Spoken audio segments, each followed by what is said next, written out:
Welcome to all the participants on this Saturday afternoon. Some of you might be having some classes. I just want to say good afternoon, everyone. Thank you so much for joining, taking out the time from your very busy schedules to attend this class.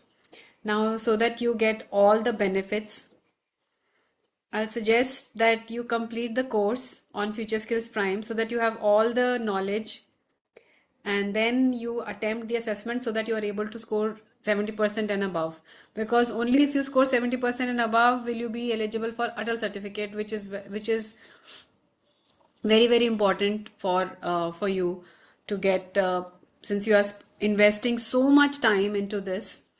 And also I want to say that if you have any welcome Srijit, welcome. Hi, Kam. Hi, everyone. Yeah. I was just thanking them for taking out time on Saturday to Of attend these course, classes. you must. Yeah, And thank you, and see, everyone. the thing is that because they need to score 70% on the assessment so that they get Atal certificate, which is the Hmm. primary motive of all, mostly faculty to join.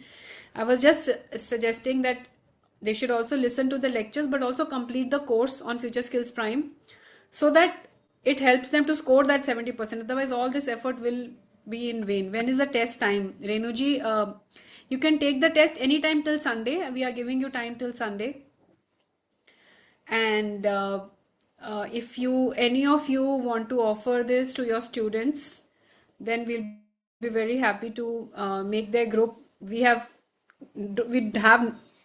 don't have just this course, we have a lot of other courses which are also aligned with the AICT and creditized, and which can be embedded in the curriculum, so that when the students take these courses, it's not something extra that they are doing. They're becoming industry ready, and they are also getting credits for that. So Ranuji, the link is already open. You are all 870 of you have been made part of the Future Skills Prime group. There you just need to log in with your registered email ID, and then your password is also your registered email ID, which you can reset by doing forget password.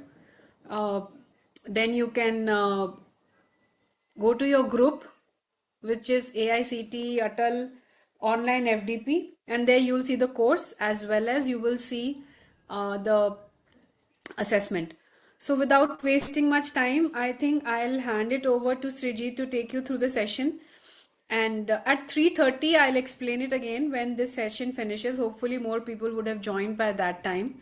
So at 3:30, I will repeat all the instructions. But for that, I'll just request you for now to just listen very attentively to the session so that you're able to learn maximum and then attempt your assessment. Thank you so much. Over to you, Srijit.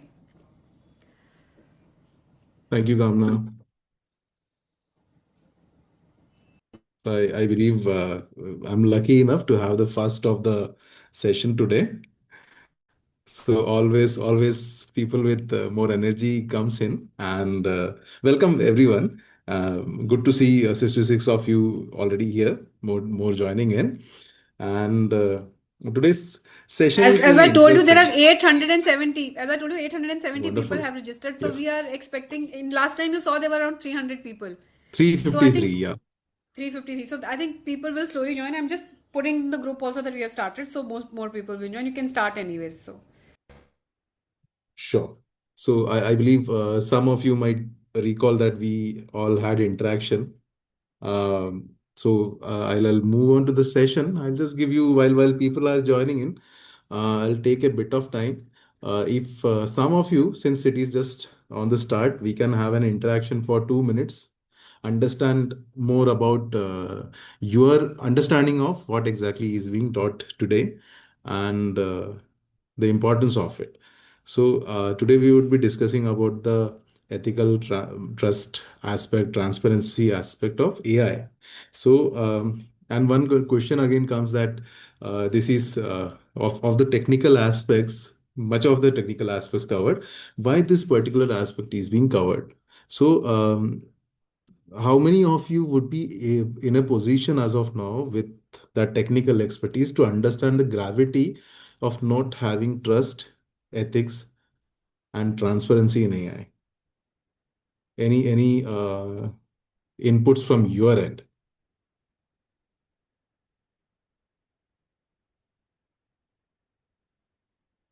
Yes, good afternoon, Meena ji.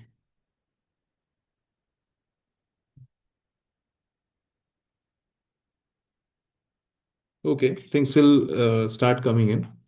What I'll do meanwhile is just have the session open, and I'll take it a bit slow at the onset so that we can have a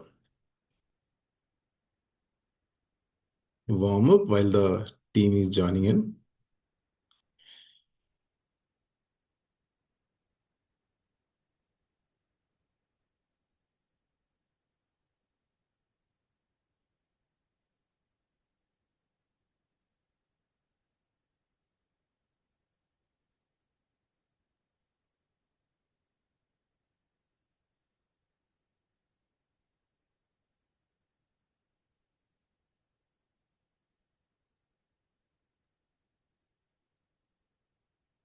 So I believe the primary screen of mine is visible. I would like to hear from you. Is it visible as of now? I'm using a second screen today. It's just text Yes, to yes, control. it's Please. visible. Yes, yes. So always the second screen is better. You get to have that interaction and chat flow coming in. You don't need to break. So previous session of my I just realized. So I ensured that we have the second screen on today. So So how did yeah. you do that? How did you do the second screen? If you can just tell me, like you have logged in from Yeah, yeah. two So if you devices. can just see there is a bigger screen here and my Okay. laptop screen is here. So I have just projected the presentation here. So my chat window and everything I can see on the laptop. So previously, whenever I'm asking questions, I just needed to take a break, go see the chat window, come back and then continue with the presentation.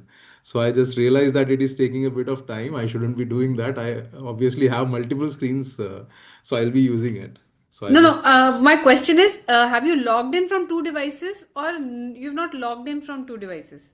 no, no, no. It's one device only. The Windows P option of having multiple Okay. screens. So Okay. altogether, you have at least three screens you can have from the same machine. So normally people who have more work to do, or Yeah. somebody who is into content creation or taking Yeah. sessions, they use Correct. multiple screens. So that helps in a system like this. While you also all want to engage with the audience, but at the same time Yeah. you don't want to break the at least the primary screen should be on.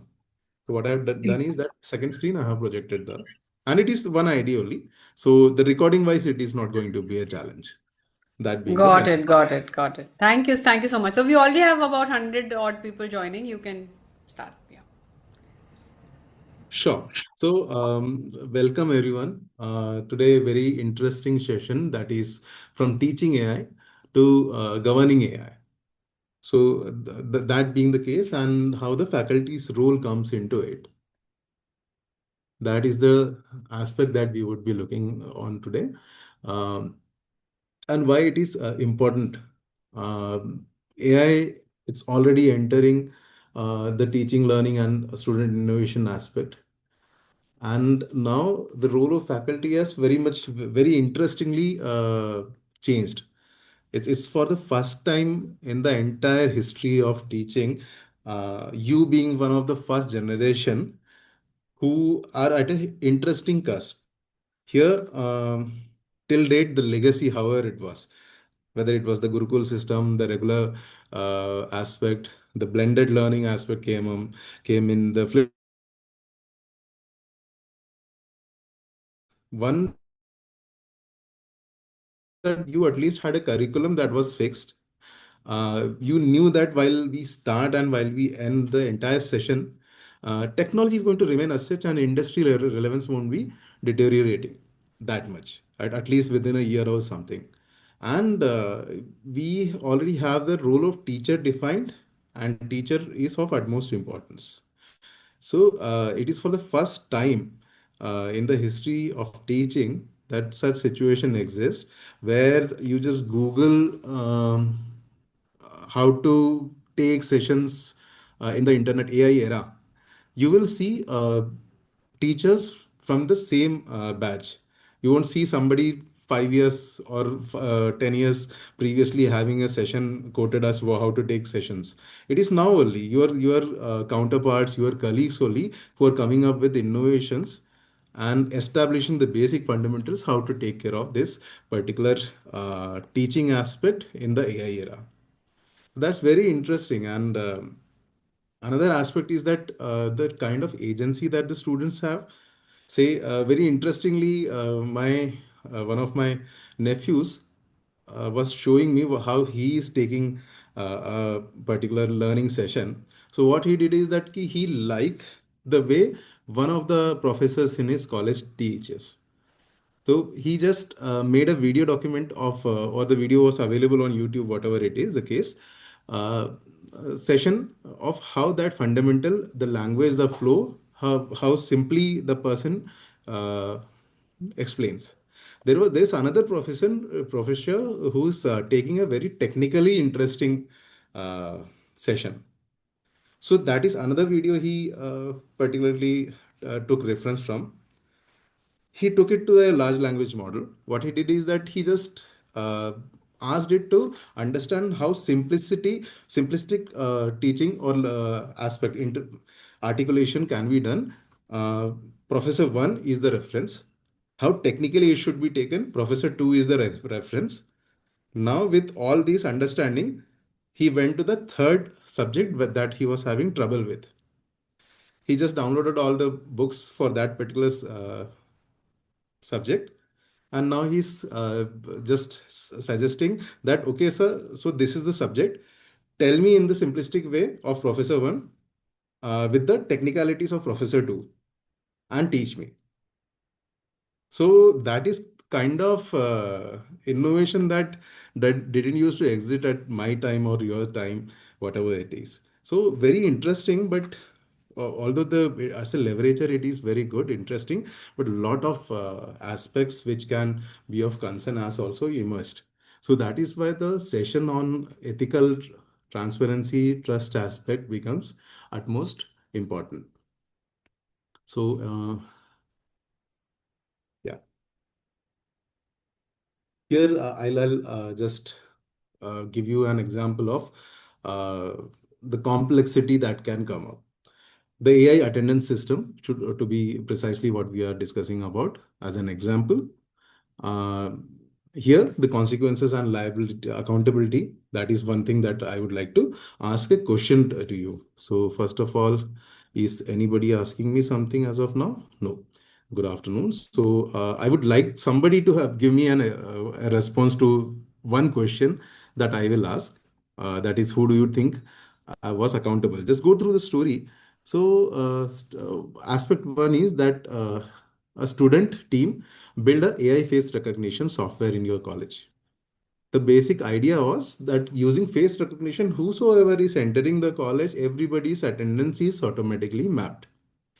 So they took lot of uh, previously held wisdom from the internet, something from a European model, not exactly the copied, but say how the faces are interpreted. It was taken where it is stored, that servers were identified, the algorithm was set, everything was done, and before deploying, the test was also done, and it was found that while the deployment has happened, uh, something strange happened, that certain students of a darker color were not being recognized, and even though they were present, they were not being marked. So what they created, attendance system, facial recognition. Problem arose at the deployment aspect is person of a certain color is not being identified. So what it led to is that escalation shifts. Say something like this happens, parents will be very much upset, but particularly if it is a color-related aspect. Racism aspect emerges. However, nobody was intending it, and management came into existence. Say media comes in to ask questions: how can this be possible? basics are not being looked at. So it was, say, suddenly, right from a technical project, it becomes an institutional and a question of prestige, a question of ethics, question of is the institution promoting racism? So that comes up. So in such case, if a situation like this comes up in your institution, and please mind that these are the aspects. This is just one, but lot of such aspects are going to come in multiple institutions. It has already started. So something like this will come up. Considering the gravity, I would just like to ask, who do you think in such cases should be accountable? Is it the student who maybe took a European model, which uh, looks at particular European based skin colors only? That led to the problem. So is that person responsible? Is the guide responsible who didn't even check with the student? Is the HOD who approved the deployment? Or is it the institution that took out the innovation aspect? So who should be responsible? Again, yeah, institution. Thank you, Ranuji. Much obliged that this interaction is happening. And yeah, so prominently the question comes to institution only, and the accountability institution. Externally, it would look like the institution. Internally, the institution would like to shift the aspect to somebody from the student, HOD, or the guide. So something like this will keep on happening, and ultimately the accountability setting comes to somebody who is not at that much of power or agency position. So now that's normally what happens. So it may happen to a, person, the guide, mostly, or the student in such cases. So what happens is that understanding why this happens is has become a thing that you need to take it on a priority, and you need to be prepared for this. So that is what today's session enables you to.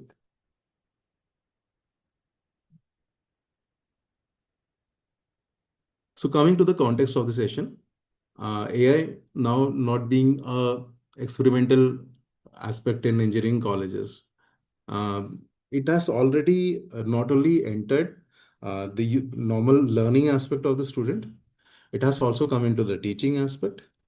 Evaluation aspect is something that it has recently started. Now, very recently, like last week only, there is a model that has come up now that can even take care of all the handwritten, complex handwritings, cursive handwritings, everything. So the models already are here, which can take care of the entire written examination answer sheets as well. So such technologies have also arrived. Administration aspect, say single window systems with AI, looking at multiple counters, multiple department data, all integrating, those sort of things have started emerging. A research aspect wonderfully being used now. So much collaboration is happening. Student innovation being another aspect. So it has already entered these departments, and now we are looking at how it is going large scale and being a common thing in your particular institutions. Now the scenario how it has changed is that faculty now are becoming decision makers in AI use, and that often it is happening unknowingly. So they don't even know that this particular skill set, say algorithms, what it is used for, but they are still enabling it. Howsoever, with that, the lack of the basic understanding of how to proceed while enabling the students, that may cause certain challenges. So that is a very catch-22 situation that the teachers or faculty now find themselves in. Hence, we would be discussing on this particular session. This is not a technical session. Here, the focus is about your role as a faculty member in changing scenario, how within that AI ambit you can look at your new role. And this is also about the question that uh, it's not whether AI will be used. It is about how responsibly it can be used. And even eventually, there would be a lot of anxieties, questions. Um, say hierarchy setting up, those aspects should also be looked at. So that is the intent.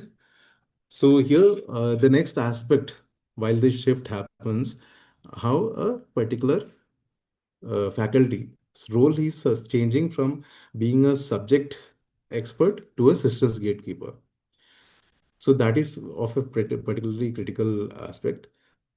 What has changed now is the faculty used to evaluate answers previously. Whatever you have the questions prepared, when the evaluation is happening, the responses coming in, you have to evaluate the responses and done.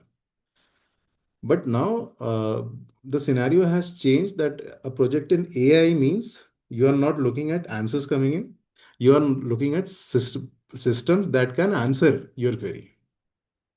That is large language models or anything based on that. So now you are evaluating systems. So that system gatekeeper aspect has come in, and a lot of examples to relate to.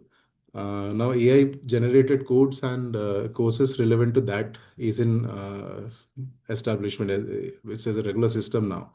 So once AI generated code is something that you are evaluating, so it's not about how the structure of code and what kind of systems and as per the established syllabus is the code generated or not. That is not the aspect.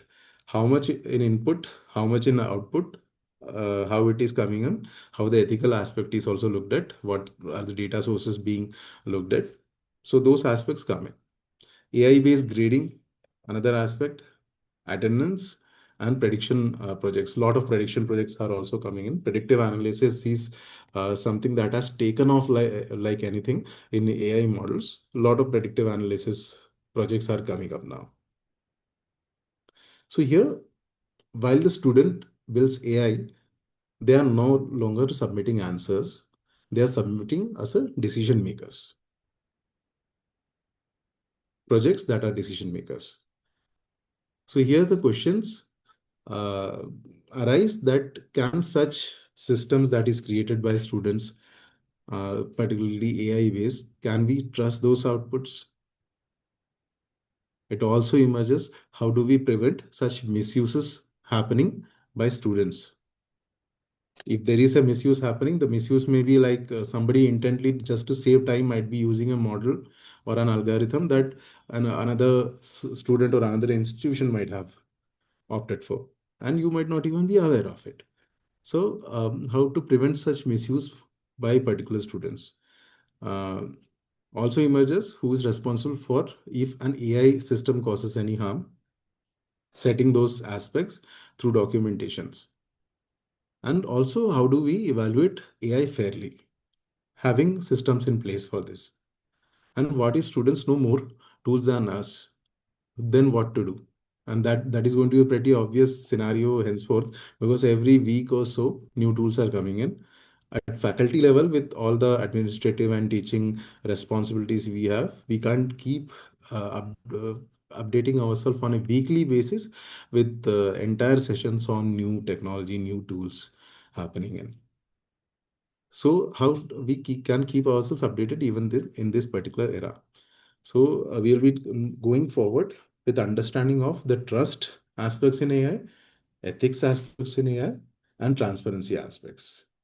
So that being the context, and we already have 178 beneficiaries about uh, attendance now as such.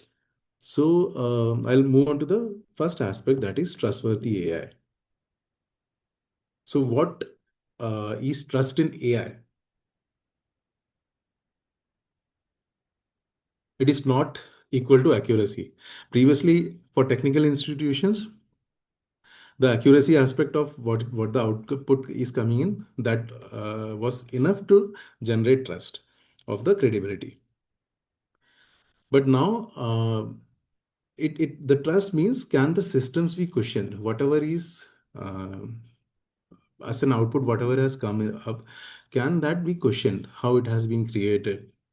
What has the model? What is the algorithm? Where is the data being stored? Has any of previous existing algorithms being used?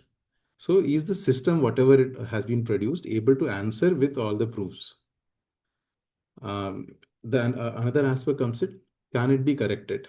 So a model where algorithms and all students have a set of control over versus something that they would have taken, it's open source, would have taken, but they don't know how to tweak it. So without tweaking, it is easy to adapt, but with the understanding, without the understanding how the model or algorithm can be tweaked a bit, the correction aspect is something that can be questions, and that's where the trust element comes in. It also looks at, can its failure be explained? If something happens, then because of whom that particular aspect has come in. So trust does not mean high accuracy score, complex models, and use of latest AI tools. So those are good flashy aspects, but it doesn't mean that accuracy score means the data being used is not compromised. Complex models doesn't mean that the complexity reflects this person's skill set. It reflects the person's student's skill set only if the student is able to reflect and explain how this particular student has created that model.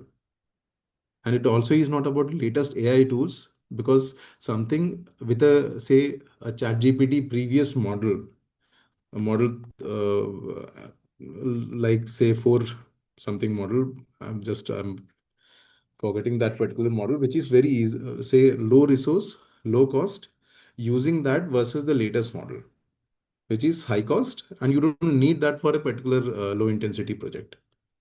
So even the latest AI tools being used, that doesn't mean that it can be trusted, because something which is low cost and robust would be a better alternative than a latest AI tool. So key line here is that an AI system that cannot be questioned can't be trusted as well. So we'll go with a trust failure scenario. The example again of the AI system attendance that we shared, facial recognition aspect introduced, some students marked absent, complaint escalate, faculty being blamed for approving the system. So whenever such aspect comes in, and the faculty is not able to respond as why this particular error occurred, who has been responsible, and why it failed. In such situation, the trust failed is institutionally, as it was suggested previously. So the institutions aspect comes in, as Ranu ma'am previously suggested.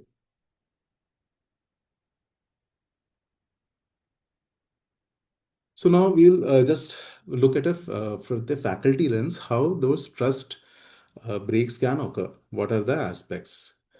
So one aspect is data set. Say typical faculty actions in when a project is started, the data the student is coming up with the response to a question like where is the data coming up from?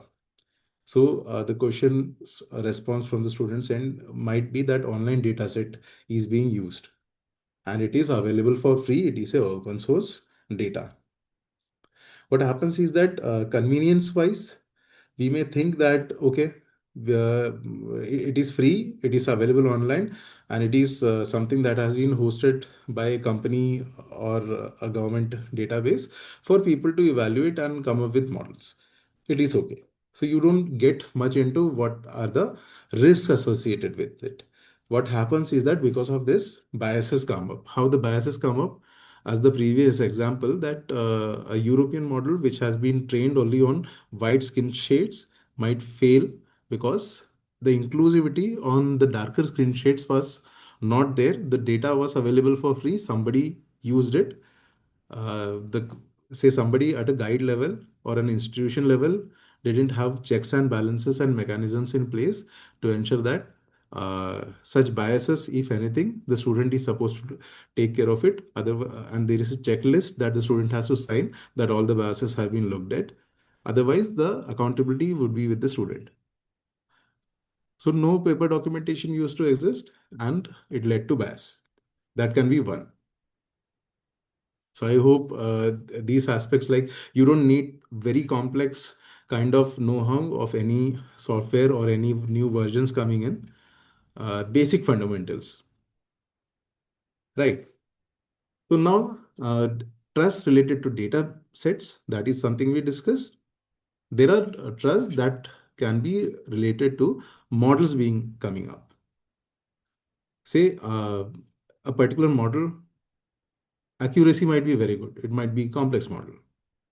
Since there is accuracy, you might say that, okay, what we intended to do within this project, it is happening. But how it is happening is something that the students are still figuring out, because lot of open source aspects and lot of algorithms which were used as a team, somebody from the team who is supposed to explain is not present on that particular day. You need to approve that particular uh, model for deployment. The students request you go ahead with a blind trust that okay, the model is good, the system can be held uh, for deployment, and nobody is held accountable for taking that particular complexity, explaining that complexity aspect. It goes on action live, it goes live, and there are certain challenges that come up. So that can happen when there is a blind trust. So even when there is a model is good enough, the accuracy is there, the explainability aspect needs to be checked, paper documentation, who is doing what, the explanation in on papers of what is the background, that needs to be there. So to ensure that there is, you don't proceed with just with the blind trust on particular models. Another trust aspect can be the output. So faculty action in such uh, cases when the output is good enough would be that okay, there are a lot of things we asked and the AI says so, or there is an internal checklist mechanism that is also an AI based, that also says that okay, everything has been checked in. Say one example can be you create a GPT, basic checklist that you have prepared with basic uh, conditions, guidelines for a new project laid out. You go through a stress test for a particular model. That stress test this based on the guidelines. The stress test says, okay, we are good to go. And you don't look at certain aspects, say data set, past that human level aspect, rather than relying on AI. Double checking everything at your end, we fail to do. There is a loss of judgment. We rely fully on AI instead of asking basic questions, and that can lead to a trust break situation. And then the deployment aspect also is that uh, since it is ready, let's try using it. So let's try is a good aspect, but when we try it and a situation comes in where an institution can be questioned whether it is a racist organization, why X kind of challenges has come up, and it goes out to media. So such aspect can come up. So the gravity of the institutional risk that something deployed here can cause. So those aspects also needs to be looked at. So everything, all these aspects lead to one particular situation, the core challenge we say, that is the opaque black box. Let's look at what exactly it is. So here we just have a particular graphical representation of the black box that is opaque as well for some instance. Now let's go through what exactly is the situation that we want to represent here. Say you have a very accurate model. The model is represented in form of a box where inputs are coming in, whatever genuine aspects related to your project or the project that the student has made, and the outputs are also coming in. Howsoever, the certain aspects can't be explained. And whenever there is a complex architecture involved, where deep neural networks are there, a lot of algorithms, lot of open source programs are there, data is there. previously trained LLM models are being used through API interfaces. Such complexities come up. However, there is still a certain aspect where your own data, your college data, or certain aspects that the students are yet able to explain, those exist. So that particular aspect is opaque, where at least you know something about it, but mostly the fundamentals are not yet clear. So that aspect leads to a situation where you can say the model is impossible to understand for users, but it is good enough to have a decision taken for deployment. So that lack of transparency becomes a fundamental barrier for trust and accountability. So that's the black box case scenario, and most of the projects as of now fall under this category. So any AI project of yours, you can go back, your institution, a lot of students would be having something, ask the basic questions to them. So you will feel that certain part the students are able to respond to, others they are yet feeling a lot of challenges to explain it to you. So such aspects, the black box case is the core challenge that any of you would be having in your own institutions, particularly when approving a particular project. What you intend toward is creation of a glass box. Glass box is the scenario where inputs and outputs, everything is aligned as previously, but now here the neural networks, what are they being, what are those, how it has been adapted. If it is a something that used to exist online as a free tool, how are the what are the LLMs and what is the background, how the data is being stored, where is the data sets coming up from. Everything is very clear, everything is documented. There are versions. Each version, version 1 to version 4, version 5 would be something that was deployed. But it started with version 1. So version 1, what all was documented. 2, what was documented. So if certain aspect comes up, you can go back and see that, okay, version 3, while we are working, this element was added and this led to a challenge in the final deployment. So all those aspects are very clearly shown. So once that transparency is achieved, it becomes a glass box, and that is the that is where each of the institutions, particularly faculty, should be aspiring towards. However, there is another challenge when this comes to, that is core aspect where certain challenges will come on to you. Say the one of the algorithm would be something that a student has recently come up with. Documenting it would be equal to publishing the internal working of a student. Something like it would be equal to a blueprint being published online before it is patented. So such moral dilemmas will also come up. How much to document? How to proceed with this is that just general, if there is such a innovation happening in terms of a code or an algorithm or a neural network based program, very innovating. So the general direction taken, which is common, that can be mentioned, and the nuances or the details of it can be pretty much restricted to be made into an open document. So that is how you can take it forward. So the aspiration here is for the trust aspect. Opaque black box is the condition that will exist, and we need to aspire towards having a transparency aspect in place. And that is where the faculty's role as trust filters come up. So faculty, in this case, we can say is the interface or somebody who sits between AI and the students.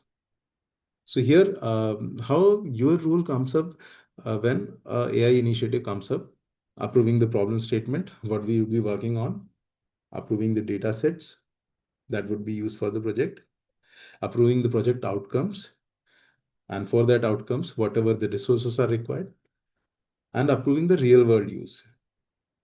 So which aspects or which solutions, which problems are we trying to solve that would be applicable in the real world. So here the insight would be faculty do not need to understand all algorithms, but basic such consequences of what it can lead to. That gravity should be something that should be kept in check. Say the basic understanding, if somebody's privacy, if any model that a student is coming up with has an element that it would be referring to a human being's data, profile data, public data, whatever it is, it can cause a privacy issue. If it is a financial aspect, say something like um, trading, financial tool that helps making trading easy. So will that lead to a situation where unauthorized data is being used, or it would limit to the open data available only? And will it lead to certain financial challenges? So those are the aspects that you need to keep in check. Otherwise, howsoever the technology evolves, keeping the basic questions will serve better for the uh, institutional safeguard and trust filters being. So now we can also here suggest that for this trust element to happen, you need to have a checklist. And the basic directions that you should be looking at and questions coming in those would be, what happens if the AI project is wrong? As we suggested, that if it's a financial aspect, if it is something related to profile or a privacy of user sort of aspect that the project is trying to solve. So what happens if the AI is wrong? How much intensity would be there for the damage it can do? And who is affected by the wrong output? Is it that it would remain within that department? Say the department's data might be poisoned, the data might go bad, but you can keep a provision of department's data backup being there so that such risks are averted. Is it related to institution? So you can have whenever the project is being deployed or run, you can have the recent backups all updated and kept somewhere for the organization before the next version is being tested. But what if it is outside the institution? You don't have the control over anything and everything online, but at the same time, the harm caused can be tracked back to your institution. So who is affected by that wrong output if it comes up? That also adds to the gravity. And finally, checklist questions that answers, can the student explain the model, why the model has come up and what it is doing? So those explanations, say for explanation, what kind of neural network foundations, data sets, storing, all the checklists related to multiple aspects, and whether we have an answer to it. So faculty trust aspect comes up when we have a checklist in place and everything is duly noted at every stage. So trust key takeaways here would be, trustworthy AI supports faculty judgment. It never replaces it. And college must earn trust repeatedly whenever a new program comes up. It is not a one-time aspect. For each of the project, that checklist needs to be there.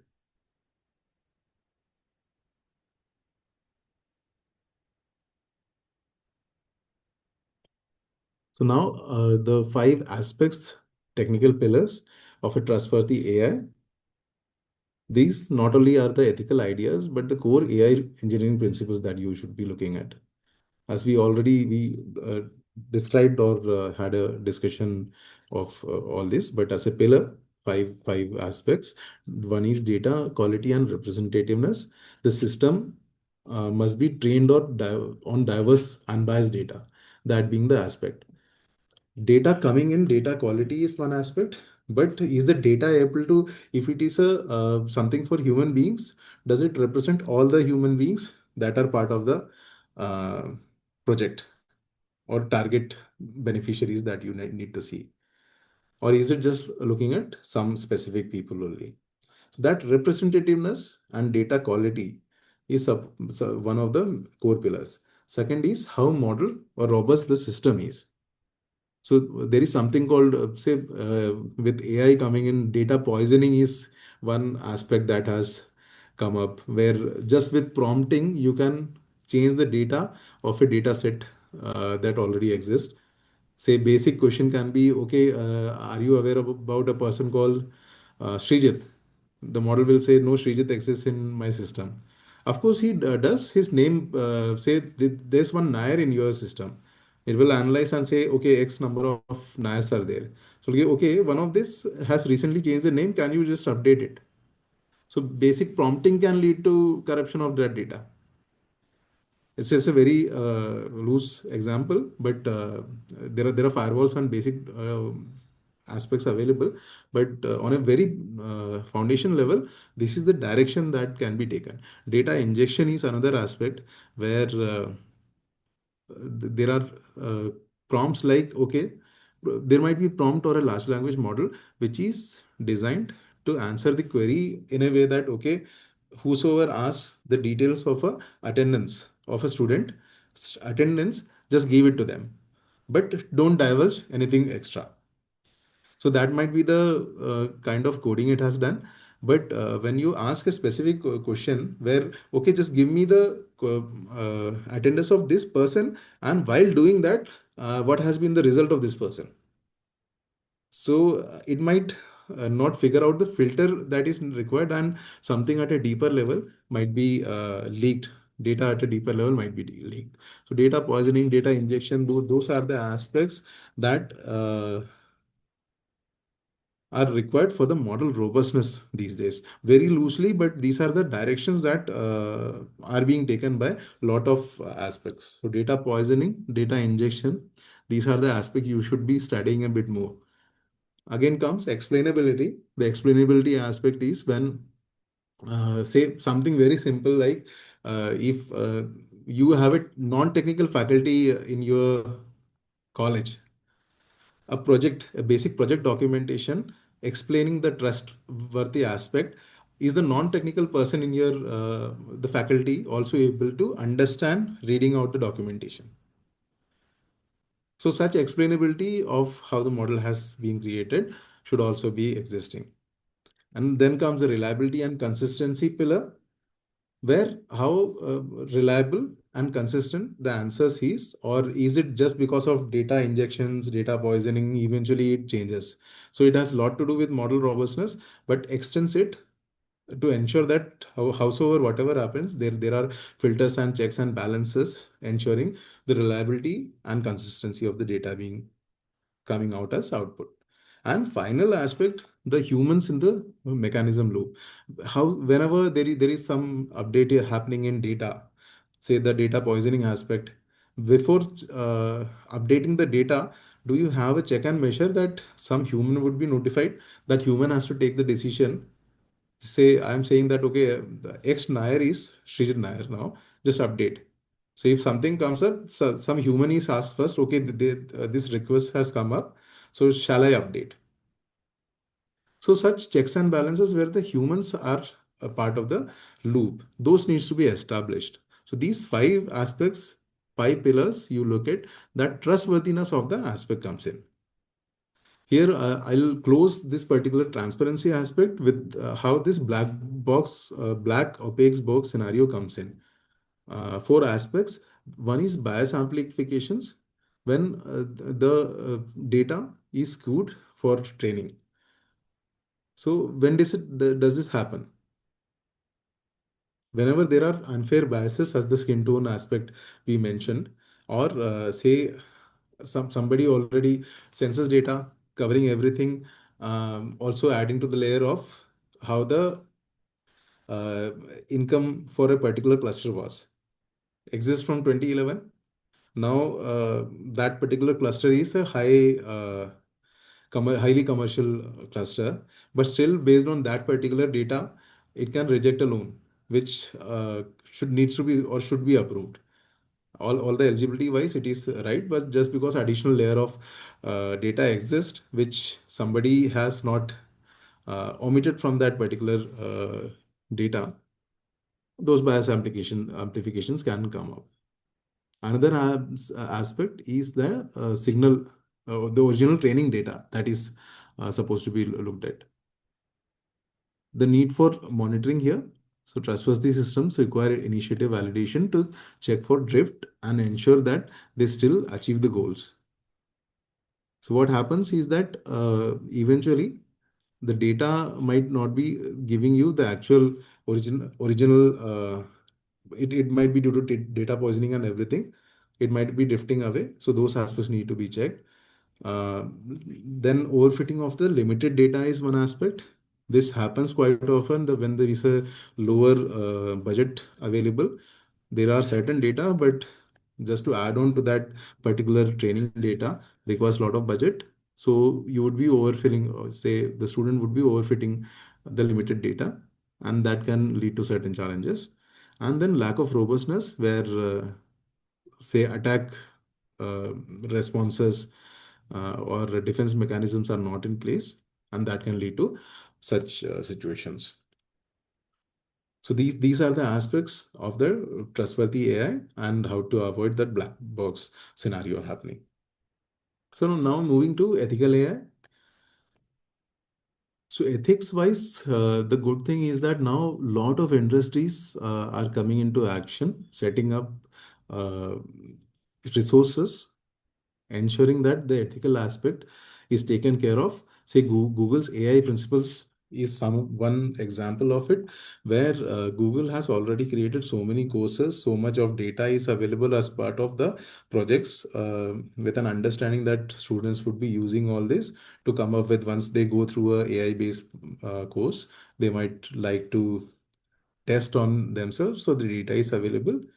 So the ethical framework here is focused on social benefits, that those are implemented through education programs. And there are AI ethic reviews and technical tools along with all the documentation, everything is available. So such Google already had this work initiated back in 2018, and still with all the Google Gemini tools coming in, you will see this action wise, everything, every new thing that they come up with, new initiative they come up with, they already have documentation for it.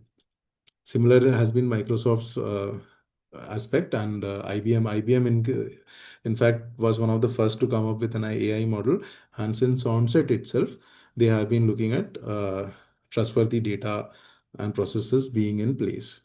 In fact, they would be the ones who started with the concepts. So now moving to the ethical aspect of the data. Here, the point to note is that ethics as such enters very quietly into the entire system of a program AI-based innovation coming in and how it is being deployed. Ethics as such, although within a non-technical aspect, ethics itself is a greater subject, but it is not a separate aspect when it comes to technical innovation through AI. It appears, or the questions or the decisions taken to ensure the ethical aspect, it applies whenever there is a data set to be approved, when there is a project to be evaluated, if there is a tool that needs to be adopted, or a research that need to be supervised. Say previous examples, it will help you relate better. So what is the ethical aspect when a data needs to be approved? So is it a copy data? Do we have all the permission? Is it representing the actual user base that we want to work for, want to come up with a solution for? So those aspects has an ethical layer as well. Same is with the project evaluation. So the trust aspect, we mentioned that key, whom will that data impact? Here, the question would be, what kind of impact can it lead to? Is it something that can be repaired? Is it something sort of a permanent aspect? Will it affect the larger people in the society? Can it lead to a society-based unrest? So those are the ethical aspects of a project evaluation. Tool adoption again, is it ethically with all permissions coming in? Do we have licenses in place? All the needed subscriptions are in place. We have either it is something that is available for free for student, and through the right subscriptions, student subscriptions, it is available for free, or otherwise the payment aspect is looked at. And the research supervision aspect is again, So who all are involved, and every involved person is getting due credits or not.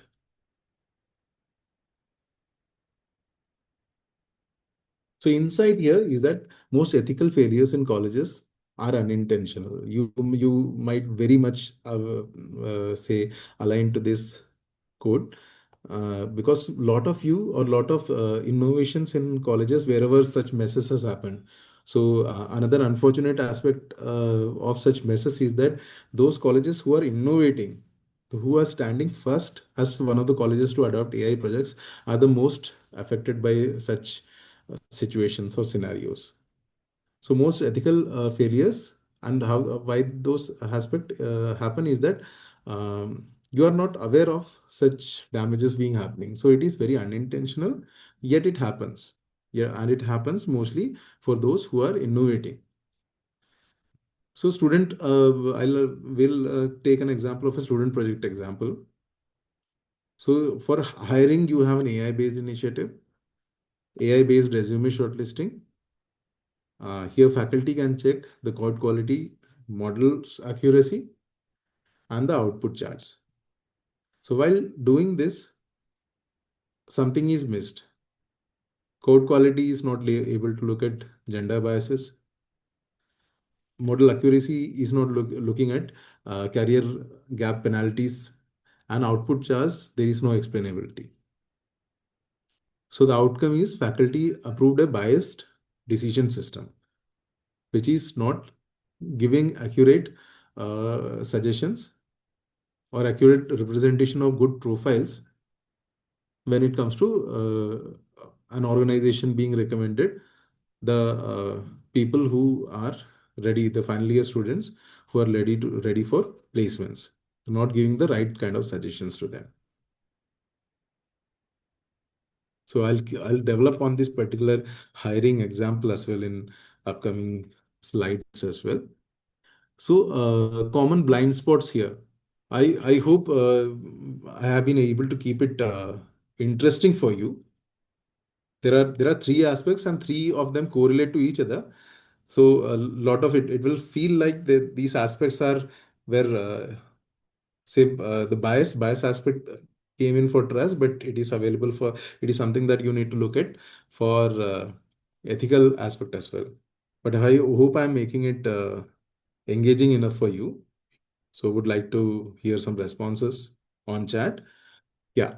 So common ethical blind spots that we can have is again the bias here also, the ethical bias if the data set is online and the representativeness is not seen. That there is an ethical side to that bias also. Explainability again, the model is complex, but is the model not able to justify whom to give the credibility to do? And is that some student who had just copied pasted from somewhere, some places, might be getting appreciation, while somebody else previous year, somebody who would have developed the model, might be totally ignored.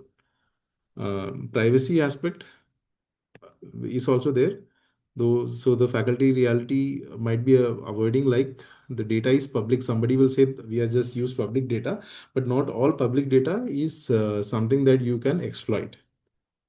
An example is a student might be the same example that I mentioned here.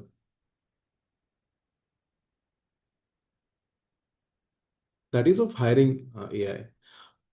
For example, here the faculty had checked the code quality and everything, but while the hiring aspect was made, the student who developed it suggested that I'll be looking at all students' online profiles and taking the details regarding interest and everything. There is another layer of their co-curricular prowesses that can be added, and hence I'll be taking data for them from their social media accounts, which are open. So not all open, say some open data would be some published aspects that are there. Within LinkedIn as well, there are certain aspects which I am okay to publish and it is available for everybody to see. But there are other aspects that has been kept private at my end. With a data scrapping tool, You can even go through all the data that I have kept private, but it can be available from a student through a data strapping tool. The student does that, and the question arises whether all the data that is available on public, can we say it is public, or certain aspects of keeping it private was breached to come up with that particular data. So such aspects will also happen. So the question or the ethical aspect here is that even if it is a open data, was it something that person whose data it is would be okay to part with, or would be okay to compromise their own privacy? So those aspects also needs to be checked, and that is where the blind spot comes in. Another aspect is harm, where you can say that okay, this is just a project and we are just testing. What's the harm in it? The harm might be that this again, the example of hiring, somebody takes the data, it's a tool that can also come up with all the scrap data and mention the intent of the student might just be to mention what all the co-curricular aspects have been over the years and representing it in a summary. But what happens is that some student finds out that okay, this now looks at a profile of a particular student, but now this tool can also be exploited to take care of any data of any person. So instead of final year student, I can punch in the data of a first year student, and it will go to all his social media accounts and all get all the private restricted data that somebody has not mentioned here. So the harm here can happen that within your institution, such a particular tool can be exploited, and once it starts happening within the institution, somebody from outside institution might soon be aware of such a exploit, and it may go viral, and eventually again coming to a situation where institutions are being questioned of creating such a tool. So that blind spot of harm, what exactly can it cause? The ethical aspect of it is also something that you need to check. And most of the questions come from the aspect of convenience. Just say basic questions, basic checklist being in place. These aspects can be looked at. But ethic fails when convenience replaces questioning. So that is one gap that as faculty members you can cover. So that itself is the nutshell of the ethical aspect that as faculty you should look at. I'll also go through what are the ethical the parts where ethical problems can enter a system. Data labeling and selection, we have talked a lot about this. Multiple sources from where data is coming in. If any of the sources, the privacy of the data is being compromised to get more information, that needs to be checked through having the checklist in place. Another aspect is feature engineering, where data attributes to include or exclude are looked at. Say one example here can be uh, I have two data sets, one 5 years previously, one now. Some has the detail of, and I'm looking at my say I live in Noida, so Noida authorities, particularly how the roads have progressed from developed over the last 5 years, and adding on the information for a local Noida guide initiative that I'll be making. So 5 years previously, the pin code for my sector might be different, and now it might be different. What happens is that rest I have punched in two sets of data with an intention that I just wanted to show how much upgradation has happened. But one aspect that I would have missed is that there are two different kind of zip codes available for my cluster. So a program can, instead of being getting confused, okay, is it zip code number one or zip code number two, it can come up with a totally new zip code where it would be saying that is zip code number 1/2A. So a lot of proxy data can come up. So such aspects through engineering needs to be taken up.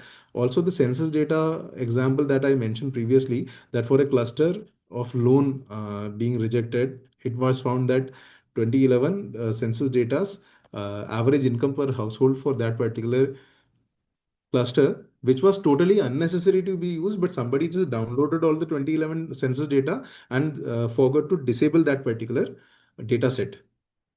Had a very different rejection system in place coming from data sets which were not omitted.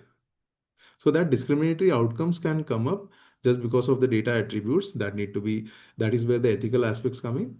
Optimization objectives is another aspect that for a data project output coming up, the more accurate it is, the more complexities it can create, the more complexities it is, more discriminatory aspects can come in.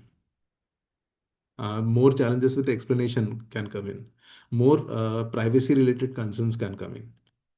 So there's a balance that you will be required to keep where you are saying, okay, this much accuracy is enough. It comes at a fair level, but going beyond that, the fairness aspect can be questioned. So this is the threshold that we need to keep.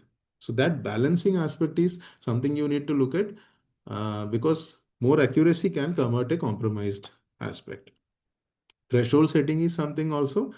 Say one example can be uh, sharing a sports newsletter or a sports selection, basketball team selection update to everybody. So an AI system can say that ki, I will share it with any new student within the range of 5'6" to 6'4". And there might be a student of 6'5" who might be missed because the threshold was set and the update didn't reach that particular person, or there might be a 5.5 inch height national player of football, of basketball, who might have joined in, and that person would have been missed. So that's one very loose example. And then all this leading to the explainability constraint, that is the opaque black box.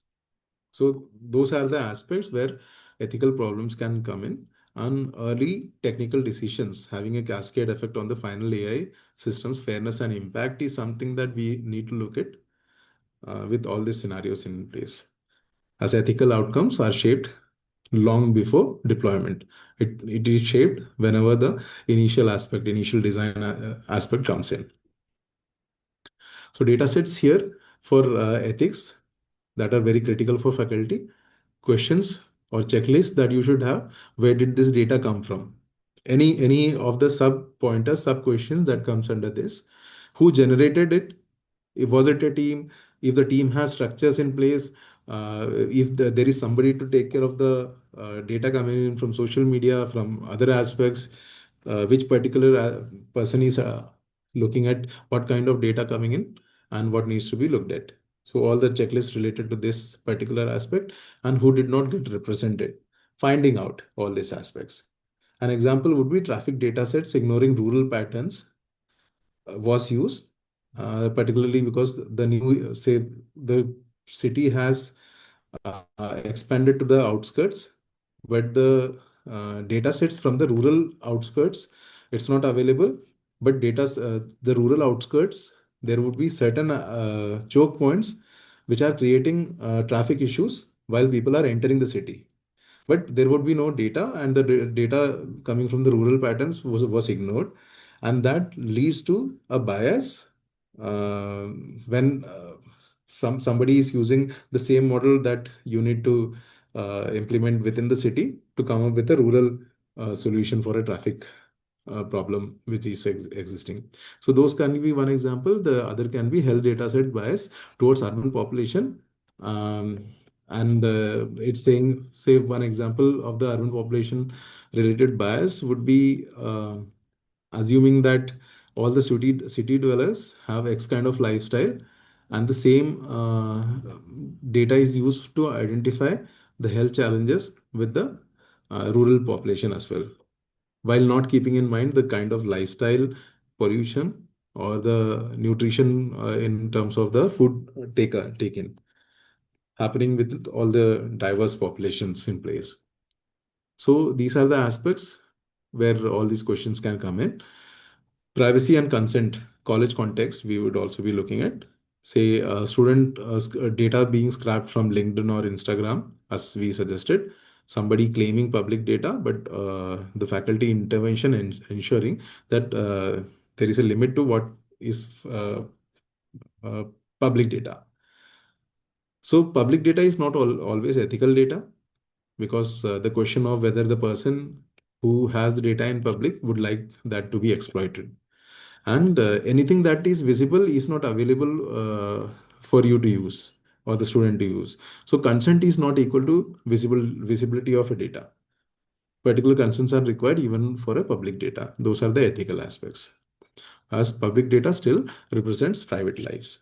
So those aspects also needs to be checked in. And embedding ethics without extra work is one aspect. Simple additions like ethical impact paragraphs in reports, where you are documenting what has been the steps used. Marks for additional marks for a student who can come up with a explainability of the project in simple terms. So that additional marks in place at the onset will create that culture. And viva questions on misuse scenarios, those being asked whenever there is an assessment in place. So those aspects can ensure that students are equipped to look at those ethical aspects of the data whenever the project is in making. Reassurance here, ethic is not equal to additional syllabus. Ethics is equal to better engineering evaluation. It is embedded, it is part of a program whenever it starts, and additionally don't need to have a separate syllabus for it. Just keep those particular questions, right kind of questions and right kind of checklists in place. Everybody will start following the same. Key takeaways here is that faculty already shapes ethics, and it shapes ethics not only since AI has evolved, the question of ethics and faculty's role has come up. It has been there since the onset itself.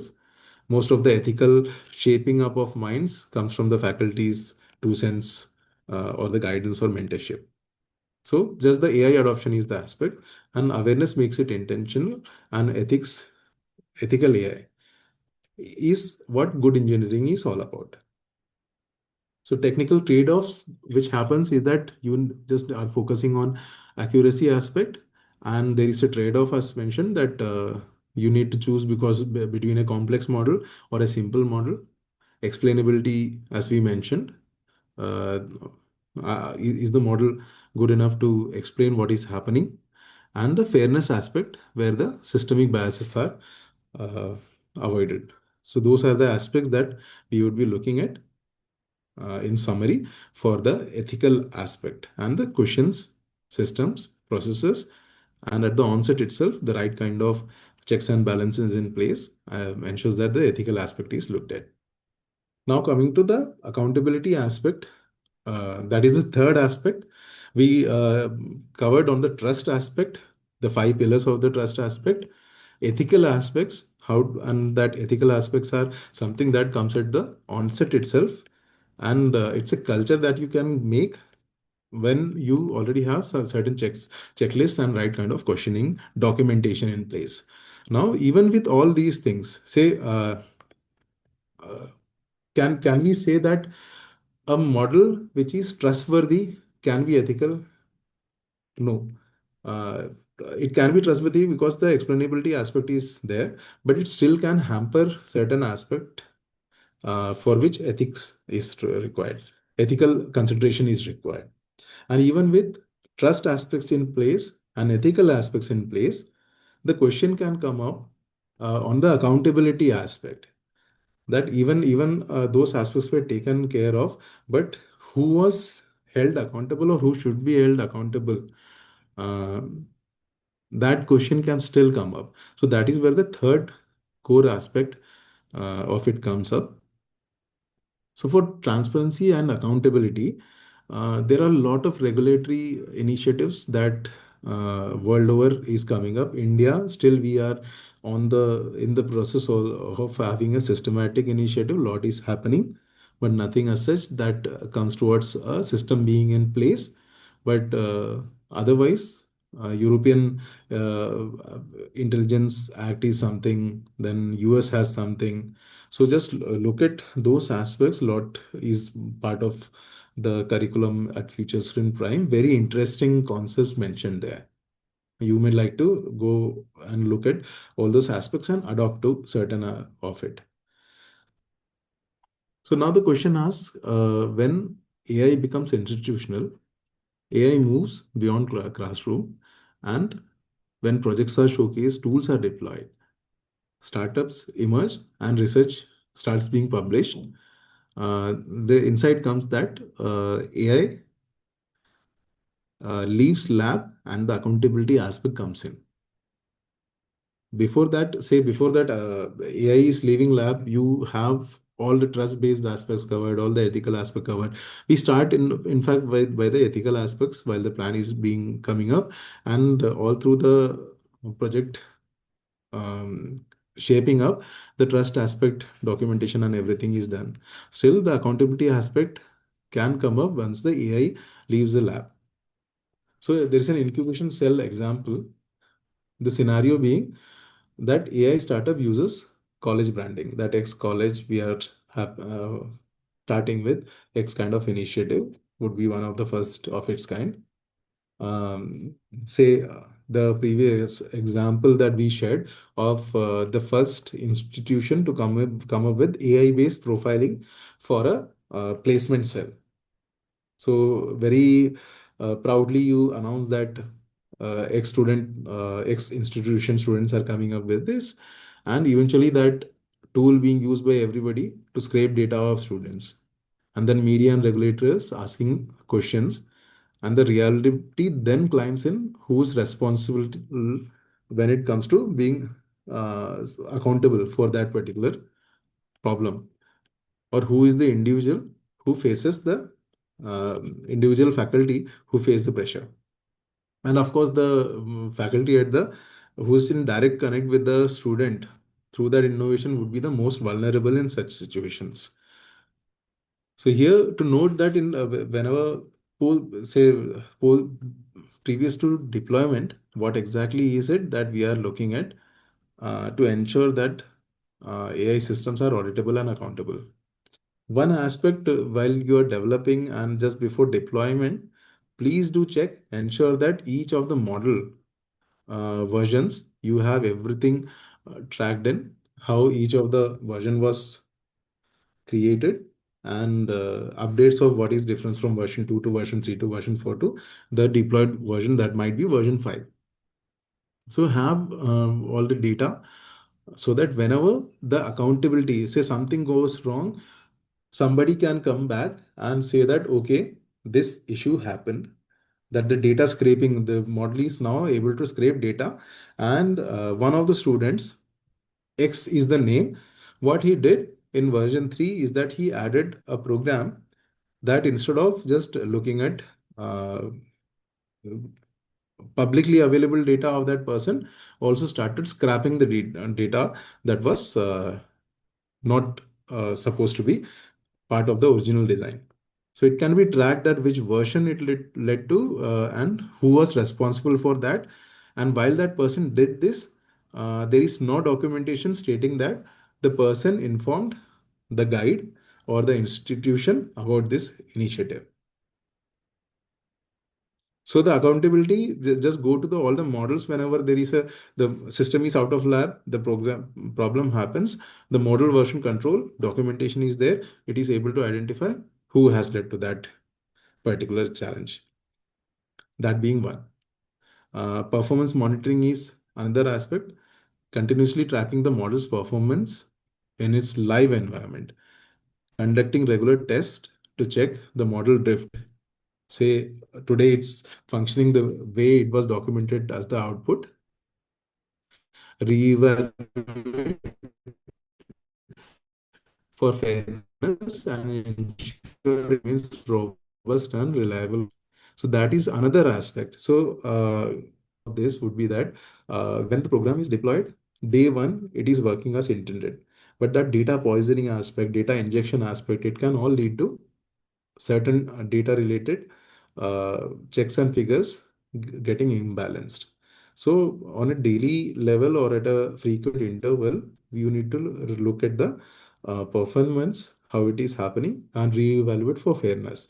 So that somebody from the outside would be looking at tampering with the systems in place and exploiting it. So that performance monitoring on a daily basis would also be required. So the accountability aspect also has checks and balances. Once it is out of the lab, it is deployed. Who is looking at performance monitoring? What is the interval at which it is done? What are the mechanisms? What are the checklists in place? Who would be accountable for it? So say something happens that day one it is functioning well, day two the system data was compromised. Now it is giving some very uncomfortable kind of responses. The person responsible would not be somebody who has actually, won't be the team or the institution that has made the tool. It would be somebody who is responsible for or accountable for performance monitoring and tweaking the systems once it is deployed. So that being the case. Then model update records, that is maintaining a comprehensive changing that details, not just a model was updated, but also why and how it was updated.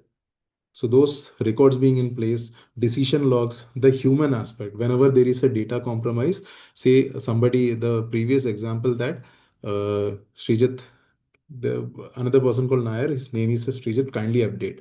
So whenever that happens, a human, the decision log says that a human was approached, whether the human accepted that okay, this is a change that we are making, or they rejected keeping the data uh, non-compromised or leading to the compromise. So all the decision logs in place will ensure that those aspects are taken care of.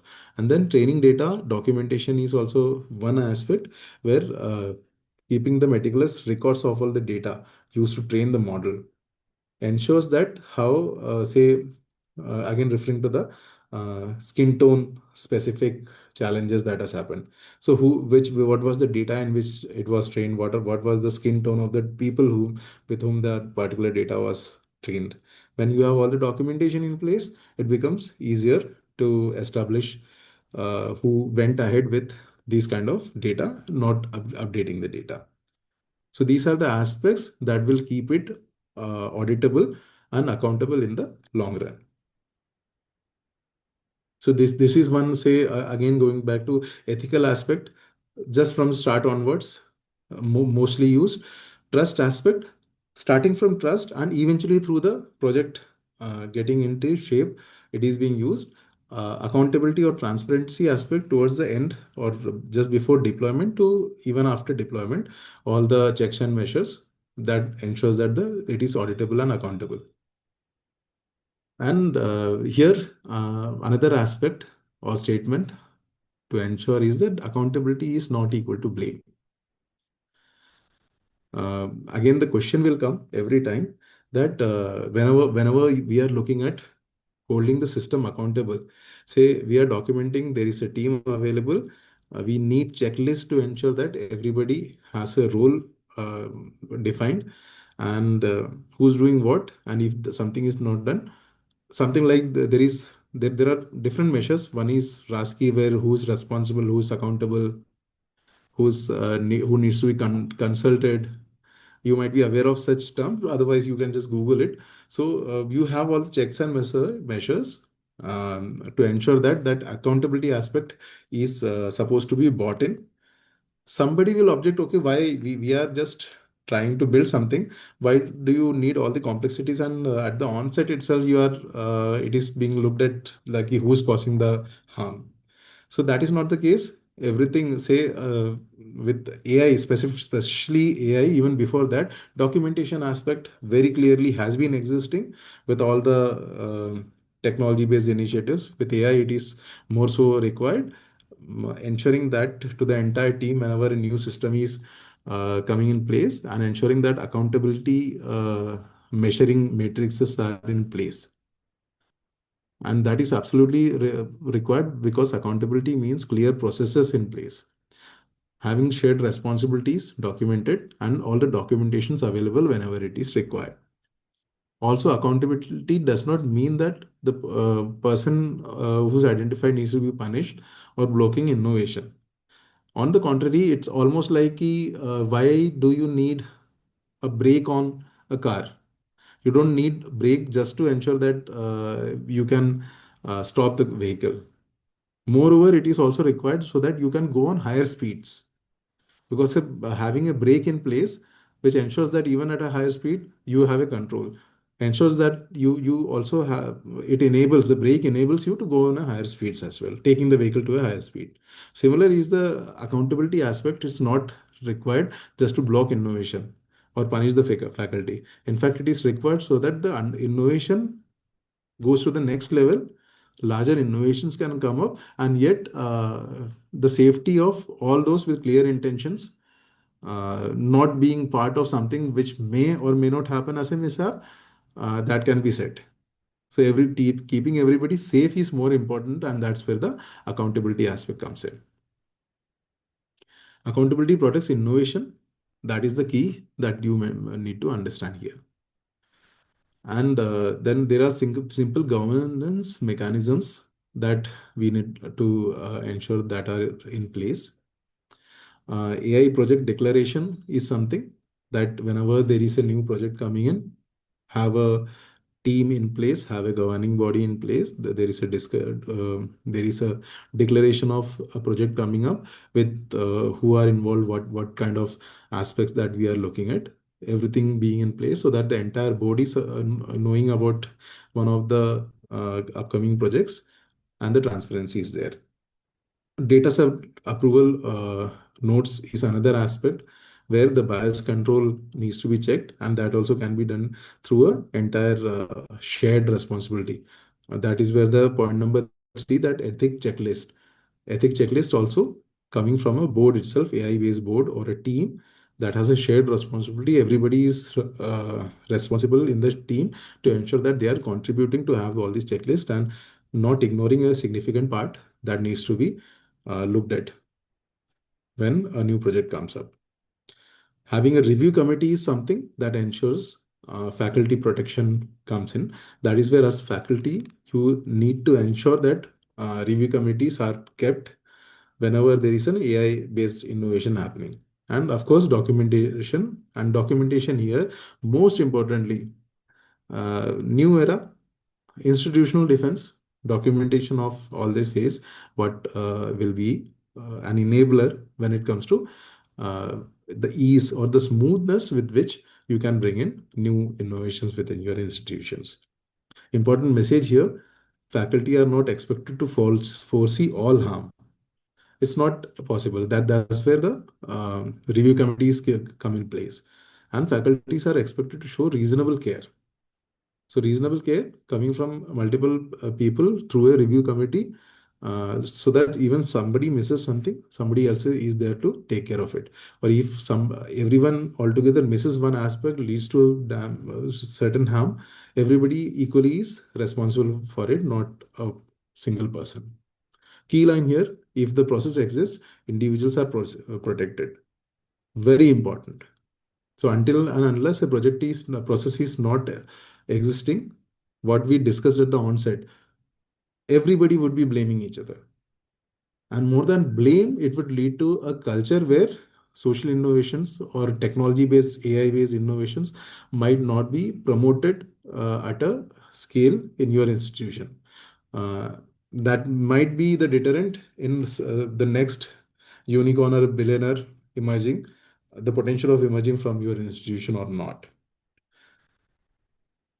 So now a blueprint for responsible AI systems that we can just take a look at. We have around 3 minutes left. Okay, I'll take it up a bit.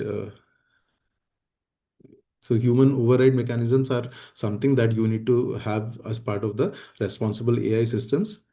Clear ownership boundaries needs to be established.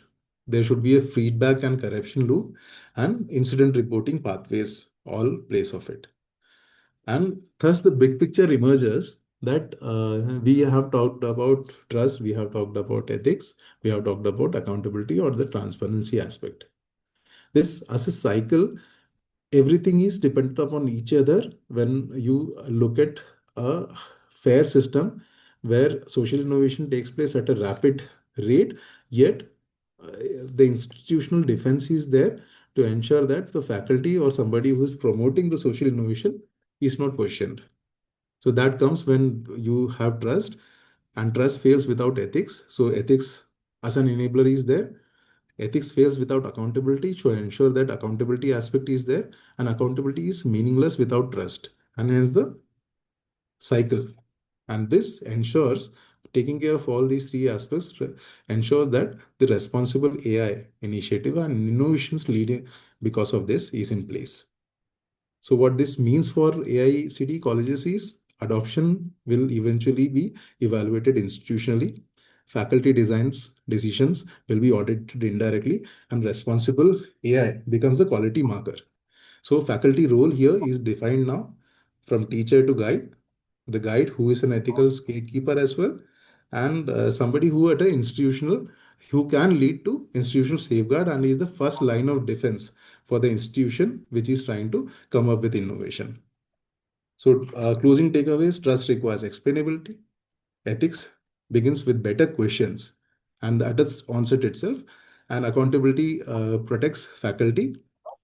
That's the first line of defense, documentation, and responsible AI is future ready in engineering. So technology, along with the responsible AI part, that is what makes everything smooth. And there is a governance cycle. It starts from model proposal, development, pre-implementation review, model approval, which leads to in production and compliance and validation. There are aspects that you need to look at in each of these parts, and that will lead to the smoother transition or smoother innovation coming from your institutions. So all the best to everybody who would be looking at much more social innovations coming from your institutions in future. I would like to hear more, and we at Future Skills would like to hear more from you people. Again, if you found the sessions interesting, please do mark online to Future Skills Prime. We would like to hear from you. Thanks, Ita. Thank you, Kamna. Thank you. Thank you so much, Srijit, for that very insightful session. And before and I second, totally agree with your point that if you like the session, please do give your feedback. You can share your video feedback with me on WhatsApp, or you can put your comments, or with your certificates, you can put it on LinkedIn and you can tag us and the trainers. So, and AICT, of course. So, thank you for that. And there are, as I said, that I'll just explain few things about the test before I hand it over to my next trainer, Anjana, who's joined us from the Netherlands. Welcome, Anjana. Nice to see you. Is Thank it you, cold Bhavna. there? Yeah, it is cold outside. It is okay.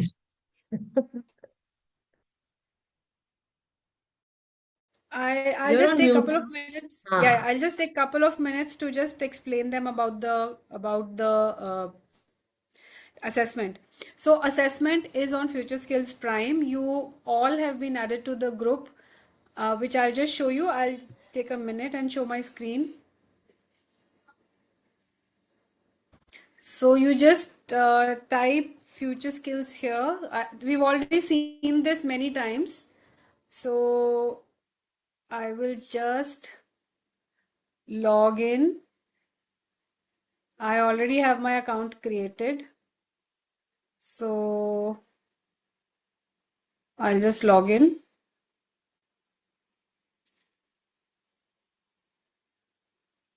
Okay, so assessment is on groups. So you will go to groups, and here you will type AICTE. You will see your group AICT Atal Online FTP DAF STEM. This is your group. You go to this group, you visit this group. One second. Okay. So when you visit this group, this is the course you will see, and this is the assessment. Kindly note the assessment: Digital Application Fundamentals hyphen AICT. This is the course, and you need to score 70% and above in this course to get your Atal certificate. So that's about the course. There is no other course on Atal. You don't have to pay any money any assessment fee on Future Skills Prime. You just have to go to this group. If you can see the group, just type yes. And if you can see the assessment, also just type yes in the chat so I know that you have understood. Especially Javed sir, you have asked especially to explain about assessment. I hope it's clear now. Thank you. Thank you. So I'll just, Vinita Chopra ji, you've raised your hand. You can put your question in chat.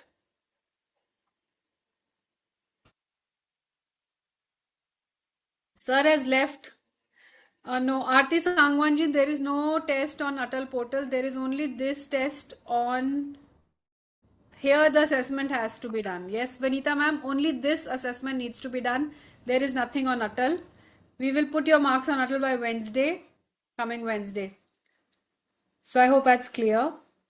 So I'll just stop share and now I'll hand it back to Anjana to take her session. Anjana is an international expert. She's joining us from the Netherlands. So thank you, Anjana, for taking out the time.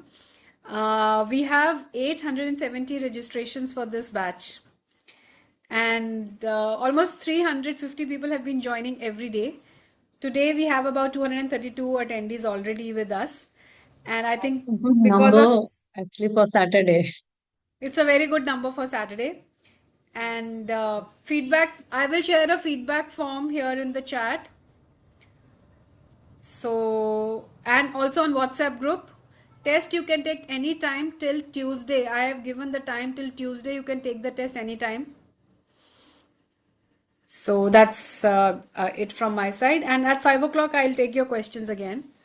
In the meantime, I'll just urge you, please engage and interact and listen carefully to the session. This will help you in your assessment. Over to you, Anjana. Thank you, Kamran. I think some of you, it would be great if you can just have a small video testimonial shared, because I think Kamran has put in a lot of effort in doing this almost 5, 7 days training schedule. And it would be worth getting a feedback in terms of video for her also. And so, yeah. So I'll go back to my presentation. Thank you, Kamna. Uh, Hi everyone. I know it is a Saturday, and because it is a Saturday, we're going to be talking about a very, very interesting topic, which occurs every day and which all of us are facing constantly. For example, today, all of you are here, on a Saturday. Normally, you would like to maybe save this time for something else, like a shopping or like going out to some relative's house or some family friends. So what I'm constantly doing is nothing but negotiating and influencing, and that is why this topic is important. It's also important because the whole series is about AI and generative AI. How is it going to be changing our lives? And you will be more than happy to hear we still need to see faces. We still need to be able to relate to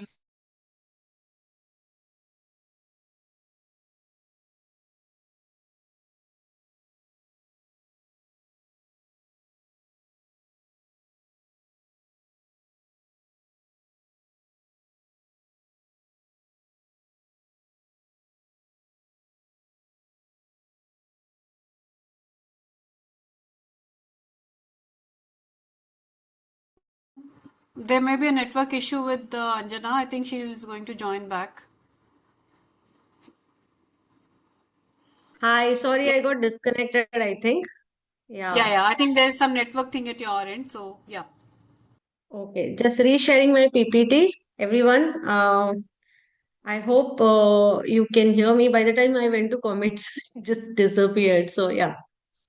So please feel free to ask any queries in the chat, and let's have a two-way communication. I'll be more than happy to have questions and more than happy to have discussions. So I'm going to my presentation here. Let's start, right? So today what we're going to cover, we're going to be covering the fundamentals of what is negotiation.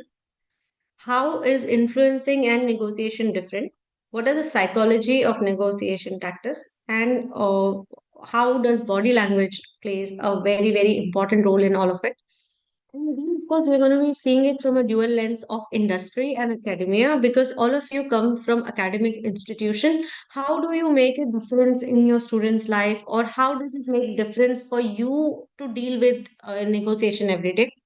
And how in the whole larger scheme of negotiation, which is more and more people centric, we are going to be contributing. First, I would like to start with a question of how do you rate yourself as a negotiator? Just a quick answer. It would help me understand where do all of you see. Do you even consciously think about negotiation, or do you consciously think that negotiation isn't something that you have to pay attention to? So, what do you think you are as a negotiator? Where do you stand? What is between 0 to 100?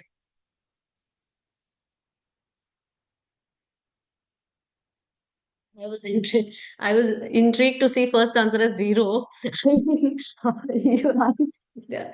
This you must be really bad that you're thinking you're zero. I don't think anybody would be zero, but yeah, on a lower end, perhaps less than 50. A lot of people maybe less than 50. Okay. So, uh, and one thing this let's just go.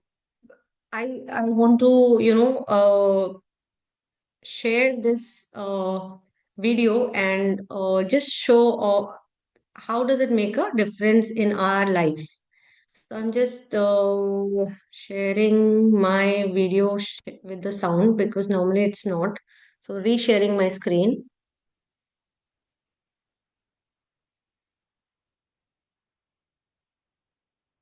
Okay.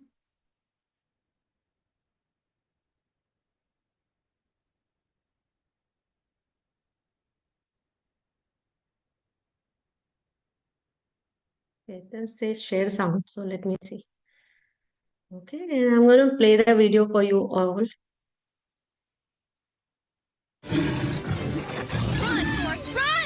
Dit is de plek waar Hollywoods grootste sterren schitteren. I'm on TV! Oh shit! Cool. De beste Hollywoodfilms. Elke dag om 8 uur op Paramount Network. Gewoon op tv.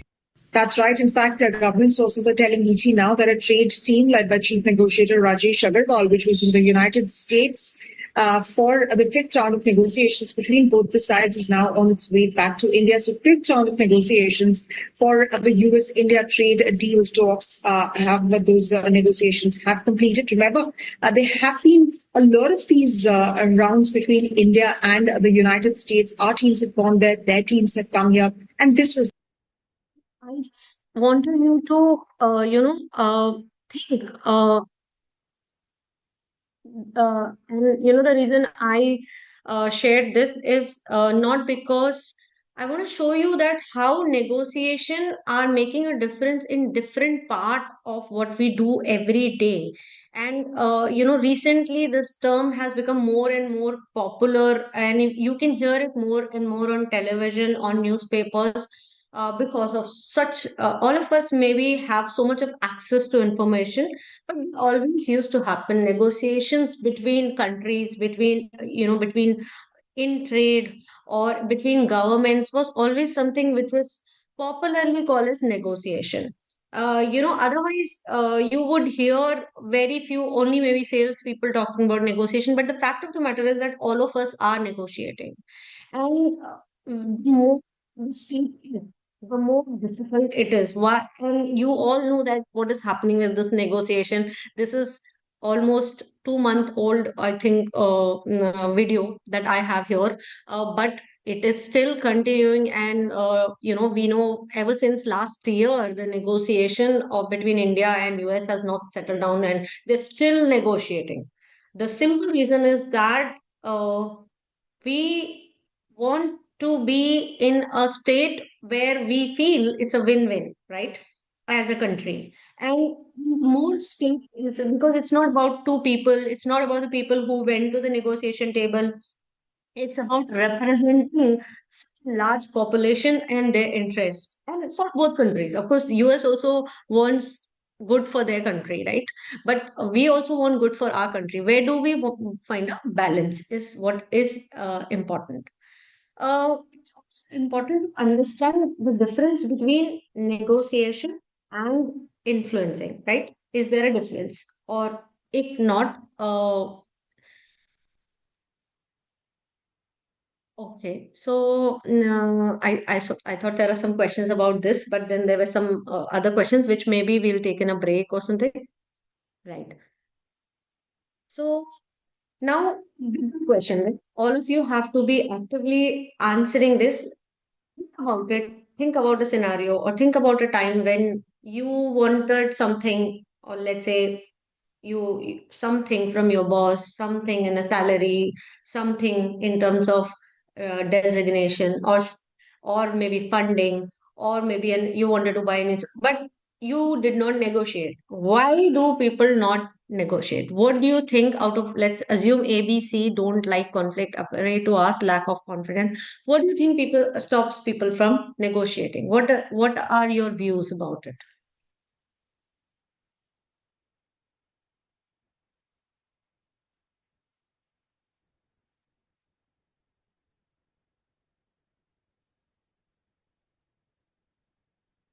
Hmm. I'm waiting for your answers.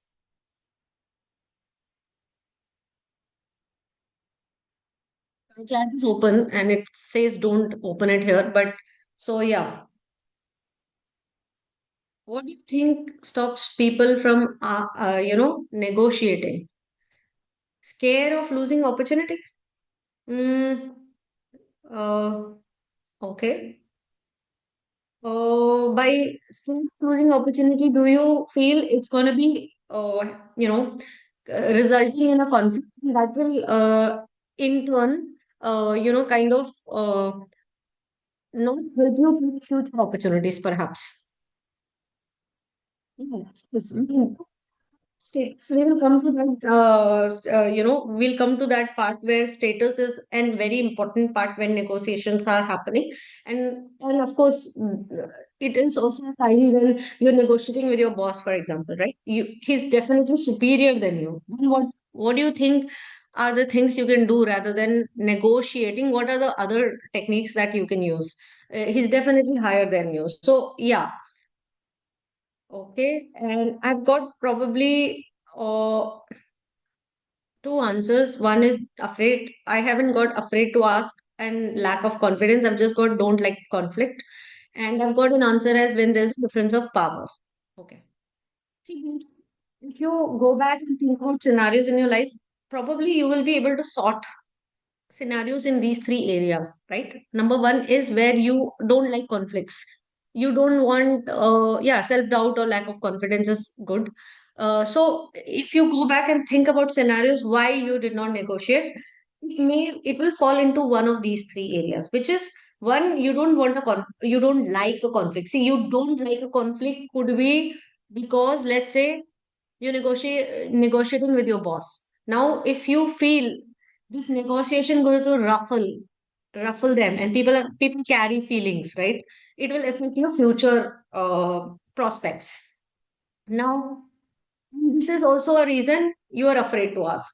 And you are afraid to ask also when there is a power difference, or when you think the other person is already powerful for you to ask something.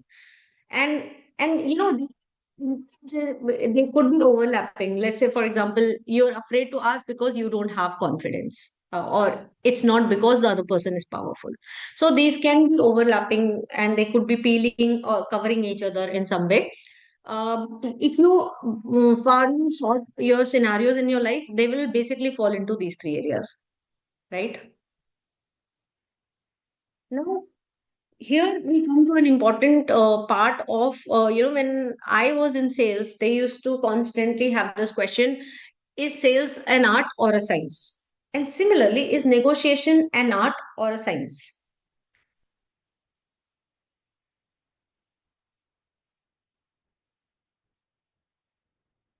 We'll answer that.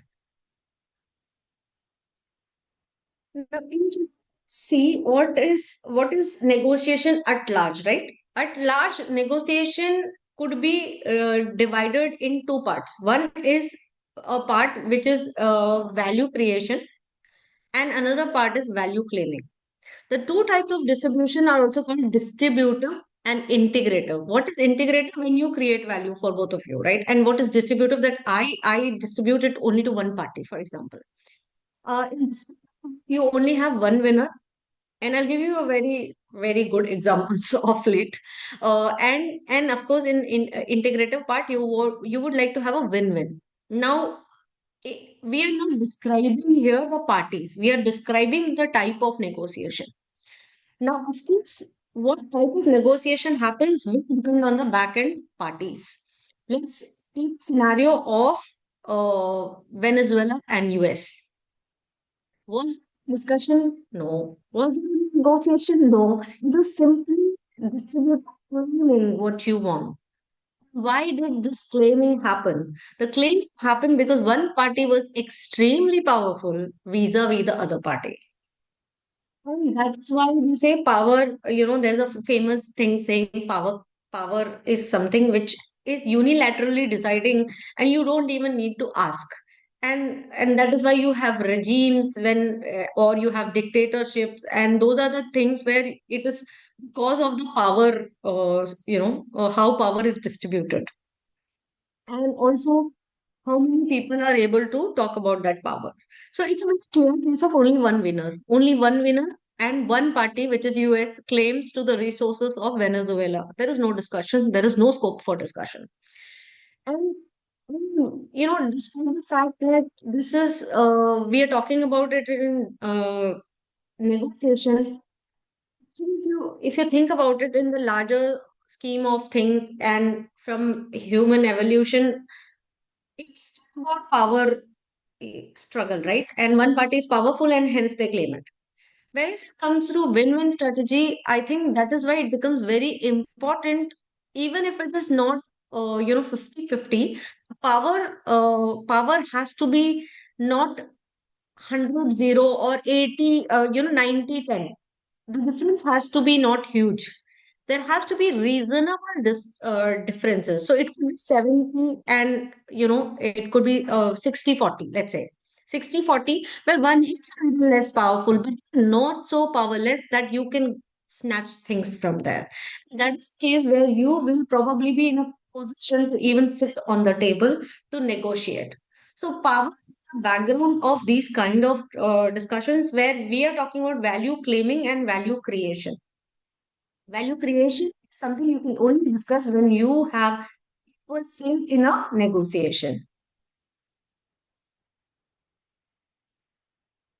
Now, there are multiple psychologies. If you see, psychology as a subject has multiple studies on, how negotiation work. What are the different background emotions, feelings, biases, conflicts that one goes through when you're negotiating, right? So the most important thing, what they want you to remember is the emotions and the motivation behind a negotiation. I negotiate. Let's assume that I want to buy a car from you. You're selling me a car.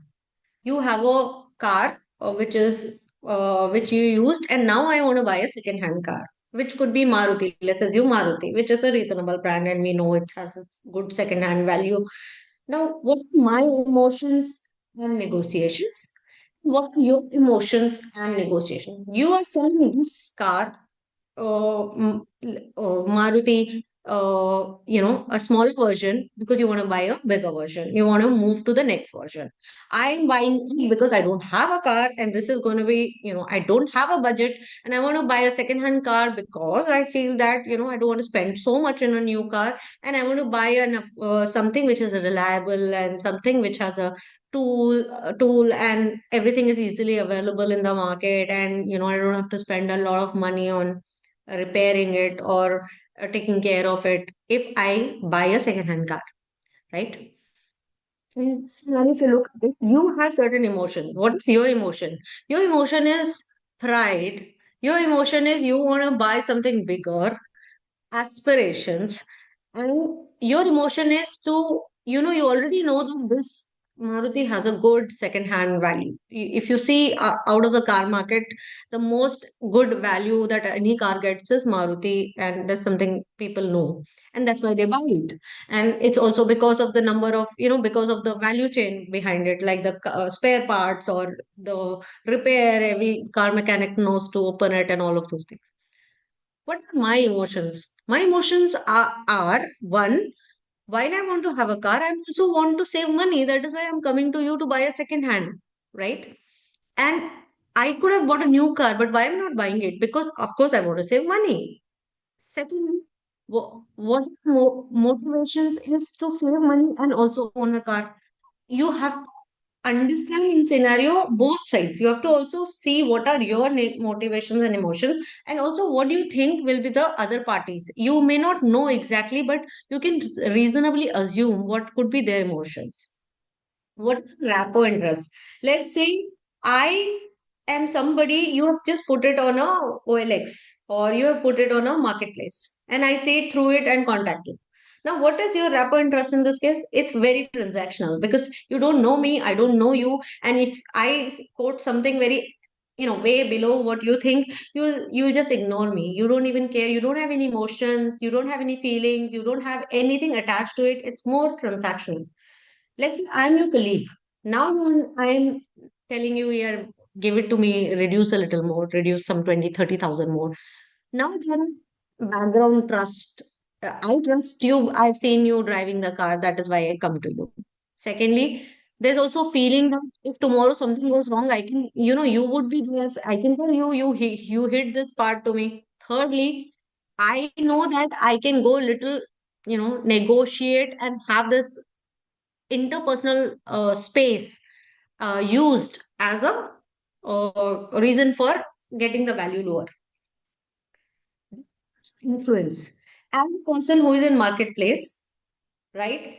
And as a person who is your colleague, who has a higher influence on you, and we know the answer very rightly. Similarly, if it's your, let's say it's your relative, right? Somebody in the relationship, in the family who wants to buy, then influence becomes all the more important. Then you have to consider other repercussions. What if tomorrow, this person will tell another 10 people that this car did not turn out to be good? You have so many other things to think about of this influence cycle of influence, and that's why they say don't sell anything to relatives, or in our case. So comes biases. Now, when I am a person you meet through marketplace, of course, I don't think you will have any biases, and you will merely judge with, let's say you say 10 and I say 5. Then you're like, what is this nonsense? How can you just quote 50%, for example? And you may tend to have a bias that this person is just trying to misuse or whatever. But you will have more biases with people, your colleague. Oh, this guy doesn't pay well. He will not pay. He doesn't pay for these things. You've observed them. You've seen them. And while you do not have, you may not want to consciously have those bias. Those are subconscious bias that you have seen. You just saw them buying vegetable, and you kind of extrapolated to how he will buy a car, right? Similarly, biases, if it's your relative, what are their interaction with others? What have they done? What have they talked? What have they spoken about others? And you tend to have biases. The more information you have, if you look at it, the more biases you will tend to have. Because you are not listing out information with your logical mind. You're just relating information to some, not the other emotion in it. Most information, if you look at information the way it's stored in our brain, you'll tend to remember things more with feelings. You will not remember exactly what made you happy. You will remember first you were happy when you saw, this XYZ thing. And that is why every time you see them, you will be actually happy. So, so it's more related to feelings. And that's why even when we collect information in our mind about people, they tend to have some prior feelings or prior emotions attached to them, and it will become more and more important for you in if you really want to set a negotiation, to list it out logically, that is something I'm having as a bias, or is this something actually happening, right? The most important part of is conflict resolution. What if you tell 10 and somebody says 5? How will you redirect it? And without losing your cool, without being personal, without being, kind of getting way out of the line, how would you reaffirm or redirect the purpose of negotiation and stick to the negotiation?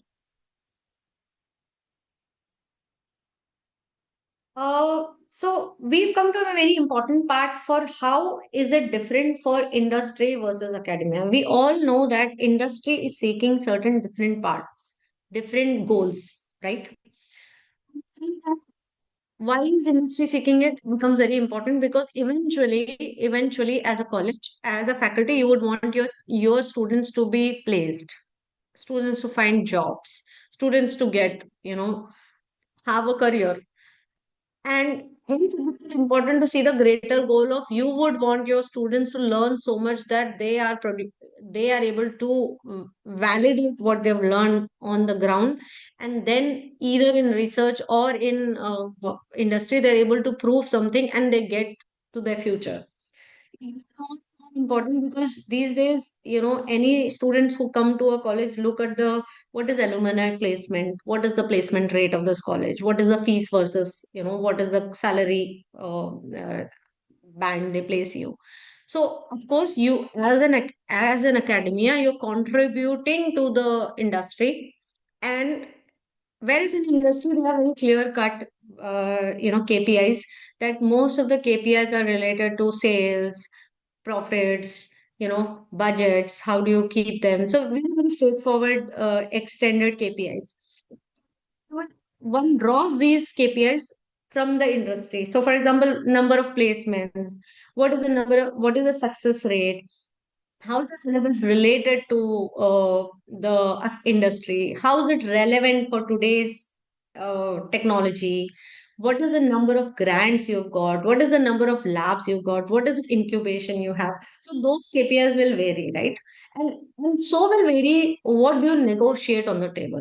So you would be negotiating for, let's say, workload. As a professor, you would like to contribute certain hours for research. You want to publish some papers so that it also in a greater loop contributes to the think tank in your university. But then of course you're so many classes that you don't have time for research, so those are areas workload that you will discuss. Syllabus, that whether you would like to adopt something which is industry relevant, or you would like to stick to what is AICTE approved and there for like 20 years back also. Would you like to improve? You would like to put your foot forward and say, this is what matters today. The resources you have, what is the number of faculties versus students? What is the number of hours you get to prepare? Because today it's not that you have a syllabus and you have to stick to it and you've been teaching it for 10 years, right? As we move in technology, things are changing, and so will be the preparation for it. So will be, you will have to prepare almost 4 hours before you present 1 hour, for example, just hypothetical case. The grants, the more research grants you want, and in a university normally what happens is departments have a grant, departments have certain budgets, and now for the department they would like, you would like to buy a machine for your lab, for example, and they want to give it to some other lab, and now you'll have to think about what are the areas I will put forward, that why I deserve this grant versus the other department. Why should I? So you have to have certain, tangible data to showcase that I did this in my lab. This is the number of students who come in my lab. This is the amount of time they get per instrument. This is what, if this new machine comes, will happen. You have, these are the things that we constantly would need to project. Now, will generative AI help us in all of these areas? If you look at the larger, if you look at the larger area of generative AI, actually, generative AI is good with content. And you can see that. It's good with creating original content, it is good with analyzing data, and it is good with simulating responses. And these are the three areas actually where you as an industry need support. Rather than having two assistants in with you now, you don't need an assistant. You have a full-time assistant generative AI. All you need is to put certain facts and figures in place for it to design proposals, analyze data for you, simulate responses for you, prepare for a negotiation well. In the past, it was very difficult because now you needed two assistant to go through multiple proposals to see how they are drafted, what are the numbers, to obviously analyze data took time. Whereas generative AI would reduce your go-to proposal time less. Now you can have quicker responses prepared, and you can prepare responses quicker than you used to and present them, and also simulate what would be the answers and prepare for those scenarios as well.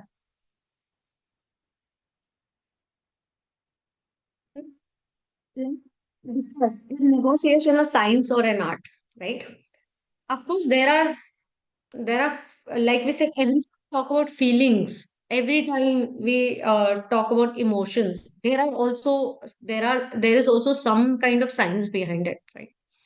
So this is long back, there was research done on what happens when we are, how do we influence, and how do our brain respond to the act of negotiation. So what happens when we are trying to negotiate is actually we don't know what is the answer, right? We are in a state of dark, or we are in a state of lost control. So our brain produces cortisol, which is a stress hormone, because brain is under stress. At the background, you are under stress, and that makes you feel more negative, or unable to evaluate a situation. And in response to this, what happens? There is an adrenaline release, and all of you know the adrenaline is is a hormone which is for action and more heat, or so you importance of the situation also further reduces. So that's what you can do is you can work in the first area itself, the area where you're feeling lost. Instead of feeling lost, if you have prepared a little sheet of this versus this, of information that I have, information that I don't have, and what do I seek, what do I want, it will make you more in control of the situation. And of course, you will feel less stressed. And then, of course, there will be lesser adrenaline or lesser hyper reaction.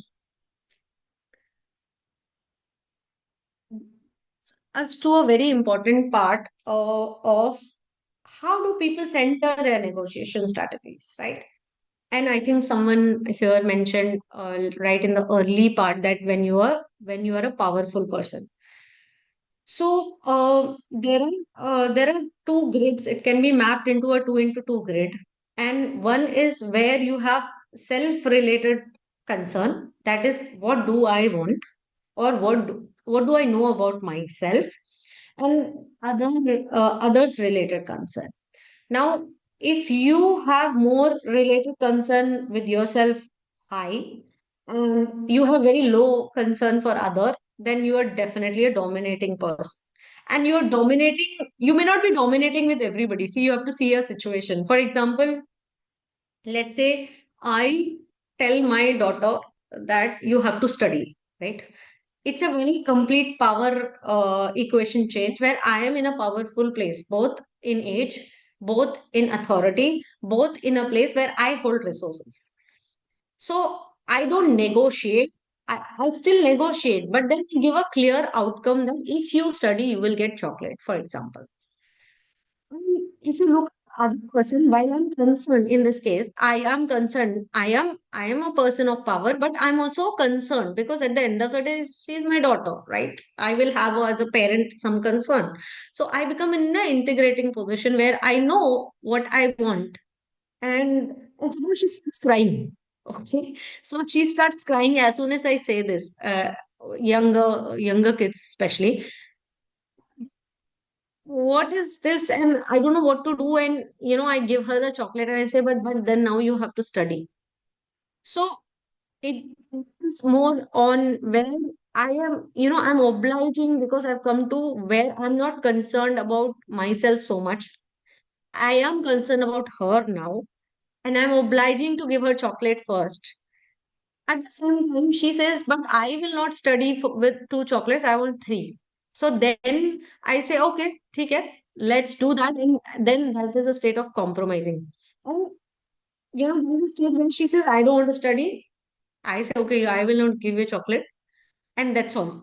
But that's not the stage we want. If you look at in this relationship, I don't want that, right? I don't want to be avoiding because at the end of the day, I care in the situation. Now, this avoid happens if you don't care about the other party.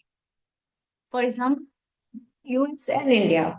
When US said they want this, they are adamant on what they want.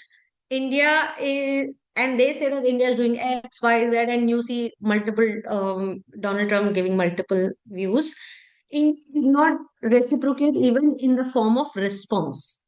What is India doing? India is doing avoiding, while of course they want to be dominating, but we don't want to be even responding to those talks. We don't even want to be entertaining what is being said. We want to just avoid it. We want to avoid it because we have other priorities. For example, we do other trade deals with Europe or other countries. Now, so Paris plays a very important game. Power is the important place. But second comes what is right, who is right, how are you allowed to behave. For example, after Trump after US attacked Venezuela, we know that the world somewhere there was a like whisper, is it right? Can they do it? And that is what prevented them from immediately reacting to Iran. They could have reacted. It's not that they are not going to react. We don't know that. Maybe they would tomorrow, maybe they would in a month. But it's not immediately when they were all prepared, because suddenly there were feathers ruffling. Because if they can do it to Venezuela, they're talking about Greenland, they can do it to you tomorrow, right? So so what's right is something very important that you start questioning. And the third important part is understanding the motivation and interest. And today the world knows what are their motivation, what is the interest they have in the whole bigger, larger game that is being going on. So that's also very important. So Harvard principal negotiation, I just want you to remember these because we will come to a video which very, very, explains all these four things very smoothly. So Harvard has this principle of negotiation. This is also available, by the way, on Harvard site to go through. It's a long paper, but then it talks about what are the interest versus position. What is your interest? And versus what is the position that you would like to take? What is the objective that you have in negotiation? And what are the options for mutual gain? And of course, best alternative available. So, in every negotiation, you need to have a clarity of what if I don't get this. So, if I am negotiating with you for a car, which you are quoting, let's say 5 lakh, and I say, but it's available for 4 lakh. Then what if you say, no, no, I can't give you? When you know what are the other options, have you done research to come to this option? What if I want to shift from Maruti to Santro, for example, or Hyundai or some other brand, because it's not matching my point of money I'm ready to spend. So I need to have alternate. What if I don't buy a car? Am I good with a scooter because I'm just going 3 kilometer, for example, every day? It mostly covers, then it becomes totally different goalpost. I'm not at all looking for a car anymore now. So you have to have that alternative prepared. In your case, AI is a good generative AI is a good tool to be used to prepare that alternative. Now, before you negotiate, have you have to thoroughly, like I said, you have to thoroughly research. And of course, I'm not talking about everyday negotiation, but for anything which is value to you, right? Anything, for example, if you're looking for a college for your son, daughter, or and now you're not negotiating, but if it comes to that negotiation, if you reach that college, you get three of them. What are the areas that you're looking for? Have you researched well? Have you prepared that what is the alumni here? What is the package they get? What are the courses they get? What is the fees here? If they're asking for fees, can you talk about the next fees, or between these options, what are your alternatives? What is the objective? When I buy a car from you, my objective is very clear. I want to buy a car. But does my objective says I want to buy only Maruti? If that's not my hard rule, then the the objective is wider. I want a car and this is my range. If I don't get a Maruti, I can go for a Hyundai. I can go for another brand which will come in the budget I plan for. So that's very important when what is your goal of doing that? The most important part, right? All of us in everyday, and I mean, while we all study it, I think it becomes more and more questionable part. How much do we implement it? It's about integrity. It's about trust. So if I am selling you a car and I know that broke down, if it broke down and it was in a garage for 20 days, for example, but I don't tell you this. I don't tell you this because, of course, that will hamper my chances of getting that value. So, here it's a very important part. And, that is why if you look at people, they don't buy certain electronic items from a platform so much. So, and nowadays you have, certain verified sellers, car dekho or something, who are into second hand. Similarly, you have certain within Flipkart or anywhere, verified second hand has also started coming, because integrity is a very important part of the whole equation. And we are talking about things here, but integrity also, the bigger the negotiation, the bigger the objective, right? The bigger ethical consideration is. For us, for example, between India and US, integrity here becomes very, very important. That why will I not agree to, let's say, not buying oil from Russia? What is the motive? What are the motives? What is the relationship? And there are so many other factors, right? Well, like I said, it's very important to set a goal. It's important to set a goal what I want. I want, in this case, for example, a car, it's easier to place a goal. But if I want, in case of US and India, setting a goal is more difficult, because now you want to be able to sell to a big market which is open to you, but you also want certain XYZ for your people. You also want these things of your market not to be hampered when you open up for them. So you have to have that list of things you want from that whole thing clearly. So what communication styles in negotiation?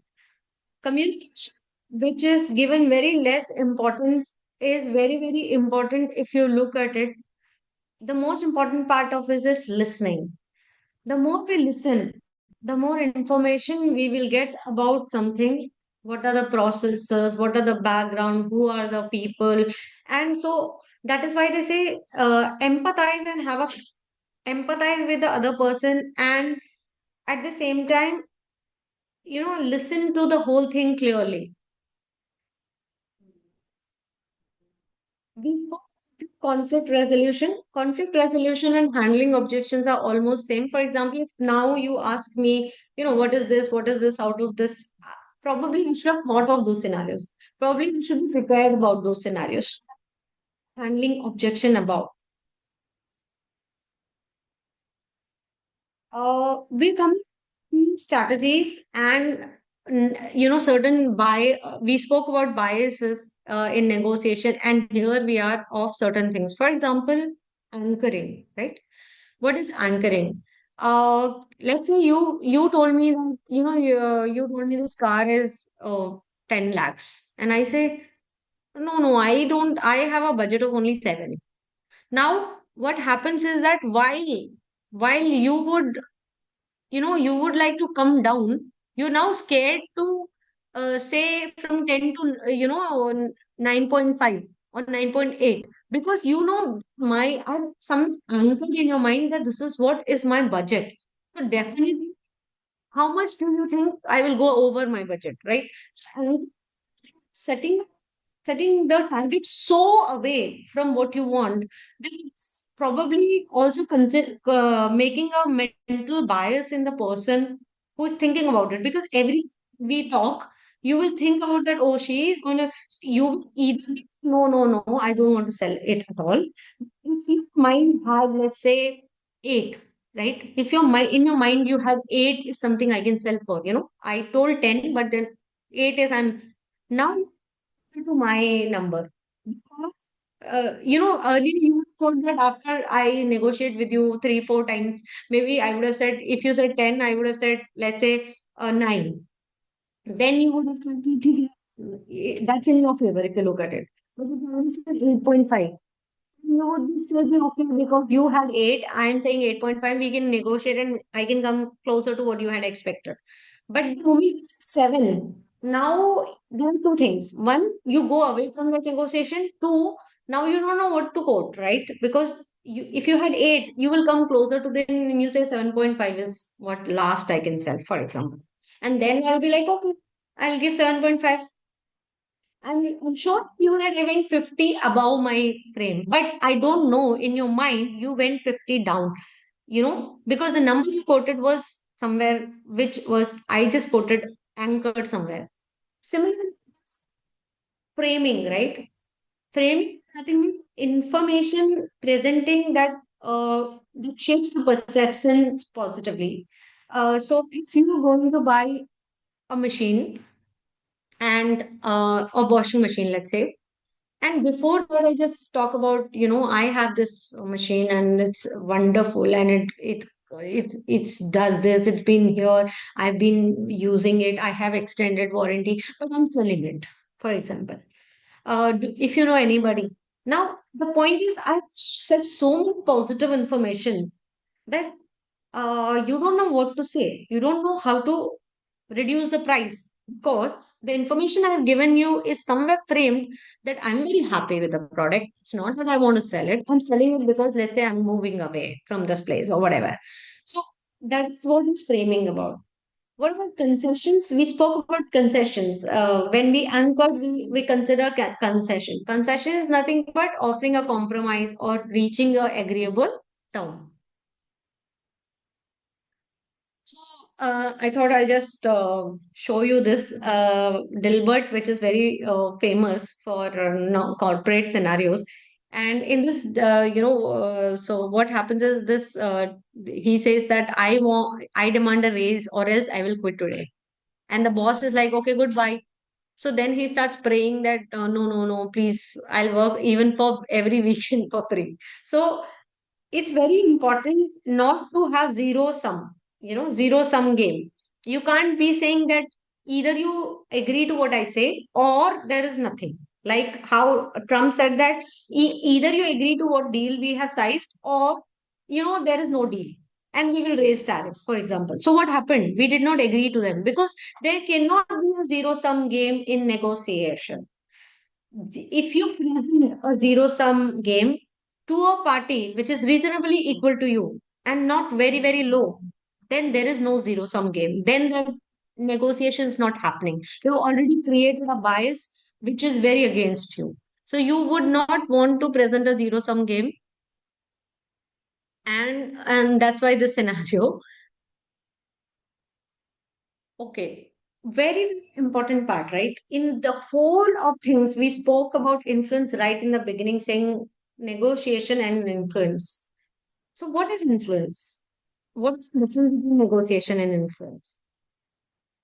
Do you know what consciously what's the difference between negotiation and influence? So, have you heard that you should ensure that these teenager children are hanging out with good kids, or with a good bunch of kids, and so, right, because I think influence is something that you don't the person who is influencing could probably one influence knowingly, but the person is getting influenced may get influenced without even consciously knowing about it. Influence is something that you impart through good influence, right? So available, and that is why these Facebook or Instagram people who have most number of followers or even LinkedIn are called influencer. Because why they don't want to influence you? They will be influencing you, right?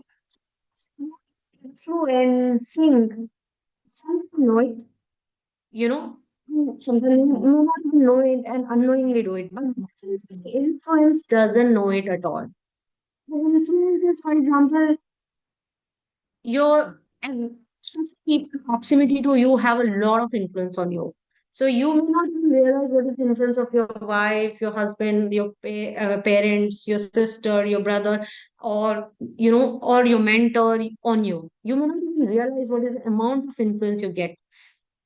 And sometimes this happens when you go for a lunch out, somebody orders something and you are like, okay, let's order this. Some subtle influence, and somebody you get influenced by somebody's choices, right? How to use it in a negotiation is the important part.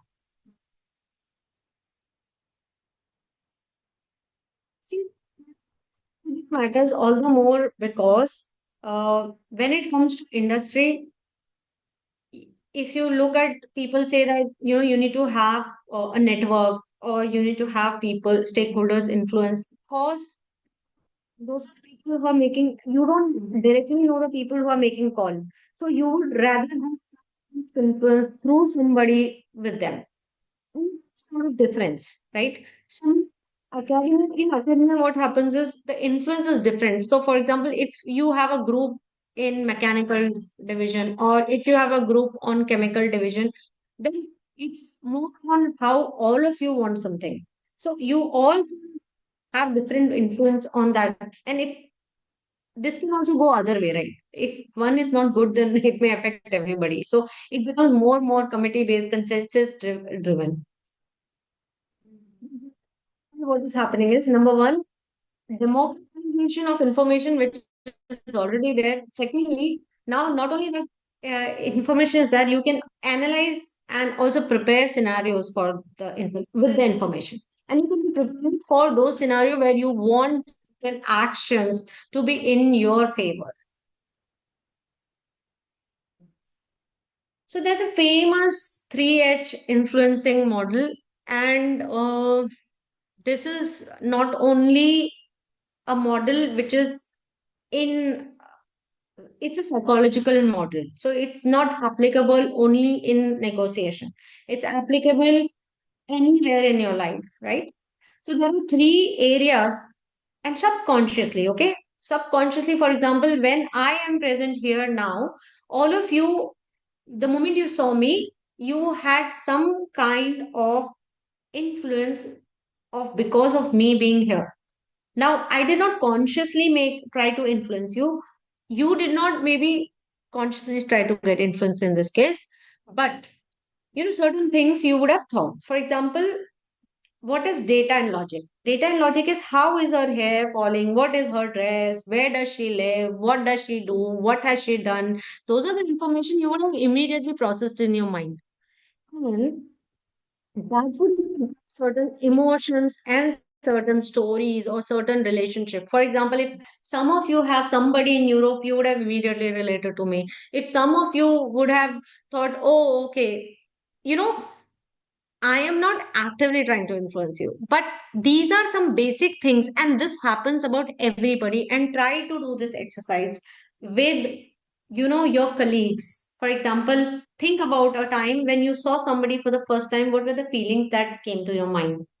Now, those people did not talk to you, those people did not know you, those people did not do anything, but you still had certain pre-notion or pre so that is why they say, for example, when you go to an interview, dress well, you know, talk positively, um, behave like this. So that's because these are nothing but areas of influence, okay?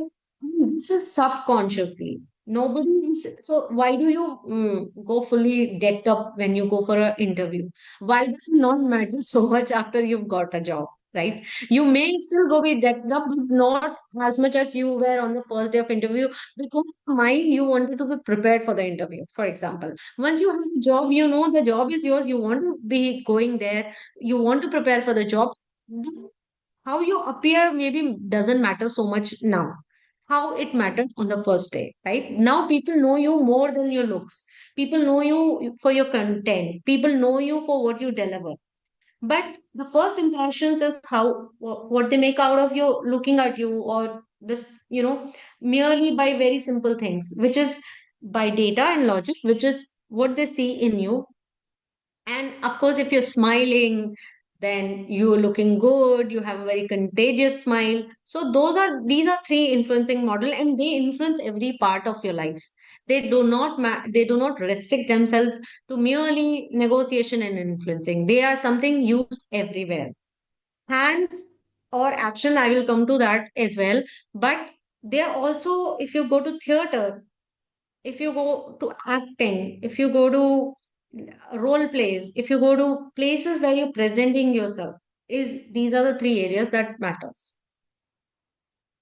He also had a very important principle of influence, and he said, what does influence, how does influence matter?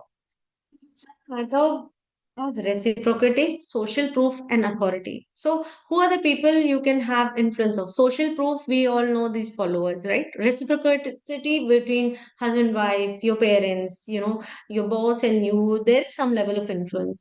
Authority, boss and you, of course, your CEO has an influence on, because everything is decided by your vice chancellor in your case, or college owner, for example. How do they change the narrative, or how do they want the direction of the college to go? What is important is consistency, liking, and scarcity.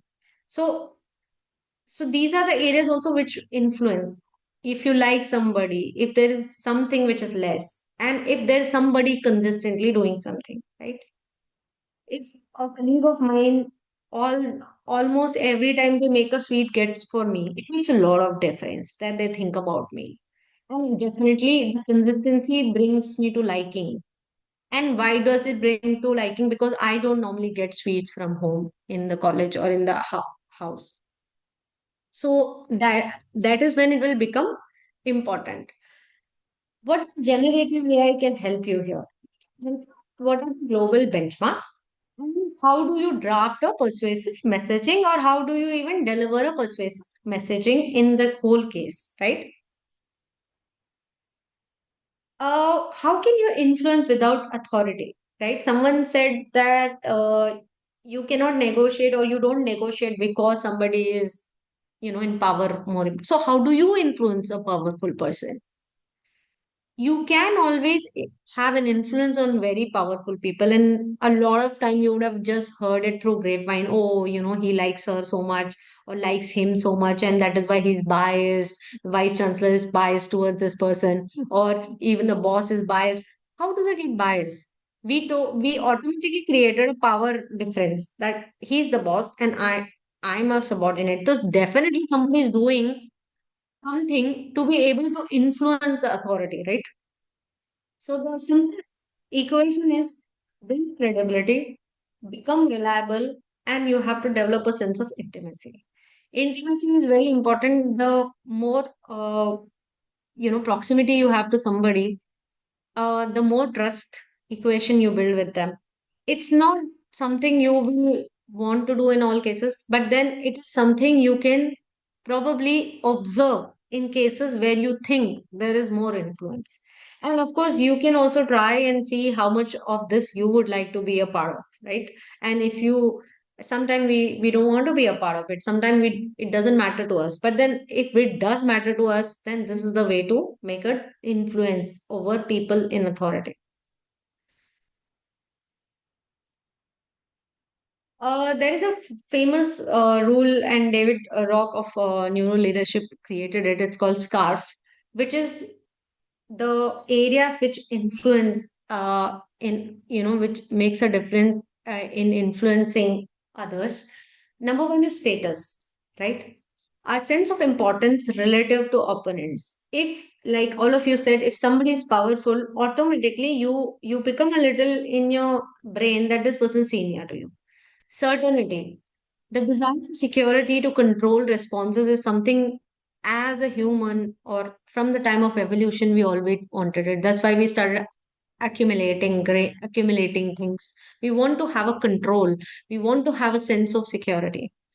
Autonomy, the control of personal decisions. That I want to be able to control what I do. I want to be able to do what I want to. Relatedness, which is same color, you will observe that they automatically immediately relate also to each other in a group, right? In a strange group, if you go and you say, oh, okay, so somebody is wearing yellow, I'm wearing yellow, and then automatically there's some kind of, you feel a little relatedness to them. In the whole area, what is most important is fairness and consideration and lack of favoritism. You have to believe the process. If you believe this person is going to be biased, I'm not going to be in your favor, you already made a decision at the back of your mind, which is biasness, right? Without even going to the place, without even being there, you've already taken a decision. Now, in the thing we spoke about, right? There's a very, very important dilemma, and which is the dilemma of honesty.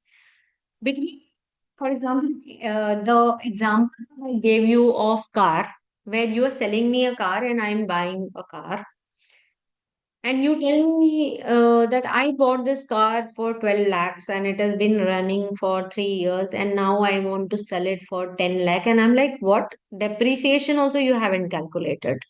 And while I know it was 3 years, the market value could have been, suddenly raised or whatever. In the car case, of course, I can have multiple parameter from the market. Let's say I don't know, you're selling me a furniture, a wooden furniture. I don't know the value. And then you tell me I bought it for 10,000, but it's a good wood. Now I'm selling it for 8,000 because it's still durable. I see you used it for 10 years. Why are you not calculating the depreciation? So here, a dilemma for a person is that how much information should you share, and will this information make you vulnerable?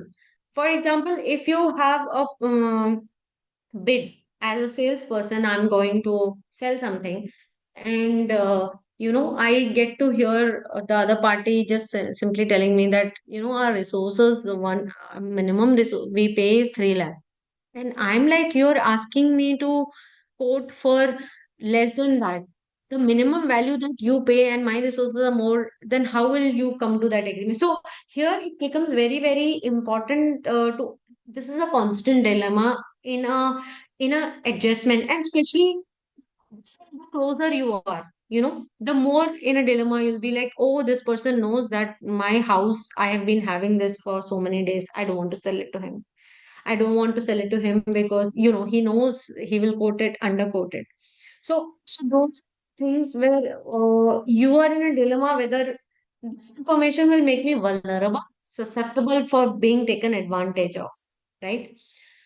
And of course, it's a dilemma. So it's something will depend on scenario that how do you take.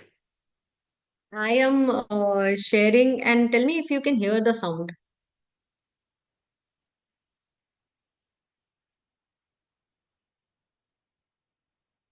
Can you all hear the sound?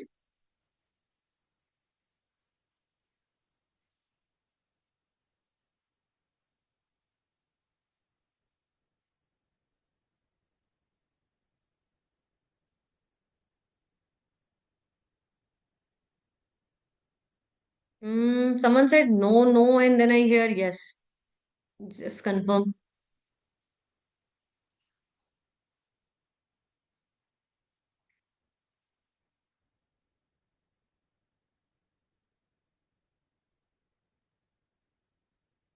Okay. So someone said no, ma'am. So let me stop share and reshare it with the sound. Mm, my sounds are on. I wonder why it's not. confirm again if it's or insisting on your way or my way. It is definitely not about winning or losing. If you're asking who is winning, you've already lost. So, what is a negotiation about then? Let me give you a few examples and you'll see. Two men argue in a library. One wants the window open for fresh air, the other wants it closed to avoid the wind blowing his papers. So what do? Do you leave it half open, a bit open, or closed? The librarian listens to both and then goes and opens the window in another room, bringing in fresh air without disturbing the papers. This leaves both sides happy. Another example. Two people want to share a cake but can't agree on how to divide it fairly. Regardless of how you cut it, they will both complain that the other side got a bigger piece. So what do? Well, you ask one person to cut the cake and the other chooses first. Since the person cutting knows that the other side picks first, he will split it evenly to avoid getting a smaller piece. One last example. Two kids argue over an orange.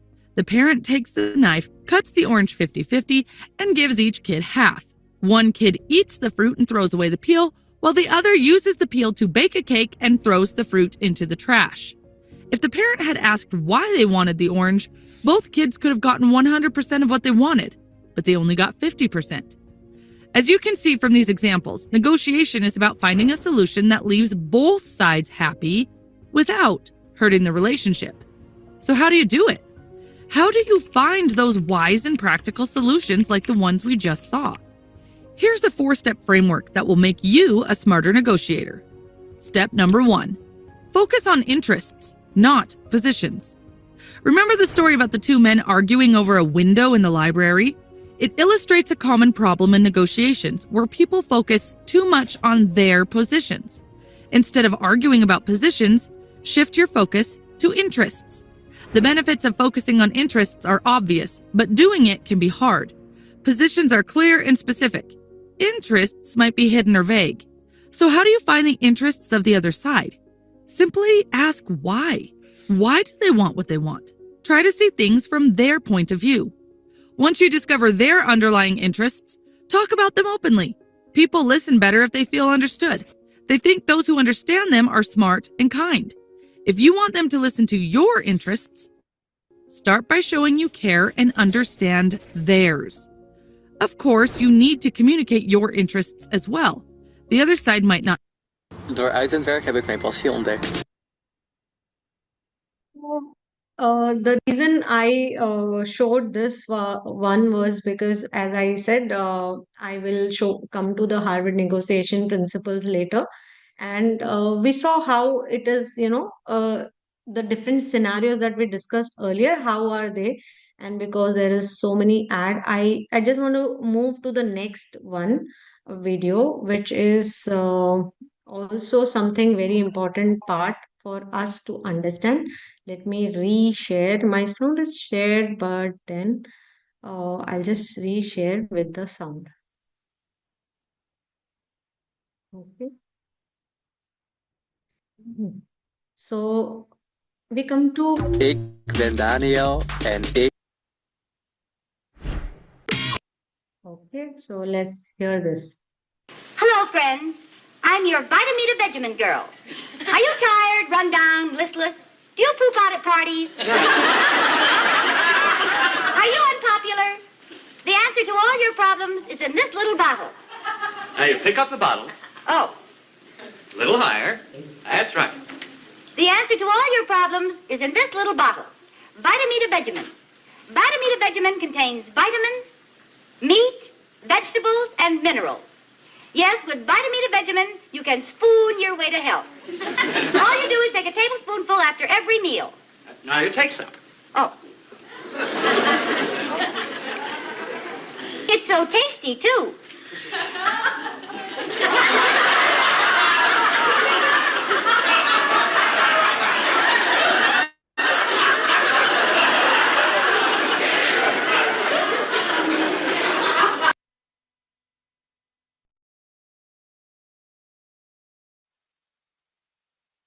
You're on mute. You're on mute. Oh, sorry. Okay, so I hope everybody heard the video. Yes, yes. You were mute, the mute video was on. Okay. Okay. So yeah, so I just wanted to show this video because it's a very, very important part. All of us, forget while we are talking on multiple areas of negotiation. What becomes very important is what did this video mean? What was it showcasing? If all of you can just put some things in chat. What does it show? What is important here?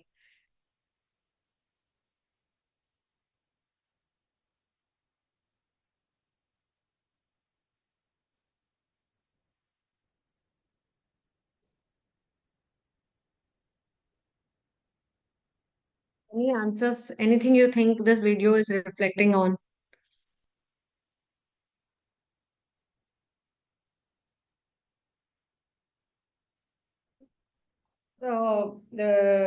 It shows body postures, positions. I mean, some things are so visible, right? You can't have a grumpy face and then be going to a discussion, and you can't be having an angry face or upset face and going to a negotiation. Uh, no, it's not she did not like her work. It was showing that the vitamin she's tasting is not good, actually. If you want, I can replay it for you to watch it again. And, it further shows the same thing. I just stopped it in between. So just go ahead and see this. It's just like candy. No. Look, you're supposed to like the stuff. You've got to smile, be happy. Yes, Now sir. try it again. Yes, sir.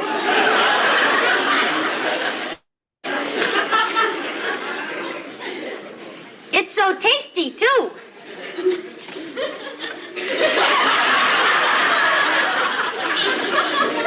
It's just like candy. Nope, once more.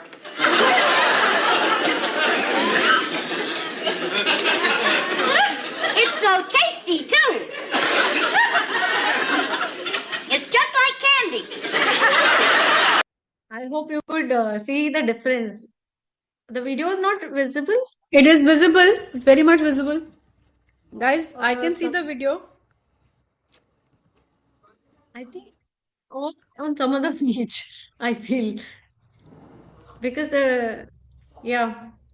So the idea is that it's not that she doesn't like her job. It's she doesn't like the product. Is what they were showing, that it was visible on her face. And normally when we see any advertisement, they show us how good a product, especially if it is edible, if it's food. You have to be, that has to reflect on your face. You can't be having a face where you're not liking a product and selling it, correct? So that's what it meant. And it also shows a very important part when you're going in physical negotiations. When you are on negotiation table, mostly people used to say you have to have a poker face, where you cannot find out what you mean. You cannot find out what is the intention. Are you happy? Are you sad? But at the same time, I think in modern day, it's more about from the poker face. You cannot have a grumpy face, or you cannot have an angry face, or you cannot be doing so many things, or you cannot be impatient when the negotiations are happening, is what this video was meant for. Now to come back to an important part uh, of the which is, how does AI play a role in all of this, right? And since we are in the AI age and generative AI, we are talking about how it should make a difference to all of us, and especially in things like negotiation. So the general AI impact on influence and negotiation is, as what are the, like we saw that today, even today, one area that is not going to be something going to be influenced by AI or generative AI is that negotiation to be will still does still have people in there. What changes is how do you prepare for that negotiation.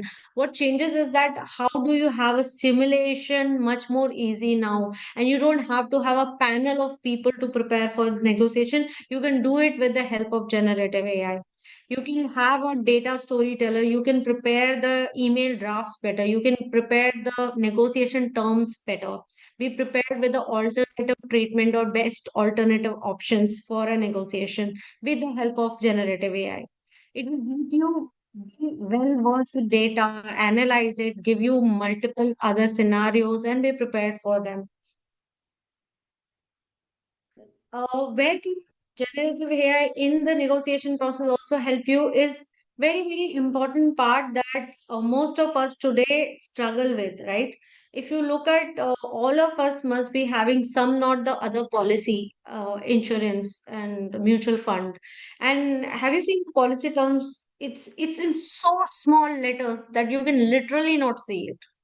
All you have to do is, such compliance legal framework fine print can be very easily done with the help of generative AI. And I'm giving you a few days back, it was very popular and rotating in multiple social media platforms.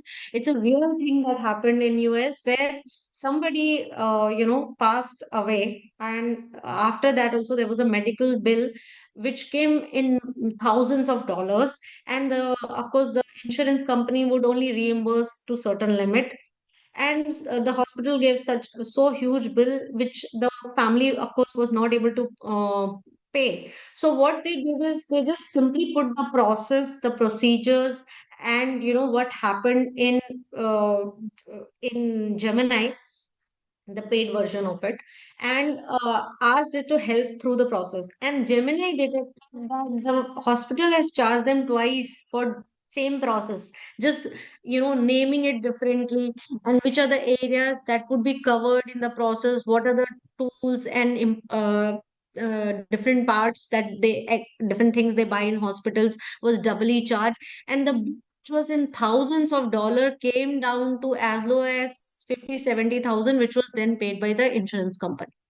So these are the areas where all of us can use generative AI when we really don't understand. And some things that it is really good at is because legal frameworks, right? They don't change very often. If you look at any law, it takes time to be framed. Any law which takes time to be formed, and it basically remains, it's not everyday changing, so it's able to reasonably understand and help you with such frameworks.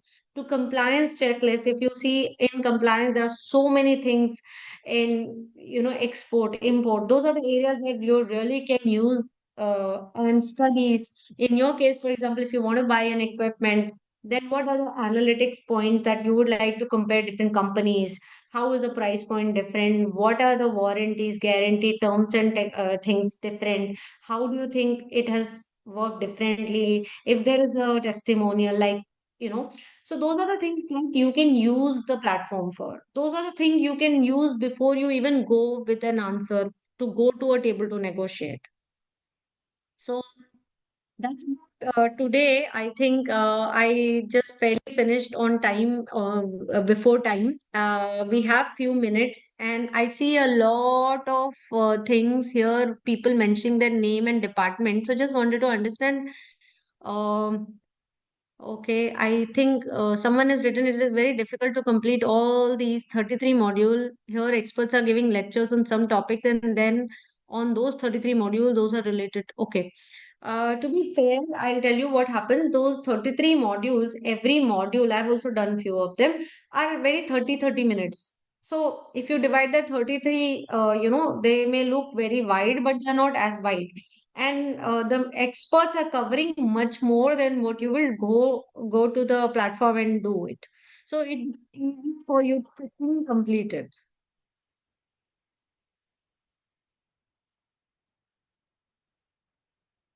Any other question? I know negotiation fairly, you all may not have so many questions, but any other question you think that can be addressed today, I'll be happy to answer it. And also about Future Skills Prime. I mean, I think today's last day, they will be taking exam tomorrow. Yes, some of them have already taken the exam, and some of them have completed the course also. They have messaged me individually that they have completed the course and they've taken the assessment because it's online. If they're part of the group, they are free to take the assessment anytime. We have given them time till Sunday, but then some of them requested please extend it. So till Tuesday, I've given them time. They can complete the assessment till that time and complete the course Help also. others.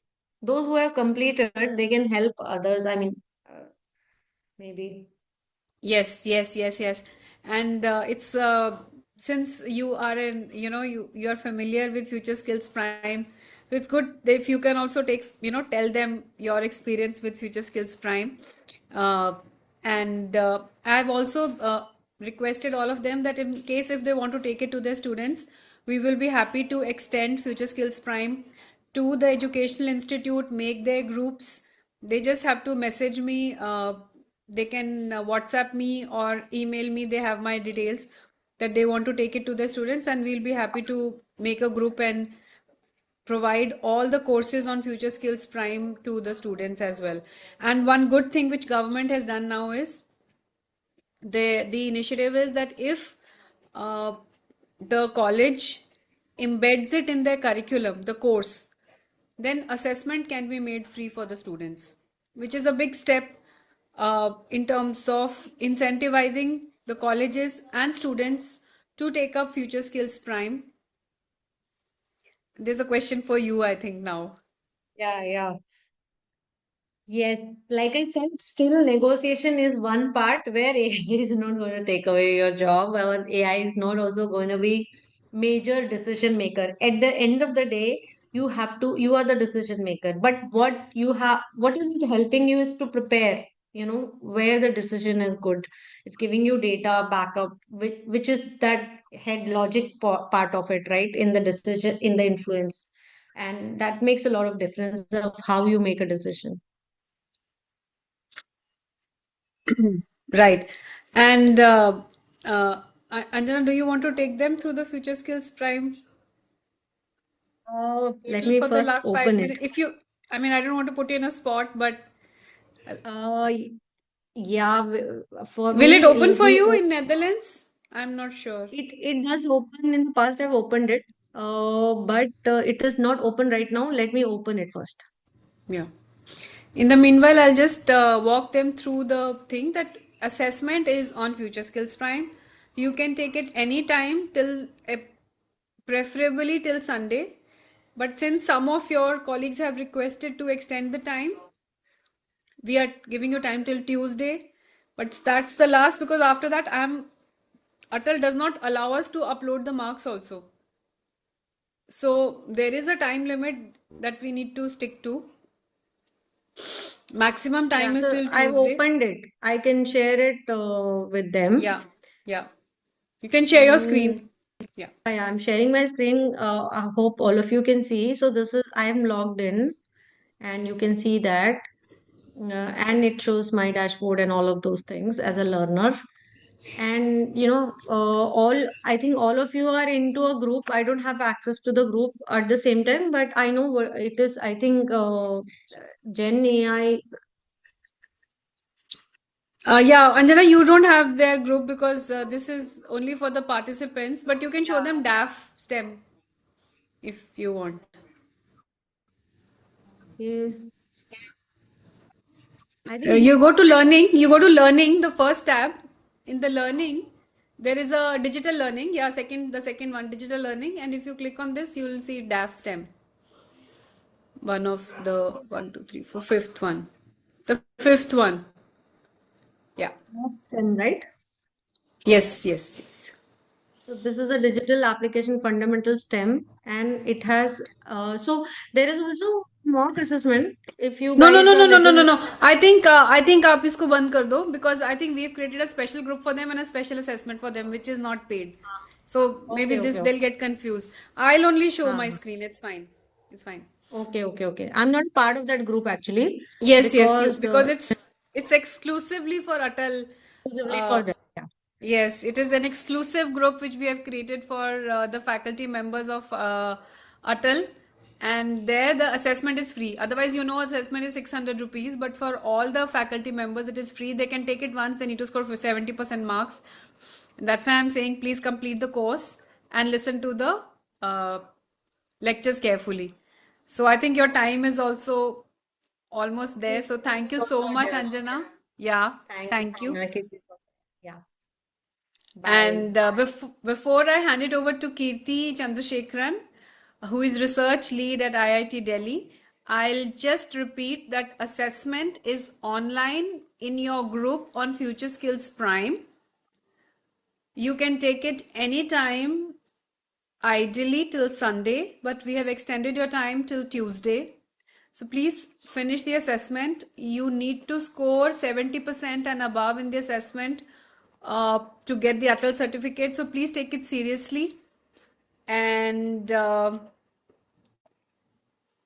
think that's all. We will be uploading your marks. So if you finish it by Tuesday, we'll be able to upload your marks by Thursday, which means that by Thursday you can check your marks in the Atal portal, then give your feedback there, and then you can download your certificate from Atal. Uh, I'll be sharing the reflective journal in the WhatsApp group. You can fill that and share. And if you like, you can record a video of your feedback and send it to me. And if you want to take it to your students, that also you can get in touch with me. So with that, I'll stop. There's no need to say your name in the meeting. Your attendance is being marked just because you joined, so no need to write your names. Thank you, Kirti, for joining. Thank you so I'll much. Hi. Thank you so much for joining on a Saturday evening, and thank you. I have already thanked the faculty for joining us this Yeah. Saturday evening, and you'll be glad to know that we had almost 870 registrations for this batch. Oh, wow. And That's every great. day we've been having around 350 people join. Today Okay. we had a maximum of 280. Right now we have 210 people on the call. Yeah. So over to you for your session. All right. Thank you so much. You'd have to check whether my screen is visible and You can present. start sharing. I'll let you know. Yeah. And All right. participants, please engage and please type in chat your thoughts and your comments, questions.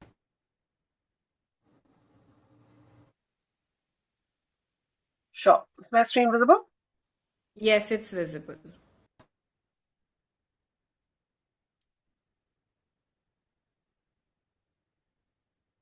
Okay. All right. So I think.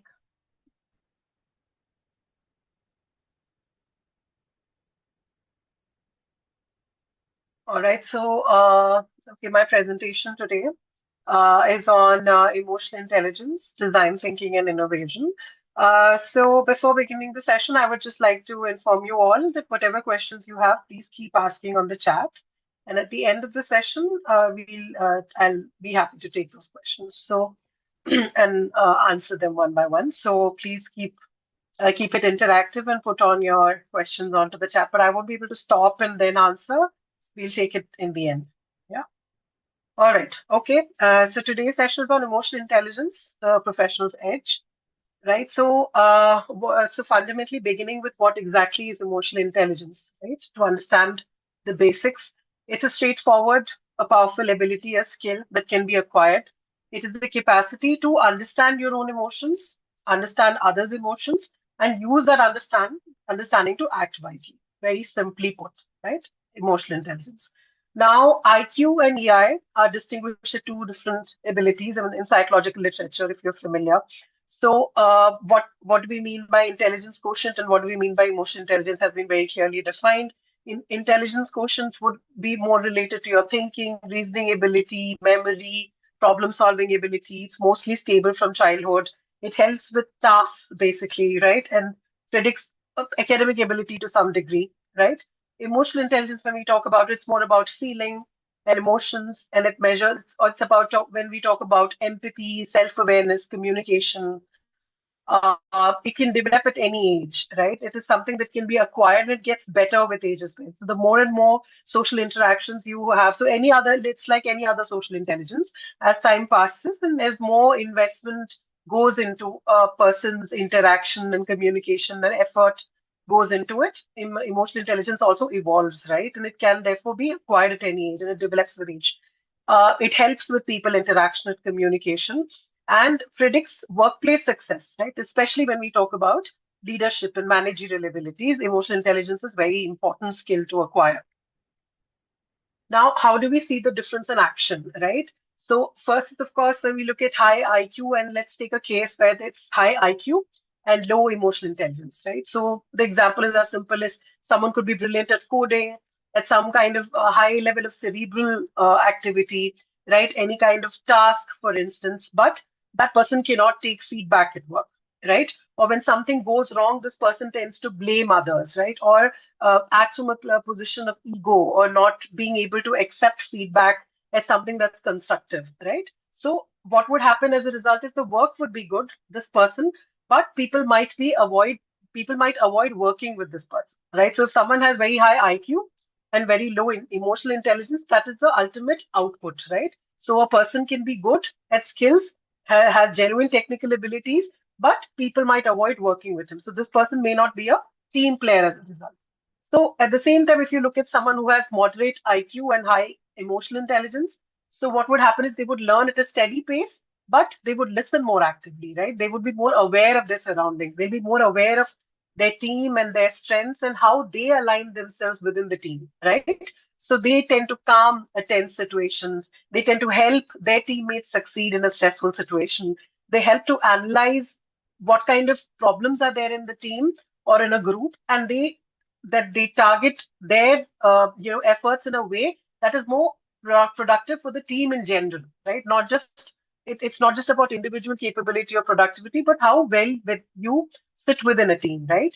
So this person is more likely to become a more trusted team lead going forward, and the outcome becomes that this person becomes a go-to person who also drives results, right? So we can see that what would be more preferable, a person with moderate IQ and high emotional intelligence, often that person is more likely to succeed in a workplace scenario than a person with high IQ and very low emotional intelligence, right? So very simply put, IQ gets you hired, right? Because it looks good on paper, all your technical abilities, your skills, right? But emotional intelligence is what will get you promoted to better roles, right? Or where you can manage teams. So IQ is your engine, but emotional intelligence is your steering wheel, right? And people don't fail because they're technically incompetent, but people often fail because they are not emotionally intelligent, right? So, which is why it is important to understand how emotional intelligence actually drives success. And it becomes very, very important when you're talking about climbing your career ladder, right? Now, so today's workplace demands a new set of skills, right? We're all looking at a modern organization which is very, very global, digital, and diverse, right? And but still has to remain interconnected, right? And this shift is a very crucial truth because we are talking about like intercontinental alliances. We're talking about people sitting in different geographical locations, digitally connecting to drive outputs, right? So people don't fail in those scenarios because they don't know how to do a task, but they often fail because they don't correctly grasp what needs to be done in a situation, communicate correctly with their teammates sitting across laptops, across countries, right? They don't know how well to communicate and how to drive an output as a team. That is what often leads to people failing at work, right? So that leads to poor relationships, stress, conflicts, and communication breakdowns, and that often affects output at work, right? So success now depends more on a cross-functional collaboration than never before, right? Customer facing roles or people facing roles, right? For instance, teaching is a people facing role, right? So it requires a deep level of empathy and patience, right? And leadership is no more just about influence, right? It's just not about influence or authority even. It is about driving people and enabling people, right? Understanding people, seeing where they are coming from, and enabling them in the right manner. Right? That is what would be defined as a leadership that one can aspire to in today's workplace. Now, why emotional intelligence matters more today than ever before, right? It's also important to understand, like I mentioned earlier, we're looking at hybrid teams, right? So we require strong digital empathy also today to understand, to tune in, to see whether the person sitting at the end of the screen, right, is listening, is able to comprehend. There are interactions facilitated. For instance, right now I'm taking a session and you are interacting through the chat, right, letting me know the feedback for the session, noting down your questions, taking notes. So this interaction is also interaction that now requires a lot of empathy, right? A lot of understanding at the like from both parties, right? For a proper work negotiation or for proper training to happen for them. So accelerating change is another factor where it also demands a certain amount of resilience and adaptability in people nowadays. And that can only come when it is rooted from self-awareness and self-regulation, right? So new leadership expectations are all about younger employees expect emotionally aware and emotionally available managers, right? We are not talking about command and control bosses anymore who just do a top-down kind of communication, right? That doesn't work well in workplaces anymore. People want more interaction. People want more understanding. People want managers who would listen to them. Students need teachers who listen to them, right? Who interact, right? And who collaborate with them and enable them rather than just tell them what to do, right? That doesn't function well, or that doesn't lead to productivity at workplaces anymore. So, which is why emotional intelligence is an important skill to acquire. Now, so again, we're talking about in today's workplace, it's about being smart and savvy, right? We are not just talking about just employing your IQ to solve a problem, but we are also looking at how emotional intelligence is an important skill to have for even problem solving for that matter, right? It's a very simplistic, what you call, way of saying that IQ is important for problem solving and EI is all about people management. It doesn't work that way. Even for problem solving, even for to function well, to make intelligent solutions, you need to have a certain amount of emotional intelligence and should be able to employ it, right? To drive results. So the winning formula is always a mix of, right, IQ and emotional intelligence. So now looking at what are the 5 core areas, right, of emotional intelligence. So emotional intelligence is a concept, right, which was developed by a psychologist, right, and later on popularized by Daniel Goleman. Although the framework was made much earlier, and a lot of work has gone into developing tests, right, of emotional intelligence as well. But it was largely for the idea of emotional intelligence and how it is a workplace skill and what how it is an acquirable skill that I think the idea was popularized a lot more by Daniel Goleman. And there's a book by Daniel Goleman as well, which is very popular, named Emotional Intelligence, which is an essential reading, right, for anyone who's interested in academics or otherwise, right? Now, which are the 5 core areas of emotional intelligence as defined in that book is basically self-awareness. First is self-awareness, right? Recognizing what you're feeling and why, right? That is self-awareness. So realizing you are irritated before you snap at a meeting. So if you are self-aware enough, you will regulate your responses and your interaction works. So the first is self-awareness. Second is self-regulation, right? So what does awareness lead to? Knowing that you might react to a certain situation a certain way helps you to regulate it. So managing your emotions so that they don't manage you instead, right? So that is what self-regulation is all about. So first is self-awareness, second is self-regulation.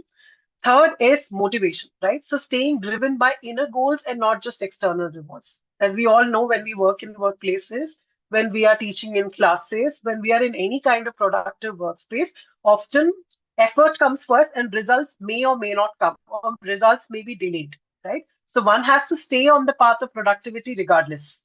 So emotional intelligence is a skill that also helps you to achieve this, to direct your efforts from a place of intrinsic motivation rather than waiting for external rewards to help you achieve things at work, right? So motivation is an essential part of emotional intelligence.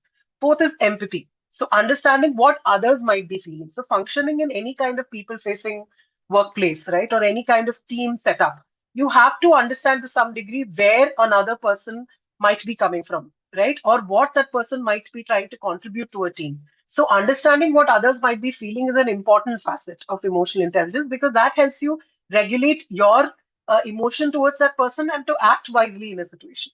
So fourth is empathy.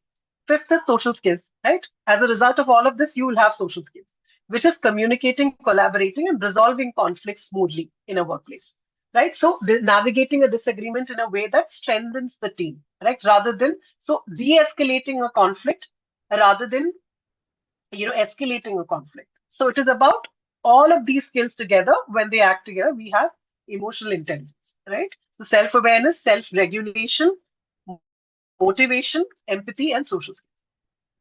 Now the mastery begins with the internal pillars of AI, right? So self-awareness is about the ability to understand one's own emotions, strengths, weaknesses, and values, right? And recognize their impact on others. Now, in the workplace, for example, an employee knows they respond poorly to tight deadlines, right? So they plan ahead to complete work in advance. So when you know that you respond poorly to tight deadlines, how you regulate it is basically planning ahead to complete work in advance, right? So the second is self-regulation, as I spoke earlier. So the ability to control or redirect disruptive impulses and moods, right? So it is about pausing and choosing a response based on values and not just feelings. So basically, you know that you tend to, like, a manager receives a blunt critical feedback, right, via email, but waits to respond with a calm and constructive tone instead of reacting immediately. So react. So as we all know, it's a very common adage that we use, that respond and don't react, right? So when you know that you tend to react poorly in certain scenarios, if you are self-regulated, if you have a certain amount of self-awareness, you can choose to respond rather than react, right? And avert conflicts in that process. Now, third is motivation. So, a passion for work that goes beyond money or status, right? A desire to pursue goals with energy and persistence, regardless. So, in the workplace, we all know that a leader overseeing a struggling team sees it not as a failure, but as an opportunity to prove their worth and turn the situation around, right? So, for instance, if you can see that your team is not functioning well in a particular scenario, so that not functioning well due to could be because of multiple reasons, and you not being able to contribute effectively to a team also could be because of multiple reasons.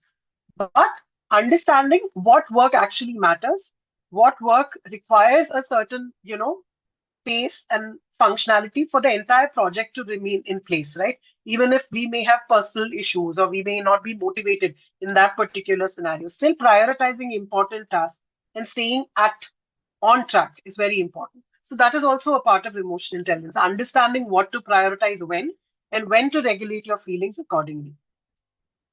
Fourth is, of course, empathy. So the ability to understand the emotional makeup of other people, right? So it's a skill in treating people according to their emotional reactions.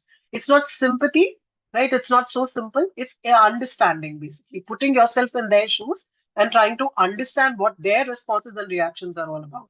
So a team lead notices a colleague seems stressed and asks privately if everything is okay. So you know that, for instance, if you know that a teammate is normally functioning, a student, for instance, who sits in your class regularly, right? That particular day, you can see that the student is not reacting well or not responding well or is distracted in a classroom, right? So your ability to understand and perceive that this student is normally not like this, but in this particular scenario is not able to concentrate in class or focus in class. So then you probably call that person, away from the classroom privately and try to understand what exactly might have gone wrong, right? What exactly might be the issue, right? So that is a sign of empathy. That is a skill that you acquire as you go along. Now, you can see that even to acquire empathy or even to exercise empathy, a certain amount of observation skills is very important, right? Whether you observe others, right, effectively in a work scenario, right? You actively listen to others in a work scenario. You're not just talking about, listening to them or just passively listening to them. You're talking about actively listening to them and evaluating whether a person's performance is up to the level you expect or not, right? And why is it not? Then you explore that accordingly, right? Now, fifth is social skills. So proficiency in managing relationships and building networks, an ability to find common ground and build rapport, right? So it's friendliness with a purpose. So social skills is all about being friendly, being approachable, but at the same time with a purpose. It's not frivolous, right? So your communication with others needs to be coming from a purpose, right? A shared goal. Okay. Then you are able to build networks, you're able to manage relationships better. If you're able to establish the basic rapport in a communication, your communication always tends to go well, right? And and your social skills will be considered better.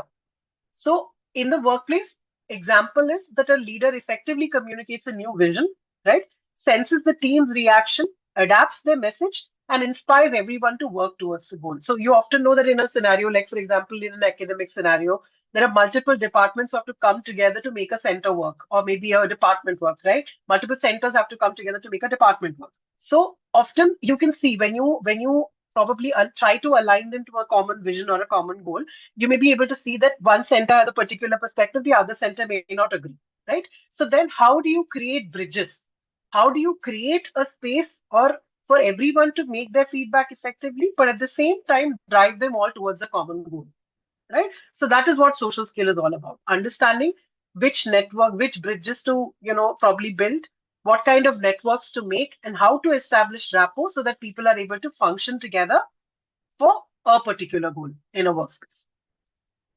Now, emotional intelligence and action, as I said, it's all about responding versus reacting, right? So, like if we just elaborate this with an example. So, a scenario is like a manager gives a last minute change to a team, right? A last minute solution to something. So, if you are reacting to that particular change, you probably just say, why didn't you tell me sooner, right? So, what does that lead to? It leads to escalating the conflict. And it's sort of taken as assigning blame rather than contributing to a situation, right? And not really understanding that the manager also might be coming from a certain urgency, right? A certain urgency that has come last minute, right? So a more constructive way to deal with that situation might be to say that I'll do my best to adjust, right? For the future, can we talk about how to avoid this? So basically, you have told the manager or your superior that there is an issue, right? There's something that's bothering the team, right? But at the same time, you're also making a gesture or making an effort to adjust to this particular unprecedented situation or, a probably undesirable situation. But at the same time, you're offering support, right?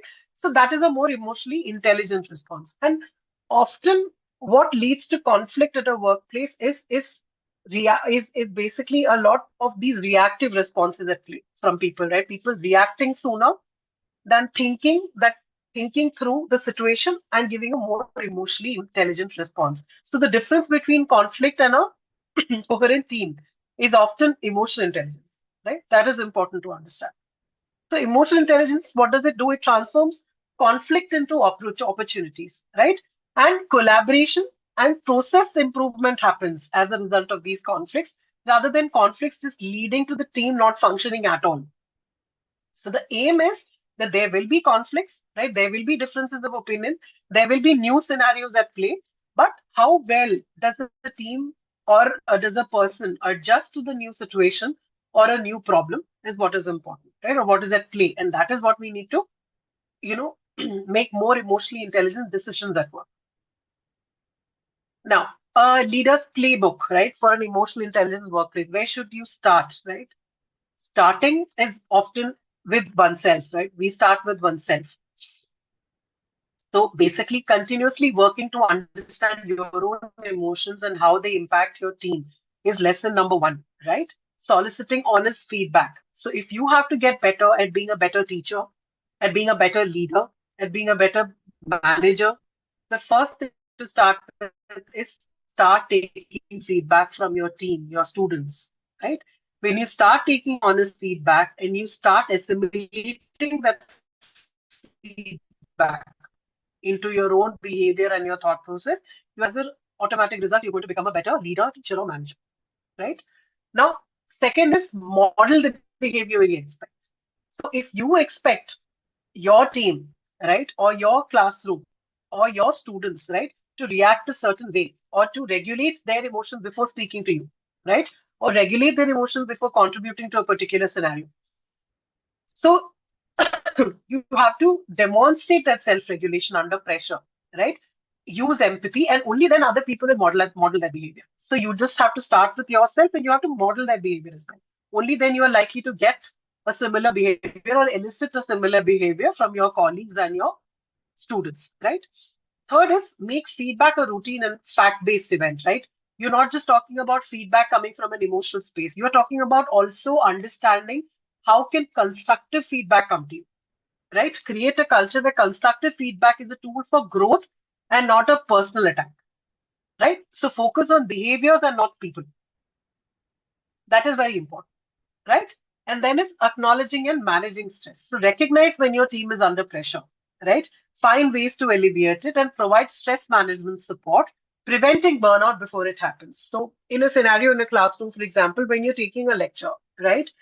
You're observing that your students are more on edge that day, like than normal, right? So what could be the reason? Multiple reasons could be there. maybe it's like, just the, like, what do you call, the period just before the break, right? So students are thinking from that place that, okay, that as soon as I finish this period or this particular thing, I get to go on a break, right? So they might be more on the edge. Or the students might be thinking that I have exam coming up, so I have to prepare for that. So they are not attentive in class. So these multiple situations are likely to happen when it is a people-based like environment, right? So you often need to know enough about your target group, right?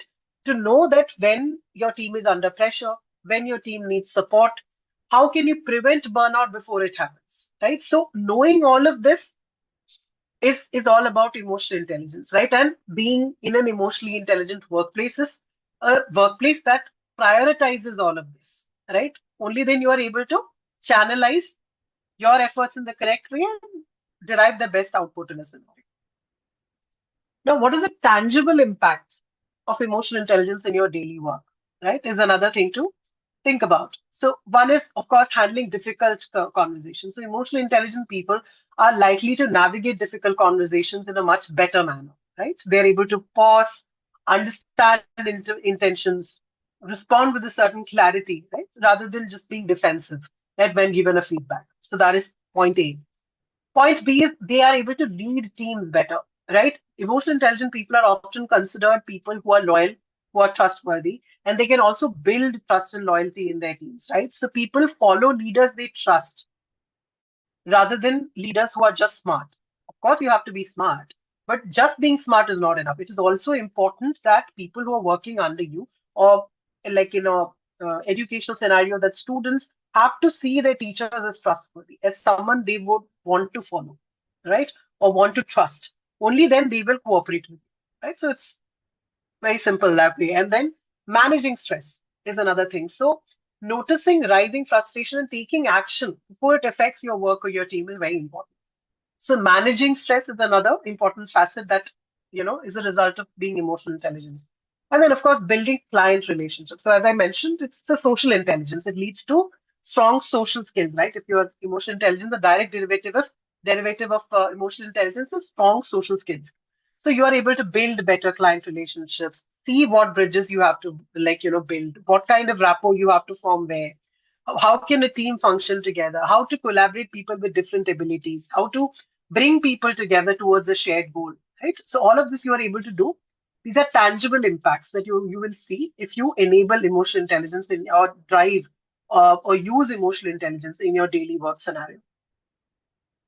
Now, highly emotional intelligence teams, like I said before, solve problems faster and better, right?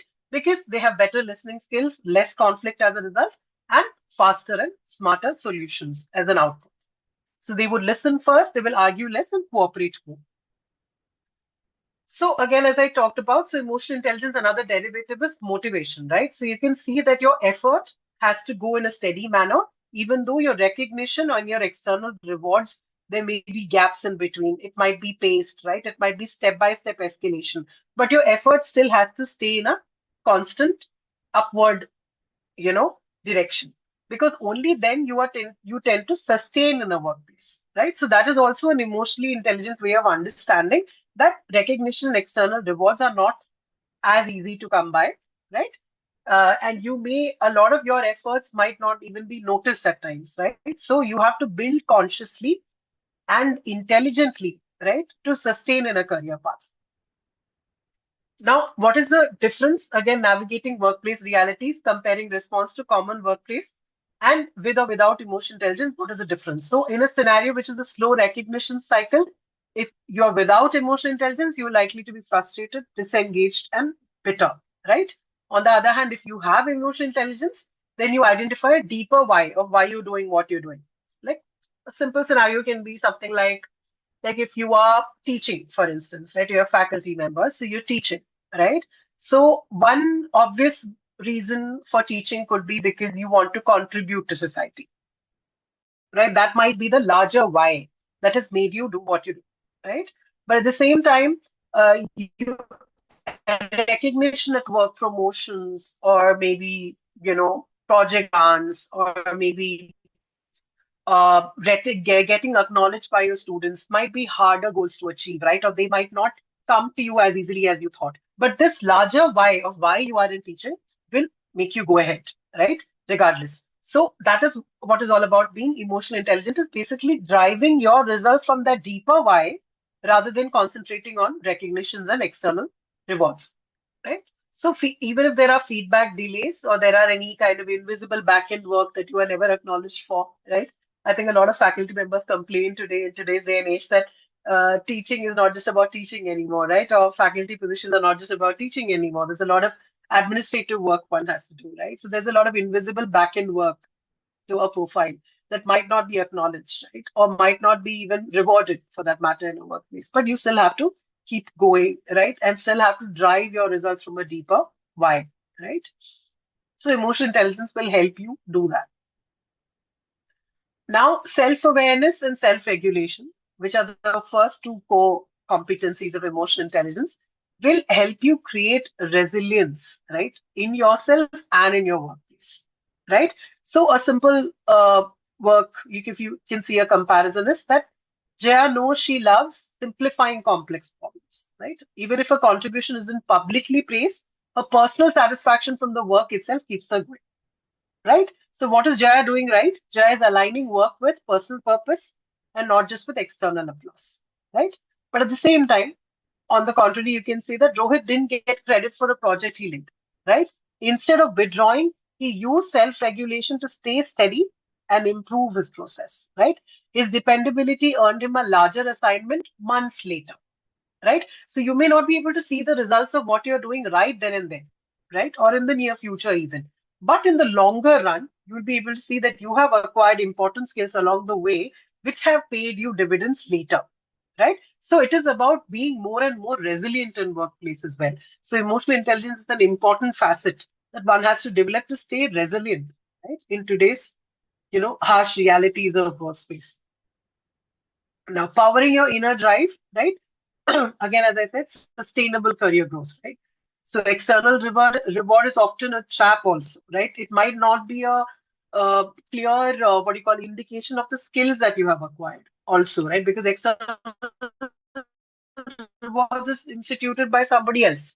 So that may not exactly be rewarding the skills that you acquired over the go, right? That can't be actually rewarded even or even detected in a workplace. So often a lot of frustration and self-doubt and disengagement happens because you are expecting external reward to validate your efforts, right? But if you're emotional intelligence and you are powered by an inner engine, you're able to see that, you are more resilient than you were before, right? You have prevented a burnout that could have happened, right? If you had continued on that path, or you have derived certain mastery over a skill, or you have acquired certain leadership skills, right?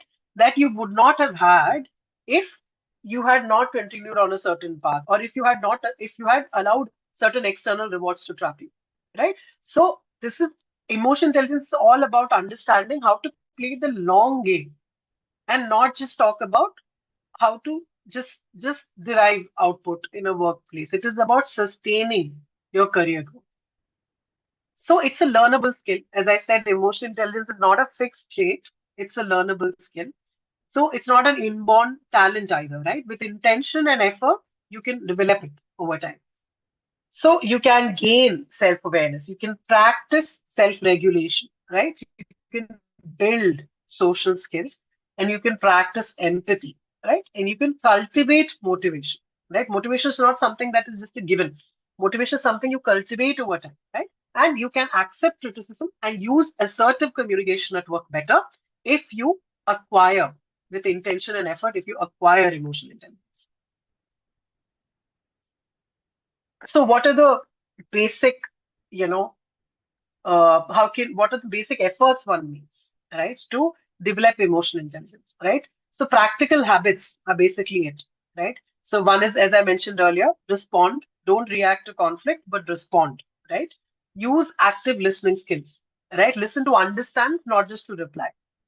Practice empathy, right? To try to genuinely understand others' feelings and perspectives to build deeper trust, right? That's again an important skill that you acquire. Then accept criticism without defensiveness. So criticism can come from any quarter, right? It need not just come from your superior, your manager, or your in charge, right? Criticism can also come from a person who's receiving your content. Like for instance, a student, like in an educational scenario. Criticism could come from anywhere, right? But receiving criticism in a manner that you are able to use it as a constructive feedback and help improve your output is very important. And also recognizing which criticism to take how seriously. Okay, that is also an important facet. Understanding that all criticisms are not meant to be taken with the same seriousness, right? Criticism can come from different quarters. So you have to understand which criticism to take in which manner, how to channelize that criticism to, sort of uh, drive yourself in your efforts at work. So that is important to understand as well. But the important thing is to not to get defensive and to use this criticism to better your abilities and your skills. And of course, gain a certain amount of self-awareness. And that often happens only when you interact more and more with people. Because often you are not able to see something in yourself, right? Because you may not be looking within yourself, or in today's busy workplace, right? You may not be seeing what kind of patterns you're repeating, what kind of emotions are you experiencing, what kind of behavioral patterns are you repeating, unless and until someone might point that out to you, right? So self-awareness, to gain certain self-awareness, it's important to interact as well, right? So this is a cyclical kind of a process, right? You go through it again and again, and your emotional intelligence gets better and better. So individual resilience, as we spoke about, is very powerful, right? But a resilient organization is transformative, right? So we've seen that how emotional intelligence builds a powerful inner engine for an individual, but how can we scale this is important to understand. It's not just about whether a person or an individual is emotionally intelligent. It is also about whether a workspace is allowing emotionally intelligent people to thrive, right? Or a workplace values emotional intelligence, right? Or a workplace values emotional intelligence enough to be resilient, right? So it's also about an entire workspace ecosystem that creates the condition for everyone to thrive. It's not just about you being, individually emotionally intelligent anymore. So in that sense, emotional intelligence doesn't remain just an individual skill. In today's day and age, we are talking about how emotional intelligence is a workplace strategy, right? So, Yale Center research points out and gives us a critical insight that an individual's ability to act, right, with emotional intelligence is not enough, right? Because we are placing all the onus on the individual person. But for emotional intelligence to flourish and to drive results, the organization must create the right conditions as well, right? So, what conditions support emotionally intelligent behavior in organizations is important to understand. So the Yale framework sort of unlocks this, right? By breaking it down into ability, motivation, and opportunity. So by saying ability, the know-how, right, of emotional intelligence. So do your people possess the 5 core skills of emotional intelligence is point number 1. So whether have you hired the right kind of people into your workplace, right? So there your selection criteria comes into play. How you have acquired people into a workspace comes into play, right? Which kind of person have you hired to solve what problem, right? All of that comes into play. Second is motivation. So the drive. Our employees, especially leaders, propel to use these skills. So in a workplace, if you don't value these skills, then the leaders never are able to use these skills to the best effect, right? So is a workplace allowing for these emotionally intelligent responses to thrive or emotionally intelligent people to thrive is very important. Third is opportunity, right? The environment. So does the company culture or an organizational culture, as shown through its leadership and HR practices, support and expect emotionally intelligent behavior is also important to understand, right? So often we might say, right, that it's मतलब मेरे emotionally intelligent होने से अकेले काम नहीं चलता, right? It's not just enough for one person to be emotional. It has to be replicated across the board, right? Everybody, all the organization needs to embody certain values which allow emotionally intelligent behavior to thrive, right? So it's also about an organization culture. So it's a compounding effect, right? So EQ creates psychologically safe and inclusive teams. So the link to diversity, equity, and inclusion, as we all know, right? So team members with self-awareness and social awareness can communicate and collaborate effectively across generational, cultural, and gender differences, right? So today we have entire departments dedicated to diversity, equity, and inclusion, right? How do you enable that in workspace? How do you allow people from different backgrounds to come together and work towards a shared goal, is an important facet that organizations recognize in today's day and age. And we're just not talking about just being, diverse or equitable or inclusive just for the sake of it. We are talking about how being diverse, equitable, and inclusive helps drive better results. So it has a business impact. It's not just about being diverse for the ethical part of it. It is also about how it is important for business impact. Right? So diverse teams will bring different talents and skills, right? Breaking the organization out of its comfort zone, right? So psychological safety is essential for the experimentation and risk taking that innovation requires. So any organization, if it has to respond to emerging needs, right? Plan its strategy better, right? Function and bring quicker solutions to problems. It needs to be diverse. It needs to be equitable, and it needs to be inclusive, right? To drive impact. So this is a very interesting example, right? If you look at it, so diversity is akin to being invited to the party. So are you invited to the party is diversity, right? Inclusion is you're not just invited to the party, are you being asked to dance as well, right? So the equivalent, right, would be like, are you just part of a team, right? Or are you part of a team and you are being asked to contribute, right? So that is inclusion. And third is equity. So making sure everyone has a pair of dancing shoes that fits, right? So understanding whether have you enabled it as an organization so that everybody in your organization is able to dance, right? So all three facets are important. So diversity, inclusion, and equity. So what is the result of having a DI workspace, right? The result of it is a high performance engine for creating real world value, right? We're talking about superior solutions. We're talking about lower risks and costs. And we're talking about employee buy-in, right? Ownership and commitment, right? So these are the three tangible impacts that DI workspaces channel. So the culture of innovation is inherently a culture of innovation that one has to understand. These are not mutually exclusive things, right? So diversity and equitable and inclusive workspace is basically the foundation that leads to innovation, right? So that is important to understand. So now we're going to talk about, so what is the engine for these breakthroughs to happen, right, in workspaces? So what is the process, right? Or what is the thinking mindset that or that once the organization should employ in order to enable emotional intelligence in workplace, right? So the core definition of design thinking, right? We're talking about that. So design thinking is a human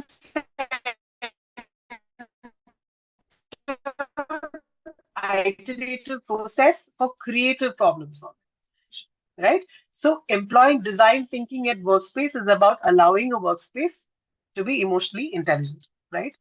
Why it works? Why does design thinking work? Because it focuses on the user, right? It forces teams to question assumptions and move beyond obvious solutions, right? The structure provides psychological safety to navigate ambiguity. So, which is why it works, right? So, the engine for breakthroughs is design thinking. It's iterative, human centered, and it is built to overcome biases and assumptions, right? So, this quote is very interesting, right? In this scenario, that anytime you're trying to change people's behavior, you need to start them off with a lot of structure, right? So they don't have to think. Okay, so that is very important to understand. So when you come at a classroom or when you come at a workspace with a lot of structure in place, right, then people will automatically align to that structure before thinking and creating conflicts in their minds, right? So when there is structure in the beginning and people are taught how to function within that structure and system, people tend to be more productive and there are less conflicts at workspace, right? So design thinking is a structured process for human-centered problem solving. So an example, right? Let's elaborate this with an example. So in the late 1980s, an ice cream vendor, right, at Wall Street named Marconi was losing money, right? So why was they losing money? Because they were serving ice creams in glass cups, right? So what would happen if a consumer is like eating ice cream in a glass cup? They tend to break them or didn't return them, like took them home with them. So it was not a good value proposition as a result. So a lot of thought was put into how can this particular problem be solved, right? So what happened as a result is that one recognizes that, okay, at a workspace that you what is the product that is already available is waffle cones, right? Or there's a batter, it's already available. So you make waffle cones and then you serve the ice cream within it. So your packaging is edible, right? And the ice cream that you serve it is already edible. So this becomes a good value proposition for a person, right? So the rest is history, right? This is a classic example of what design thinking is all about, right? So how do you create user-centric design solutions with the available material and resources you have? And that addresses a tangible problem, right? That is there in your workspace, right? So this is all what design thinking is about. So what are the 5 phases of design thinking, right? So first is empathizing. So as I said, one of the core skills of emotional intelligence is at play here, empathizing, right? Gaining a high quality understanding of the user's problem, right? Users are the target person, right? Whoever target user, for example, in a curriculum design, the target user would be students, right? In a certain organizational structure, it could be colleagues, right? So whoever the problem is being, or whoever the design is being made for, the end user, right? It is important to empathize with the end user. It is important to understand who this solution is being created for, right? So that is the first step, empathizing.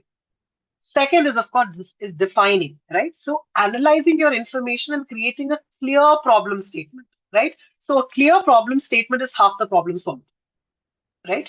When you have a problem in mind, it is important to articulate and understand what exactly your problem is, right? Once you understand that, then half the problem is solved right there. Right? So you do empathize when you understand what it is and define it properly. Third is ideate. So think outside the box, identify creative solutions where creativity meets intelligence, and how can this problem be solved, right? Ideating about it. That's the third step.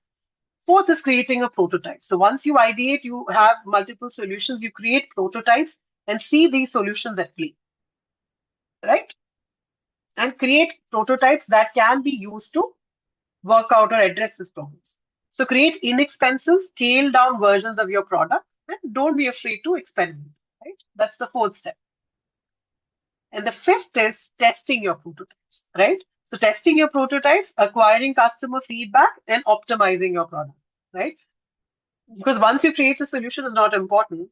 It's not the end of things. You create a solution, you test it out in your target user group, right? And you see how effective your solution is, right? And then later on, you optimize your product with that feedback. So all of these processes, it's like a circle, right? So the 5 phases of design thinking is empathizing, defining, ideating, prototyping, and then testing.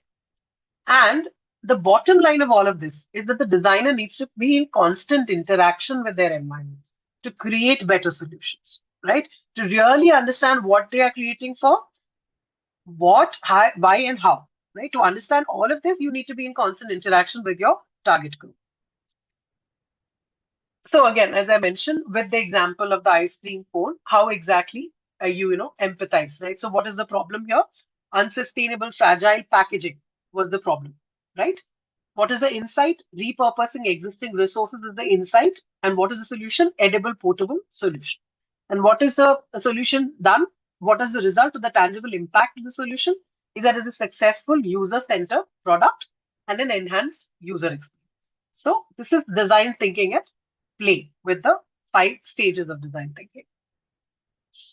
Now, design thinking works because it is a social technology that overcomes human bias, right? So, like total quality management in 1980s, design thinking technology unleashes people's full creative energies, right? Its structure helps overcome the human biases that time and again block the exercise of imagination. So, what happens if you don't have design thinking? You're trapped in your own experience. But if you enable design thinking, then there is an immersion in user's world, right? If you're overwhelmed by a lot of messy data, there is a lot of research and a lot of data available to you, right? So that often tends to confusion, right? Leads to confusions. You're not able to create a solution, right? Because there's a lot of data. There is a lot of messy data. You don't know how to make sense of that data, right? So design thinking enables you to organize these data into themes and patterns, right? So that this data makes sense, right? Third is divided by different perspectives, right? So often what does messy data mean? That messy data means that there are different perspectives, right, to any problem, right? A lot of issues are there, and a lot of issues need to be considered to design a solution. So they are divided by different perspectives. So design thinking would enable you to align around what truly matters, right? Rather than listen to the noise, what you're able to understand exactly, clearly define your problem statement and understand what exactly is the problem that you should be solving, right? So that alignment is what truly matters. Then, if you're fearful of change and ambiguity, because design thinking is all about also mitigating that fear. So, if you have a fear of change and ambiguity, design thinking will help you, navigate it by creating a shared commitment through learning and action, right? So because everybody is coming together to create a creative solutions, all team members are coming together, then design thinking acts as that structure which helps everyone contribute productively. The result is a shared commitment through learning and action.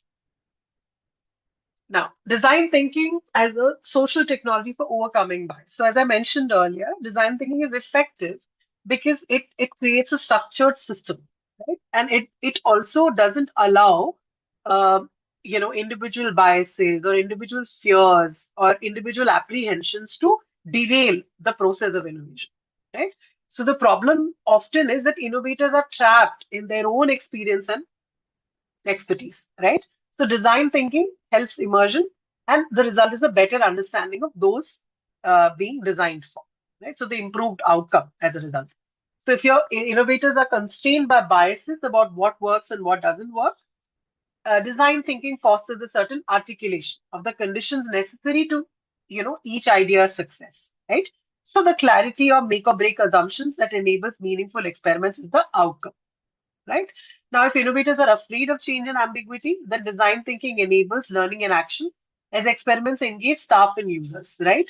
Now, the improved outcome as a result of the shared commitment and confidence in the new product or strategy. So basically, design thinking helps circumvent all of these problems and gives so much of structure to a particular situation that the outcome is improved as a result. Okay. So now the next $1 million question is that every team faces a million design decisions, right? How many are truly based on user understanding, right? We operate in a world of competing priorities, stakeholder opinions, unfounded assumptions, and a lot of fake truths, right? A lot of data, right? And how do you make sense of this data? What is the most critical voice, right? The critical voice is that of the end user, right? Or who the program is being designed for, or who the solution is being designed for. So how do you really make sense of all the data that is coming at you, right? And understanding what exactly the user's voice is, right? Not without getting lost, without misinterpreting the data, right? Which often derails teams and products, and that products don't, sort of hit the mark, right? Because of that reason. So what exactly or how exactly do you identify the most critical voice that is of the user and make sense of all the data that is available to you, right? In today's internet age, we have a lot of data and a lot of voices, right? So how do you understand what exactly to use critically, right, to improve your solution or to solve the problem at hand is an important thing to understand. So one of the examples or one of the tools that can be used to enable this is that of a empathy map, right? So, for example, what an empathy map helps to achieve, right, is it's basically design thinking tool, right? So, what does it help is it helps visualize, right, a collaborative process. That is what an empathy map fundamentally does. So, it articulates what we know about a user. So, the purpose is twofold, right? One is to create a shared understanding of user needs, and second is to aid in decision making, grounding it in user evidence and not opinion, right? So it externalizes knowledge about users. So it is not no more about whose particular perspective was this. So in a team, often we don't voice out because we think that, okay, what we might be offering is an assumption or a bias and not probably data backed evidence, right? So this particular tool helps to circumvent all of that, right? So empathy map is all about having 4 different quadrants, right? So one quadrant is all about what the user is saying, right? What is the user saying? It is important to understand that. Then what is the user thinking, right? That is different from what the user is saying. Then what is the user feeling, right? And finally, what does the user eventually do, right? So these four quadrants. So you divide your user's data, right, in these four different quadrants, right? And you try to make sense of it. So for example, right, if you talk about four key dimensions of empathy mapping, one is that what the user says out loud is what comprises of says, right? So these are direct verbatim quotes from research, interviews, or usability studies. So if, for example, the user is saying, I want something reliable. So this is what the user is articulating, right? Or saying. Second is what is the user thinking? So what is the user thinking but not vocalizing? So that is important to understand. So this captures the motivation, concerns, or silent frustrations that they might not be putting in words, right? So the user, for instance, might be thinking, am I dumb for not understanding this? Right? So if an idea is pitched and the user might be saying that I want something reliable, but when a solution is offered, the user might be thinking, am I not understanding this? Right? So they might not articulate it, but they might be thinking that. Third is feeling, right? So the user's emotional state, right? So often represented as an adjective plus context. So like for example, if in an app, right, the user's feeling might be that of impatience, like the pages are loading too slowly. That is making the user interface of an app difficult to navigate, right? So they are worried that there is something wrong as a result, right? So now finally, what is the user doing, or what does the user eventually exhibit as a behavior, a tangible behavior? So the concrete action that the user takes. So this is about, for example, the refreshes the page several times of the app. Like if the app is the product that we're selling, so refreshing the page several times, or shops around to compare prices, right? So the user might be engaging in this particular behavior as a result. So I think I have given a certain idea of, if someone has raised their hand, we just go back. Hold on.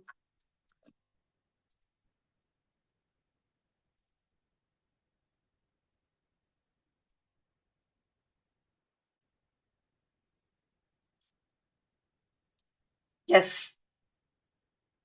Pushpaji, are you trying to say something? You're not able to hear me, or?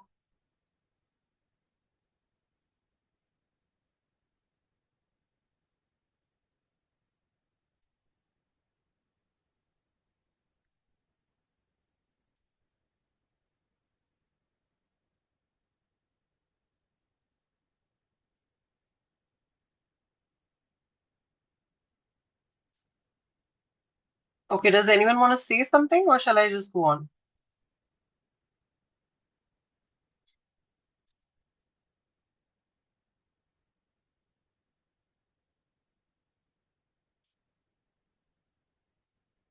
Am I audible? Can someone confirm this?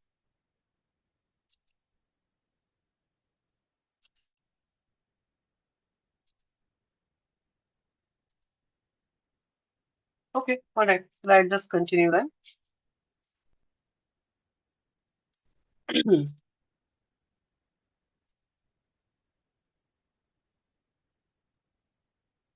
Okay.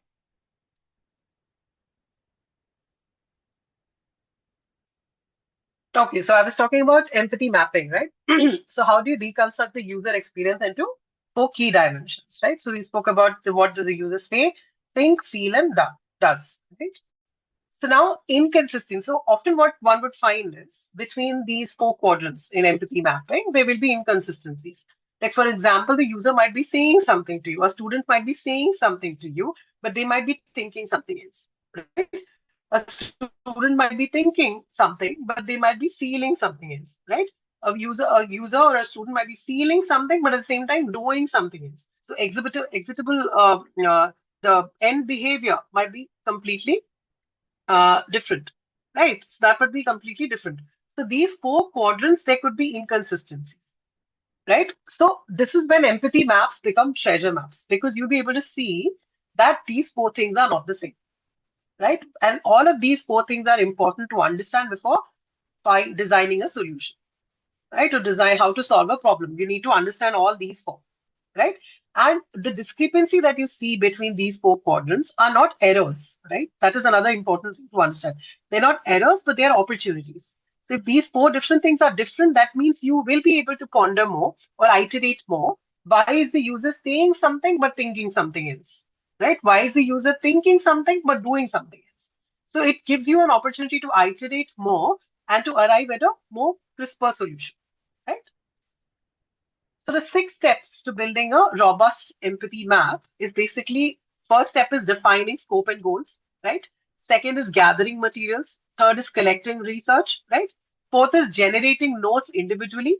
And fifth is converging and synthesizing all of this information.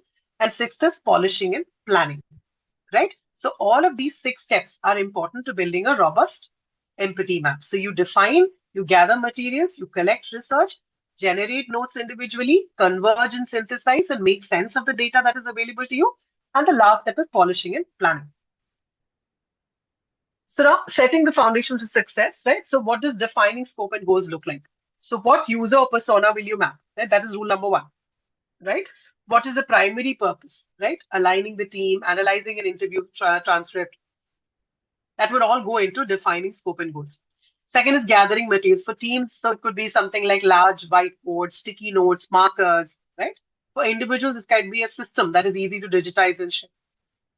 Third is collecting research. As I told you, empathy mapping would require a lot of qualitative input, right? From user interviews, field studies, diary studies, qualitative surveys, right? Interactions that you have on the field. All of this would serve as your research material, right? Then translating all of this research and all of this data into tangible insights is what this empathy mapping is all about. So each team member can probably individually read and probably put up sticky notes for each quadrant, make it more interactive and fun as a process, and add the notes to the shared whiteboard. Right, this would help to visualize all the inputs that your team is providing you and make a robust and effective empathy map as a result. Right.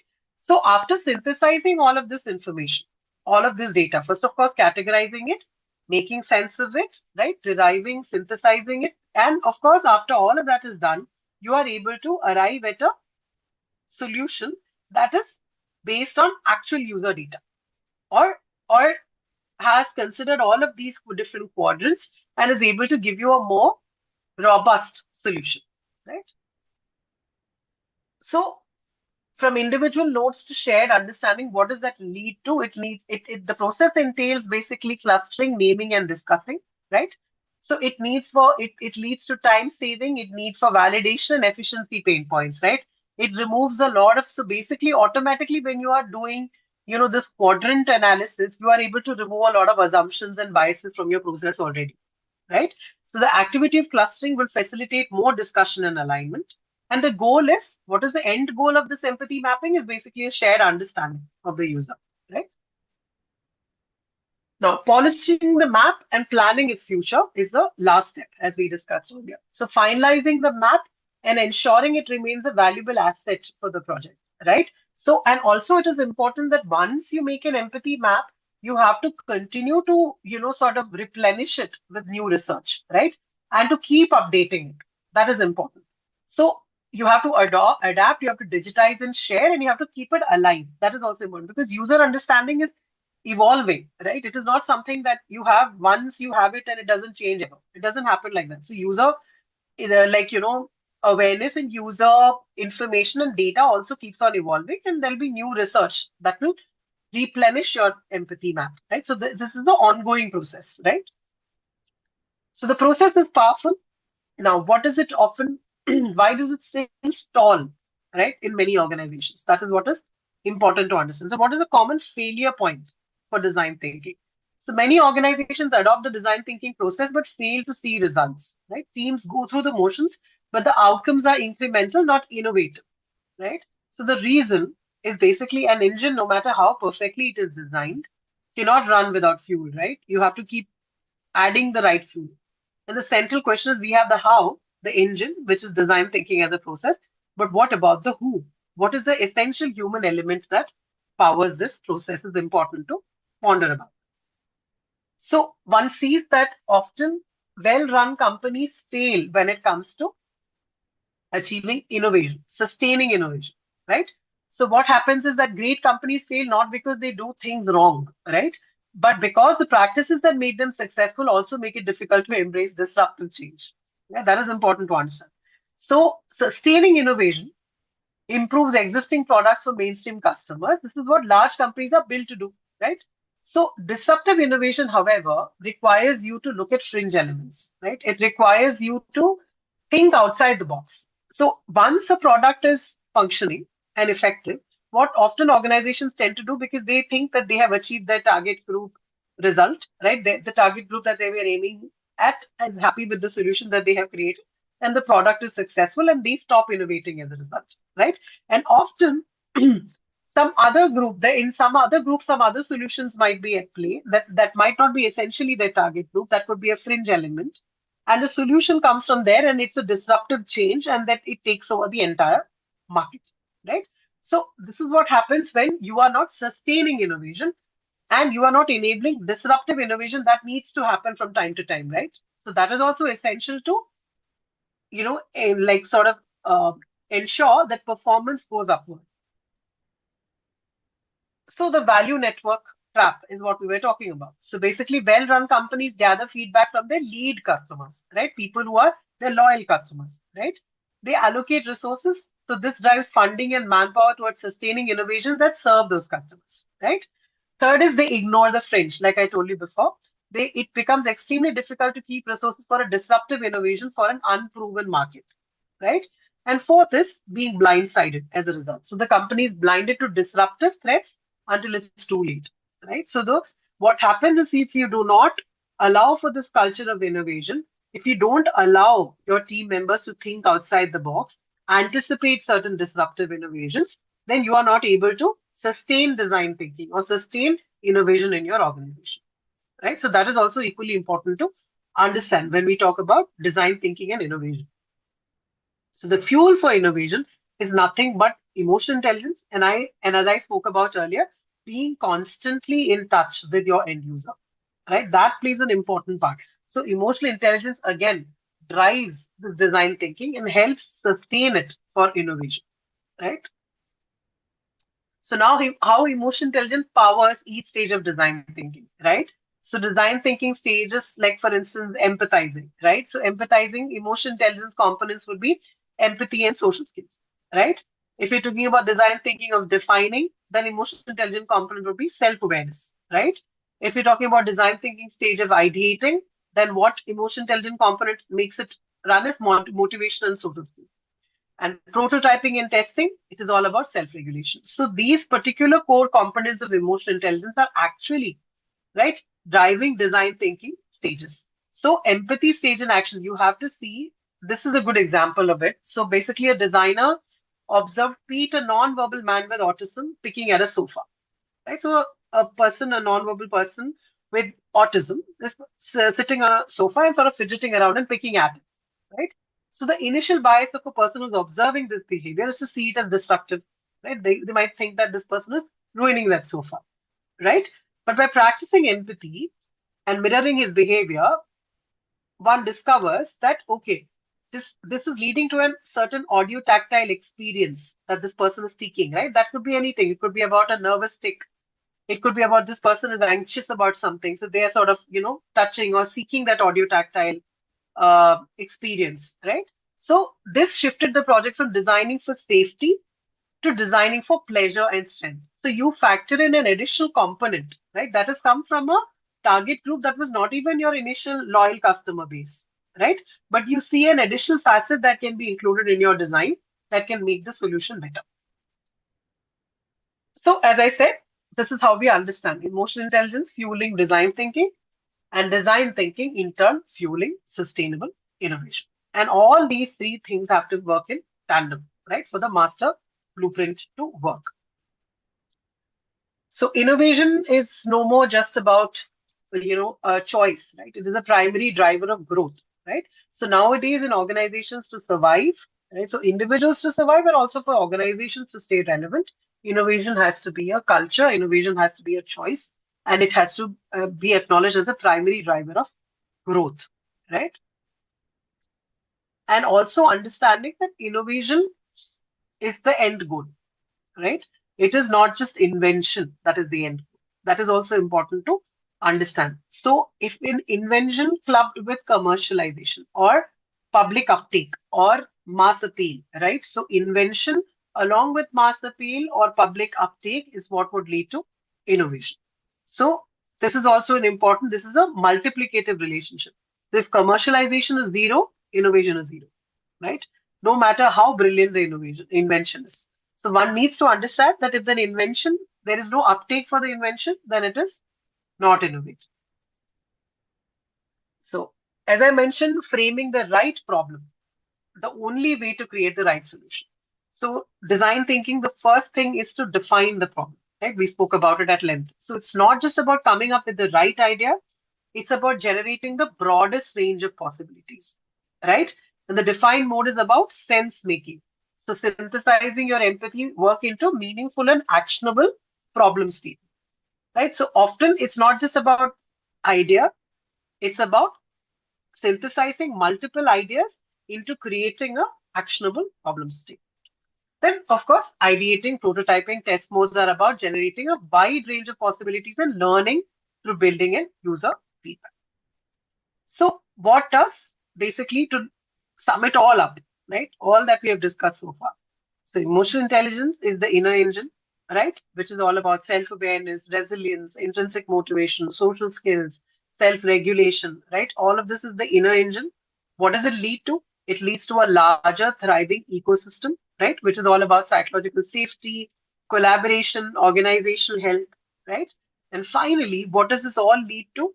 It leads to a blueprint for creation, innovation, right? It leads to empathy, design thinking, and human centered innovation. So, this is how it will work. It's a ripple effect. So, all three ecosystems, or all three what you call quadrants, have to work for innovation to thrive and for a blueprint of creation to happen, right? So, emotional intelligence is the foundational skill that will power success at every level for the self, for the team, and the entire innovation life cycle. So, emotional intelligence is not just an individual skill, right? Emotional intelligence is a workplace strategy.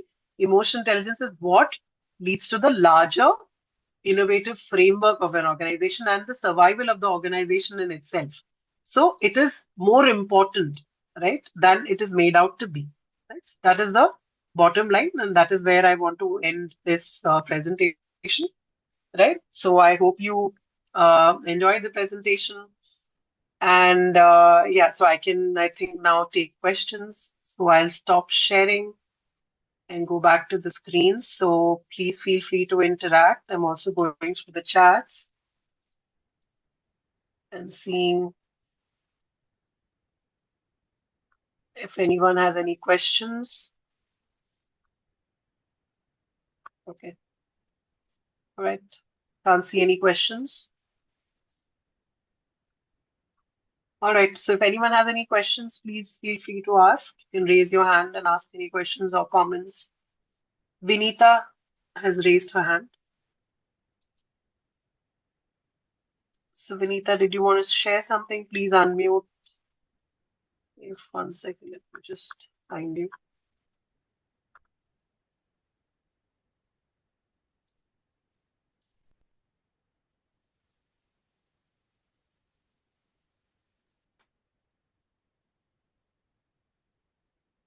Farida, did you want to say something? Can you just chat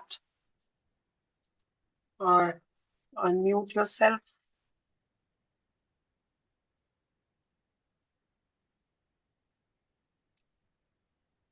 All right, so that's it from my end. Over to you. Thank you so much for patiently listening to the session. Thank you so much, Shalini ji.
Hi everyone. I think I've been having some network issues.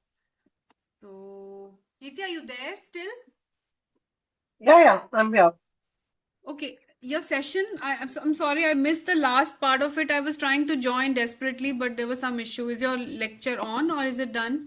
No, it's done. And I was just asking the participants to, share any questions if they have anything. So Okay, great, great, going through great, the great, chat.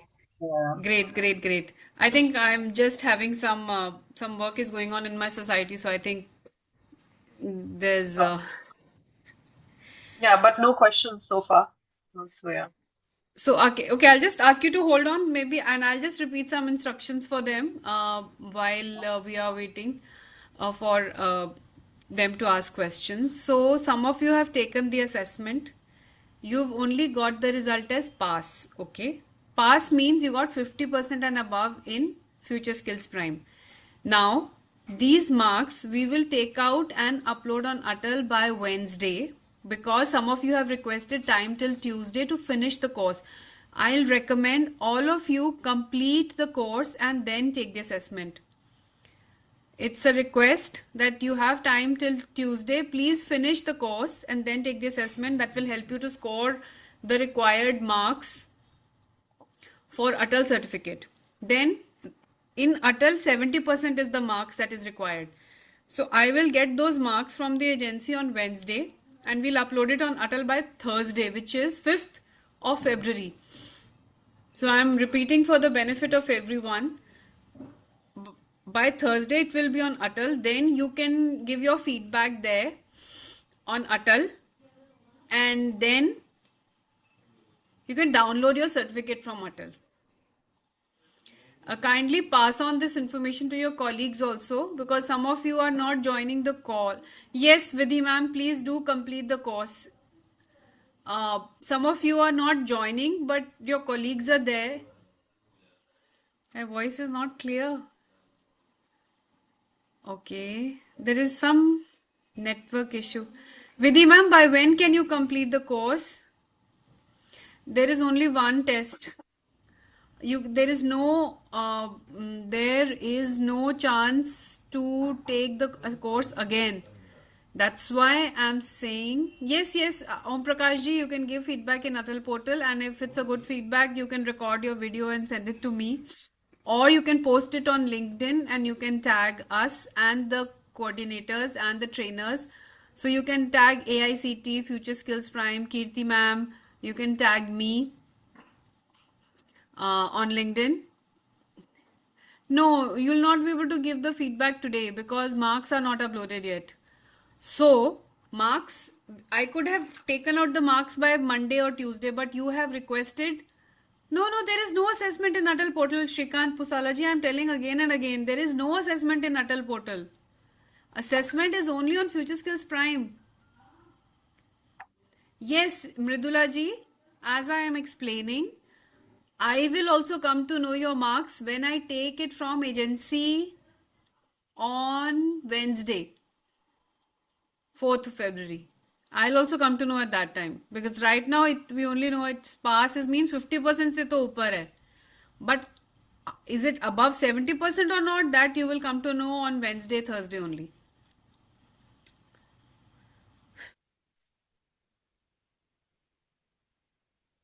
Meanwhile, if there are any questions for Kirti ma'am, I'll request you.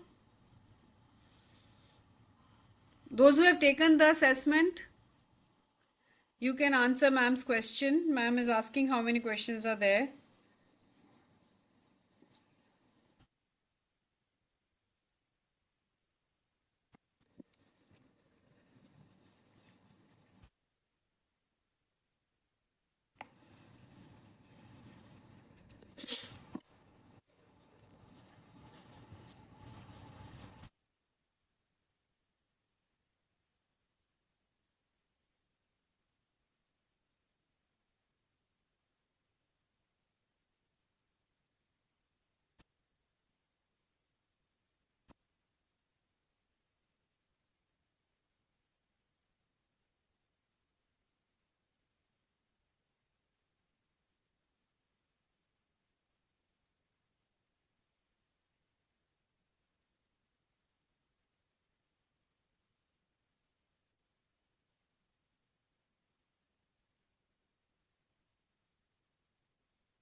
Shalini ji, we kindly wait. We have a valedictory address, so kindly wait for that. I'll request you to wait for another 10 minutes and then you can log out. We are just waiting for the valedictory address. Where is the option to complete course? It is in Future Skills Prime, please. I think one of you is asking. Shrikant Paswala ji, I have been repeating every day 2 or 3 times that you have to join Future Skills Prime. The course is on Future Skills Prime and so is the assessment.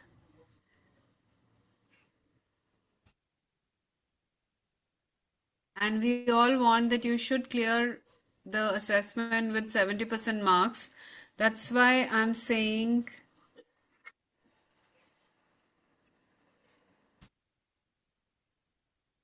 that please complete the course. No, assessment is only once. We have made it free for you, otherwise it is 600 rupees. We have made the assessment free for all the faculty. Kirti ji, there's a question for you. Why SQ is more important than EQ? In between all the questions for me, one question has come for you. SQ, I know I saw that, but that's not clear. SQ or does person mean IQ? I think it's IQ over EQ. Could you Okay. elaborate on that, Chirag ji? Chirag ji, can you elaborate? And Javed ji, there is no assessment on Atal portal. I have repeated it every day. Yeah. Social quotient. Okay, no, because I think I mentioned it very clearly that social quotient is actually a derivative of emotional intelligence, right? It is No, no. not Chirag ji is saying against. it is spiritual quotient. Quotient. Oh my God. Okay, all right. Spiritual quotient. All right. You'll have to define what you exactly mean by spiritual quotient because it's too vague a term. Is there a term called So spiritual quotient? That's a big question. there's no, there's no term, but I don't know exactly what they mean to ask, right? Yeah, because I spoke about in my presentation, I spoke about how to distinguish between IQ and EQ, but I did not speak about spiritual quotients. But yeah. Right. So, okay, I'll just take this last question. Mahenta Chauhan ji, uh, there is one certificate for you. If you complete the course, you will get a participation certificate from Future Skills Prime. And if you score 70% and above, you'll get Atal certificate. Each module is not having assessment, it is having some quizzes just to test how well you have understood the module. No participation certificate only. No, there is no gold, silver.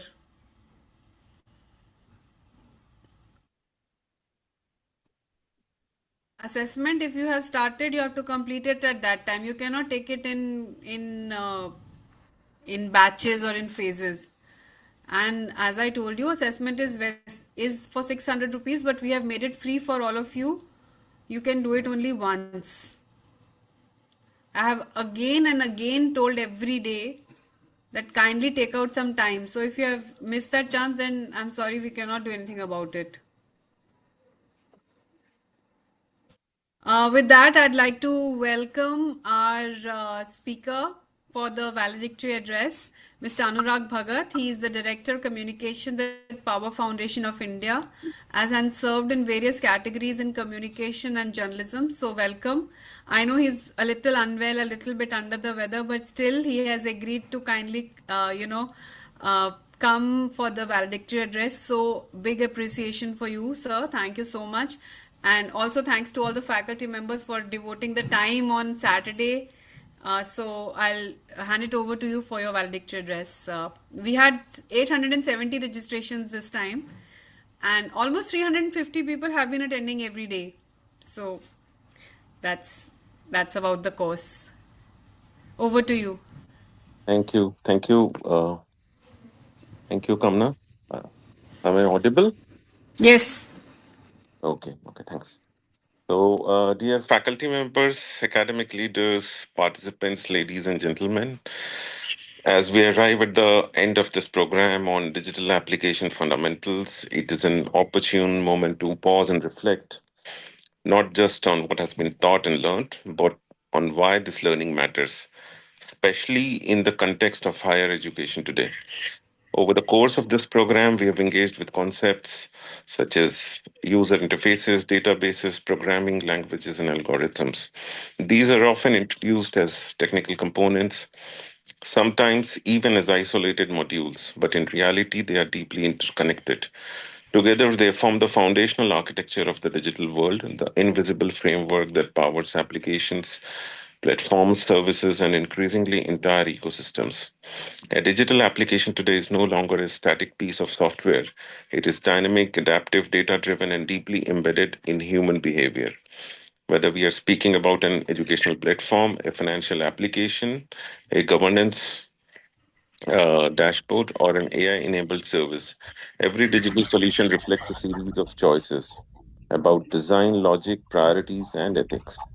Understanding digital application fundamentals, therefore, is not merely about learning how to build technology, but about developing the ability to think technologically. From my own professional journey, spanning journalism, corporate communications, digital marketing, entrepreneurship, and now working closely with the public policy and national programs, I have witnessed multiple waves of technological change. I began my career in late 1990s at a time when content was created manually, systems were linear, and technology largely played a supporting role. Today, technology has moved to the center of decision making.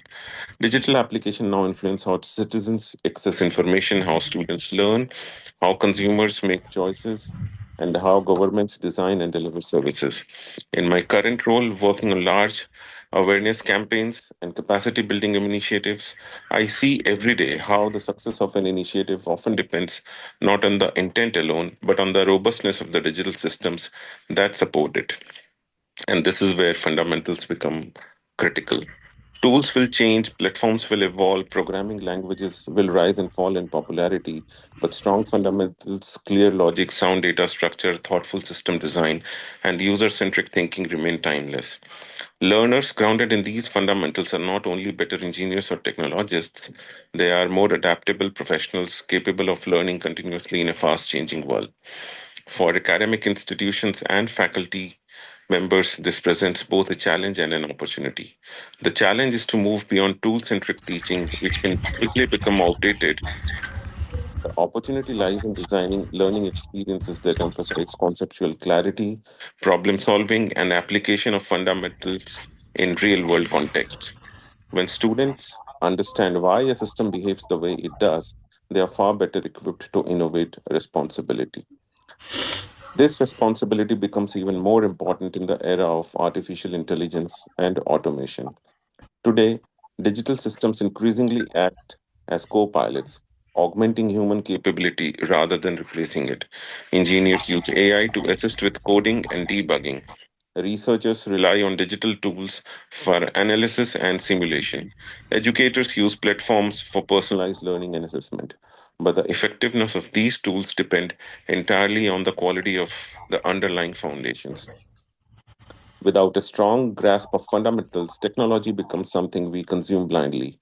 With strong fundamentals, it becomes something we shape consciously. This is where the role of faculty members becomes pivotal. You're not merely transferring technical knowledge, you're shaping mindset, you're teaching students how to approach complexity, how to deconstruct problems, how to question output, and how to balance efficiency with responsibility. In many ways, you are preparing them not just for their job, but for careers that will span technologies that do not yet exist. Algorithms influence choices, database shape narratives, interface guide behavior. As digital applications increasingly mediate human experience, questions of bias, transparency, privacy, and accountability become central. Embedding these conversations within foundational course ensures that future technologies do not treat ethics as an afterthought, but as an integral part of design. As we conclude this program, I would urge all of us to view this learning as a starting point rather than an end point. and a starting point for nurturing learners who can build digital systems that are robust, inclusive, and human centric. Before I close, I would like to acknowledge the commitment of all the faculty members who participated in this program. I thank NASCOM, AICTE, Kamna Jain, who helped organize this session. By choosing to upskill yourselves, you are amplifying impact far beyond your own classrooms. Let us move forward with confidence, not overwhelmed by technology, but grounded in its fundamentals. Because in the long run, it is not those who merely use digital applications who shape the future, but those who truly understand them. Thank you once again for your time and engagement. Wishing you all continued success in your academic and professional journeys. Thank you. Thank you so much, Anurag, for that valedictory address. And some of the faculty members seem to have joined just now. They are asking about the assessment. So I'll just take a couple of minutes to share that again. If you can just be with us for another 5 minutes, Kirti and Anurag, I'll just show the faculty members how to take the assessment. So I'm sharing my screen. So what you need to do is you just go to Future Skills Prime, okay, and 1 second. You go to Future Skills Prime. I'm just sharing my screen. Yeah, and here you just log in and go to groups. Okay, your email ID registered on Atal is your login ID and password. You can reset your password again. Go to groups. Once you go to groups, then you search for AICTE. Okay, and this is your group, AICTE Atal Online FDP DAF STEM. This is your group. Okay, if you can see this group, please type yes in the chat box.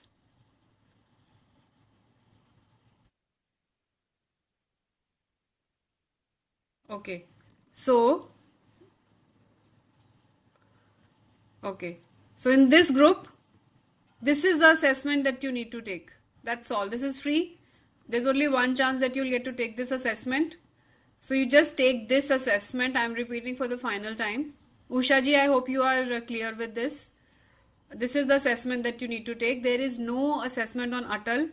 You will get the results of this assessment. Once you finish, you'll see a pass or not pass. And the marks you'll get, we also will get to know your marks by Wednesday when we will take it from the agency, because till Tuesday you have asked for time to take the assessment after completing the course. So please bear with us. By Wednesday we will take out the results and upload it by Thursday, and then you can go to Atal and give your feedback and download your certificate. So I think I'll just stop sharing. Thank you all so much. Thank you, faculty members. Thank you, Anurag. Thank you, Kirti, for joining us. And we'll call it a day. Thank you so much. Thank you. Bye-bye. Thank you.